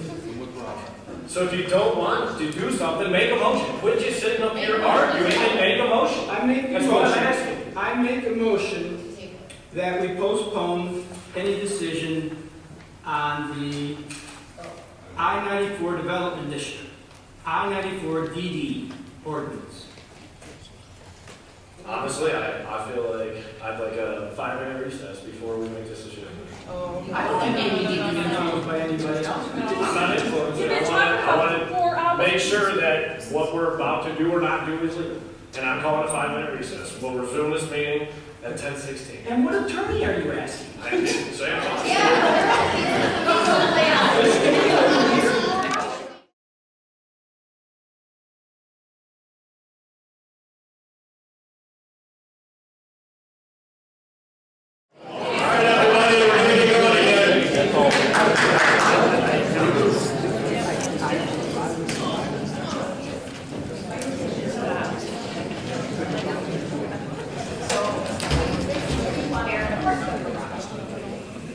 The motion on the table was with your motion, it was not seconded or acted on, so I'll second your motion. Did you say her? To what? Yes. I don't know. Your motion, no, to adjourn the meeting for the moment. No, Oh, I didn't hear that. Yeah, just to take a recess. Yeah. Yeah, that was your motion. Oh, sorry. So I'll second it. So support. Motion by the chair and then supported by Commissioner Rodzik. All in favor? Aye. Okay. Okay. So, Mr. Planner, can you advise if edits were made from the last meeting on 6/8 from the last meeting?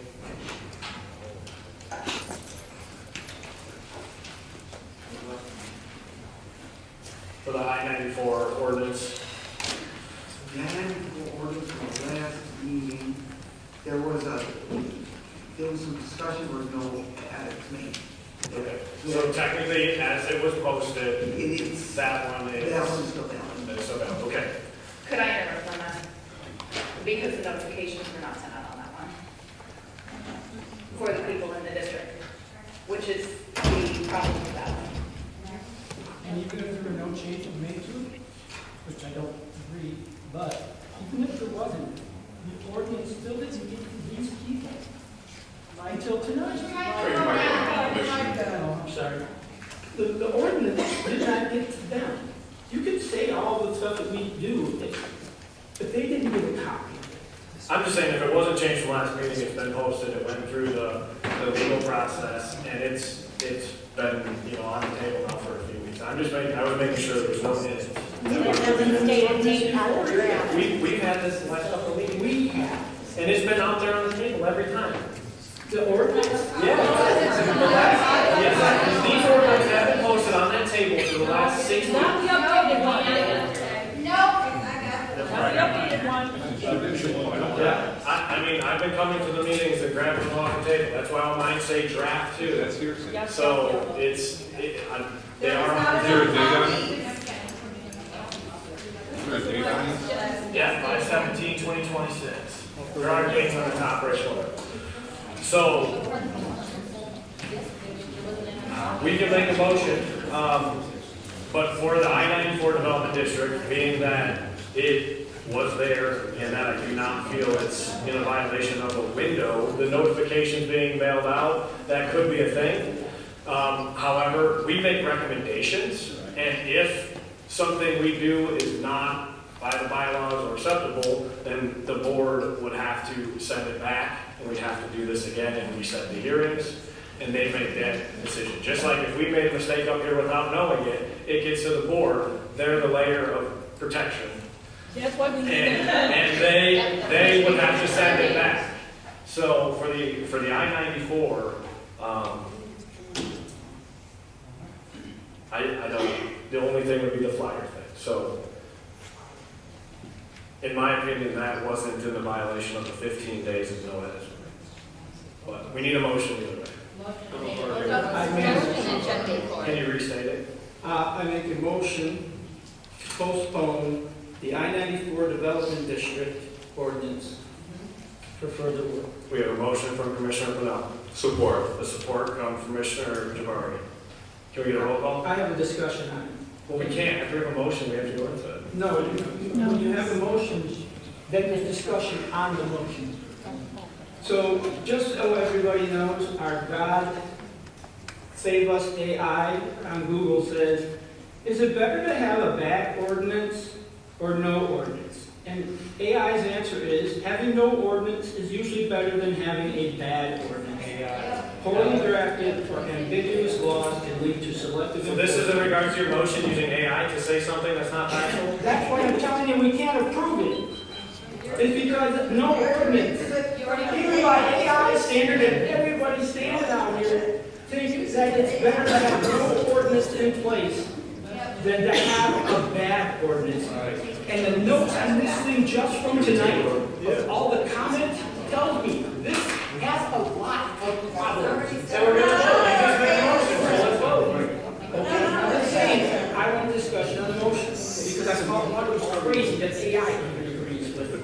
Of course, they're going to say that they're. Okay, so we have a motion. Is there support? Support. And support from Commissioner Jabari, right? Okay, so can we get a roll call, please? No. Yes. Jabari? Yes. Millard? Yes. Gurley? Yes. Rudzik? No. Yes. Harrison. Oh, Sutton, I'm sorry. No. All right, we're moving into 6B.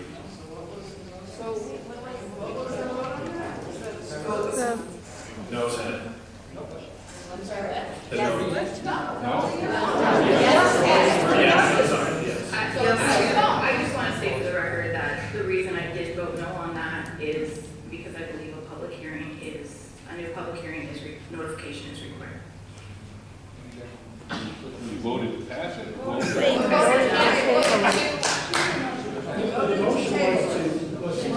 was to table it. To table it? Yeah. No in general, because we need a new public hearing.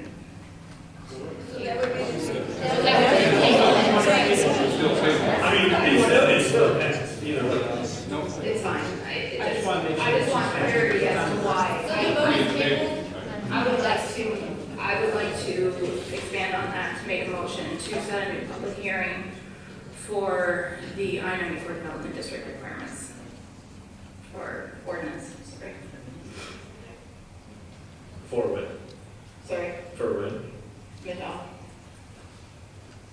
Well, my question on that is, if we're sending this back to work on, I think we also need a motion to demand that we be allowed to hire an attorney, environmental attorney.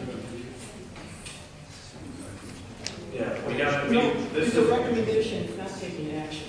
It's just us saying. I'm gonna withdraw my motion, because there's no second on it. yeah. So, It's us just saying, this is what we'd like to see after. well, we're still in unfinished business here. Well, we don't, Yes, but she's bringing up things, I'm just bringing this up. You're right. so Go then, on. you're still gonna withdraw, you were waiting for Michelle. There was no second on. Well, we were waiting for Dave. Okay, that's fine.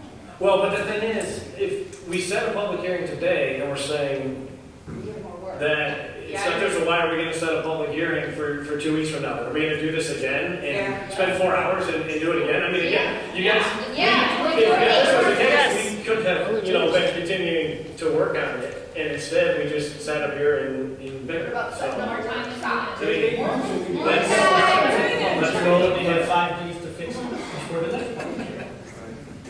Well, again, that's what I'm saying, I don't think we should set a public hearing if we want to work on it, because if you don't work on it in a public hearing, that's where we're Set a at. workshop instead. Agreed. So, again, that's done, let's go to 6B, we need a motion. I'd like to make a motion to table the high resource demand facilities ordinance for more discussion, work, and drafting. And with that recommendation, I want to include that the Board of Trustees allow us to open the master plan, which they gotta open first, that we be allowed to hire an environmental attorney, a public land attorney, and an environmental study on what even is in that area that we want to bulldoze. I don't know what's there. I don't think anybody truly knows what's on the vacant properties. And extend the moratorium, because this is what we're making a recommendation for. Well, I mean, we're making a recommendation to not move forward with it, and then in the next meeting, we're gonna have to add these things. We can't put all those caveats in our decision, correct? Why can't we? Because this is a decision based on the public hearing. We're here strictly for the public hearing on these items. And if we're gonna have to reopen or mess, I mean, you're adding like 5 layers at once. We can't just do all those layers at once. So we're gonna have to set up a meeting for our next meeting, and we're gonna have to add those to the agenda. It's gonna have to be posted, so everybody knows what we're talking about, and then we're gonna have to make the recommendation. Right now, we're here for a special meeting. But this is a special meeting strictly for the public hearing. We are supposed to stick strictly to this, and we are on a decision of this draft ordinance in front of us. If we're gonna modify or change it or add more recommendations to the board, we're gonna have to do that in our next meeting when we now discuss these that were not approved. Right now, it's at the point where you approve it or not, and if it's approved, it moves forward. If not, we will have to go back to the drawing board and then go add our comments and our edits, and then make those recommendations in those edits in this document. We are not editing this document right here. We are simply making a decision on the public hearing. This is a special meeting. This is not a regular scheduled meeting just to add and do things. We have to follow the bylaws and the rules of our commission, and that's where we're at here. So if we don't want to vote on it and you want to work on it, that's what we need to vote on. And you know what? Wouldn't it be great if we had an attorney who would interpret that properly for us? We're both pulling at straws. Okay, so we have a motion. Yes. Is there a second? I don't think we can approve that motion as said. Then I will edit the motion just to get it to keep moving, and hopefully we'll have a meeting very quickly. I'm going to scratch all the recommendations, so it reads, a motion to postpone the high resource demand facilities ordinance for further discussion, editing, and help. We have a motion from Commissioner Bell. Second from Commissioner Rodzik. Can we get a roll call, please? Pennell?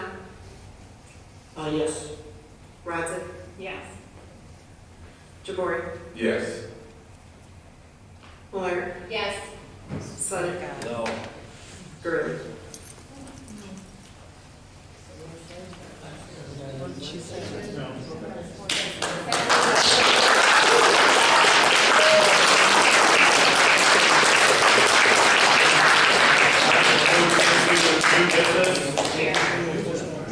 Can I make, I believe I'll be able to make a motion based on those. We're in new business. I would like to make a motion based on the high resource demand facility ordinance decision.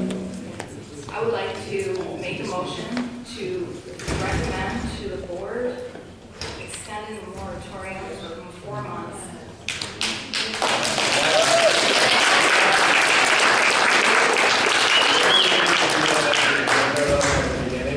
I don't think we can modify the agenda in new business because that's not how it works. You have the approval of the agenda at the beginning. So again, we want to say we're following procedures, we're doing things right here, but then we want to not do things right. So I want to make sure that's the route we're going tonight, we're sticking to it. Under Robert's rule, if the second, you can It's seconded, it must be voted on. That's right, it's under new business, that's correct, he's accurate. For a special meeting? Sir, Any you meeting. put new business on your agenda, parliamentary procedure, new business, she made a motion under new business, it was seconded. Can You have an does the obligation supervisor now to table vote. know that answer directly? He doesn't know how to run the government. Our understanding is, under Robert's Rules of Orders, you cannot, once the agenda is posted and approved for your meeting, unless the board has an emergency, there is no other reason to change your agenda without properly noticing the public 18 hours. Make a motion. But we don't have No, we no. can't even, if you say that, we can't even make a meeting for the next, when we're gonna meet next. because can't We make have a motion. regular meeting and we can schedule special meetings on our own, just like we did for this. It's on your In agenda. my 40 years of being around government, with an attorney present in all meetings, So, if a motion I is made, mean, it can be voted I don't think, I think we would have needed to do it in the approval agenda, just like when we approve the minutes and the agenda, like we do in any other meeting. So, I think if you do it, it could be null and void anyways. Well, then it's all it is a recommendation, it's not gonna, so if it's wrong, it's wrong, we made a recommendation, you can't listen to it, so. I don't know the answer to this. Can I make a motion to amend the agenda? I don't know. Because we don't know.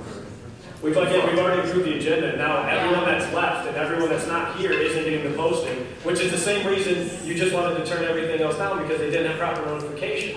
That's what I'm saying, we can't have half the meeting leaving on one side and the other half on the other Vote side. to suspend Robert's rules, make a motion to suspend. We can't do that.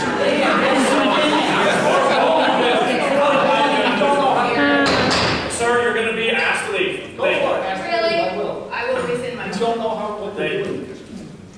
All right. Now we're on number 8, public comment. Get rid of them when it gets tough.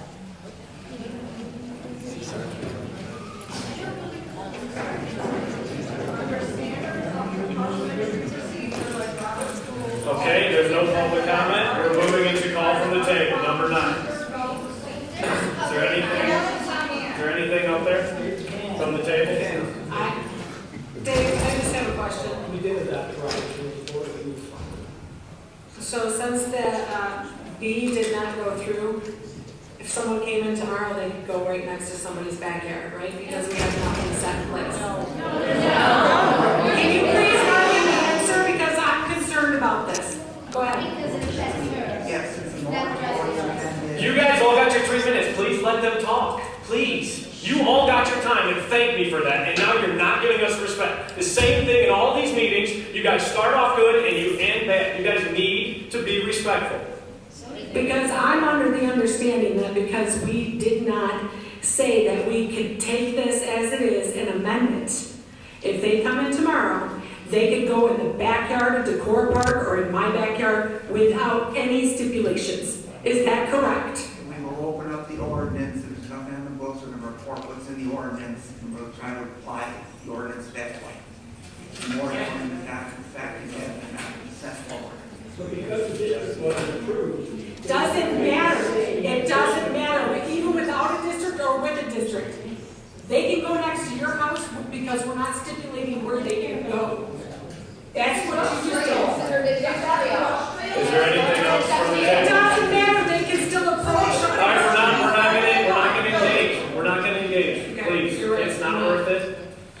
We didn't approve it and they're still yelling at us. So it just goes to show, even if we do what they want, we're still gonna look like the bad people, which is the problem with this position. You guys got exactly what you asked for and you're yelling at us and being disrespectful. So thank you. So if there's no other call from the table, I'd be looking for an adjournment. I do have one thing from the table. I would like to know, because I'm hearing all this banter and talk and about NDAs. I don't know who the hell you're talking about. If someone could tell me who you're talking about, I'd greatly appreciate it. Is there anybody at this table that has signed an NDA? They can tell me if you Mr. signed it. Cornell, if you're looking at me, I'm looking at everybody's now, face. I'd like everyone to be quiet, because everybody wants to hear it, so let's be quiet. If you're looking at me and asking, did I sign an NDA? I signed a confidentiality agreement while I worked while I work at the township, so I don't disclose your information or Mrs. Welch's information or anyone else's or Sierra, Tara, Samara. We're required to keep people's information private, period. That is our job, that's what we do, that's what we ask our staff to do. That business is not to go out there. You want it, you can FOIA it. We ask our staff not to disclose information that is private while they're working. So you have a standard agreement. We have a standard policy here at the township. Everyone is hired. That everyone that is hired or staffed here signs it. Now, it goes out as a standard part of our employment packet. Part of that process was changed and written NDA. And we have some additional government officials that have taken that and ran with it and made it sound like we have NDAs with builders and developers. Well, you know what? Every business out there wants to go to local governments, wants to come, wants to talk. Now, if you were a businessman, where's the first place you would go? You would go to your local government and say, I want to come and do business with you. Am I right? Yes. That's exactly the point. If I want to do business in It's not private. I'm sorry? You're saying that the business that wants to come in, you need to keep their interest and it private. No. Why do we need to go out and expose to 14,000 residents that you came in and wanted to open up a tire shop on Gresham? That's your business, We have a right to know. Okay, the question's been answered. The question has been answered. Residents and their confidentiality, but your responsibility is to us and the residents. It's not to a business owner. And you need to keep their stuff private. I totally agree, that's a great thing to have. That's the answer I gave you, yes. But a business owner that wants to affect all of us.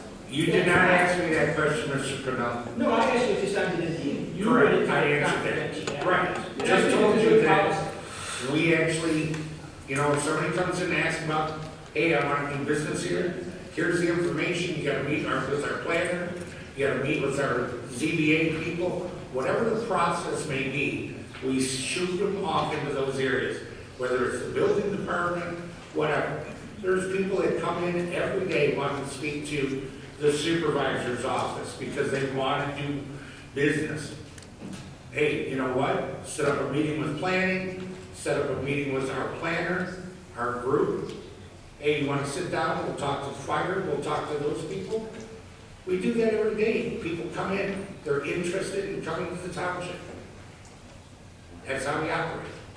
We don't hide NDAs from so-called developers or agencies. No, but that did not happen. All you have is that confidentiality. That is correct. That's what was taken, posted online, and it was my NDA or my confidentiality agreement. And it's clear. What I'm doing is keeping the practice of all the information private. I don't go out and tell people, oh, your taxes are behind. You didn't pay taxes. No, Okay. you work for me. The That's question right. was answered. So You don't you're all work set, for Mr. Chairman. The Back to you, Mr. question was answered. Thank you. Is there another question or a comment? No. All right, then, Well, I would like to say from call from the table while you're here, because you're going to call the next meeting. I would like added to the agenda the recommendation to the Board of Trustees to open the master plan is one, to hire an environmental attorney would be two, to hire a data center specialist attorney would be three, and to extend the moratorium. And I think that we should have that meeting 18 hours from now to send that recommendation to the Board of Trustees. But that's your option to call, or I think it's two of us decide to call. I think it's 4. I think it has to be a majority to call a meeting. I don't think it's different between the planning and the trustees, but we can look. Maybe. It's in the bylaws. I thought it was 4, but it could be 2. But if it was more, if it was four, then that would be But I think that's based a off the 7. violation. I think that's based off the 7, so anyway, that's it. We can take it. Maybe you'll call the meeting right away. All right, Can I make a motion to adjourn this meeting? yes, we have a motion At 10:42. by Commissioner Millard and supported by Commissioner Jabari. Can we get a roll call for this? Yeah. Millard, Yes. Jabari, Yes. Roderick. Gurley. Aye. Sutton. Aye. Thank you. I said,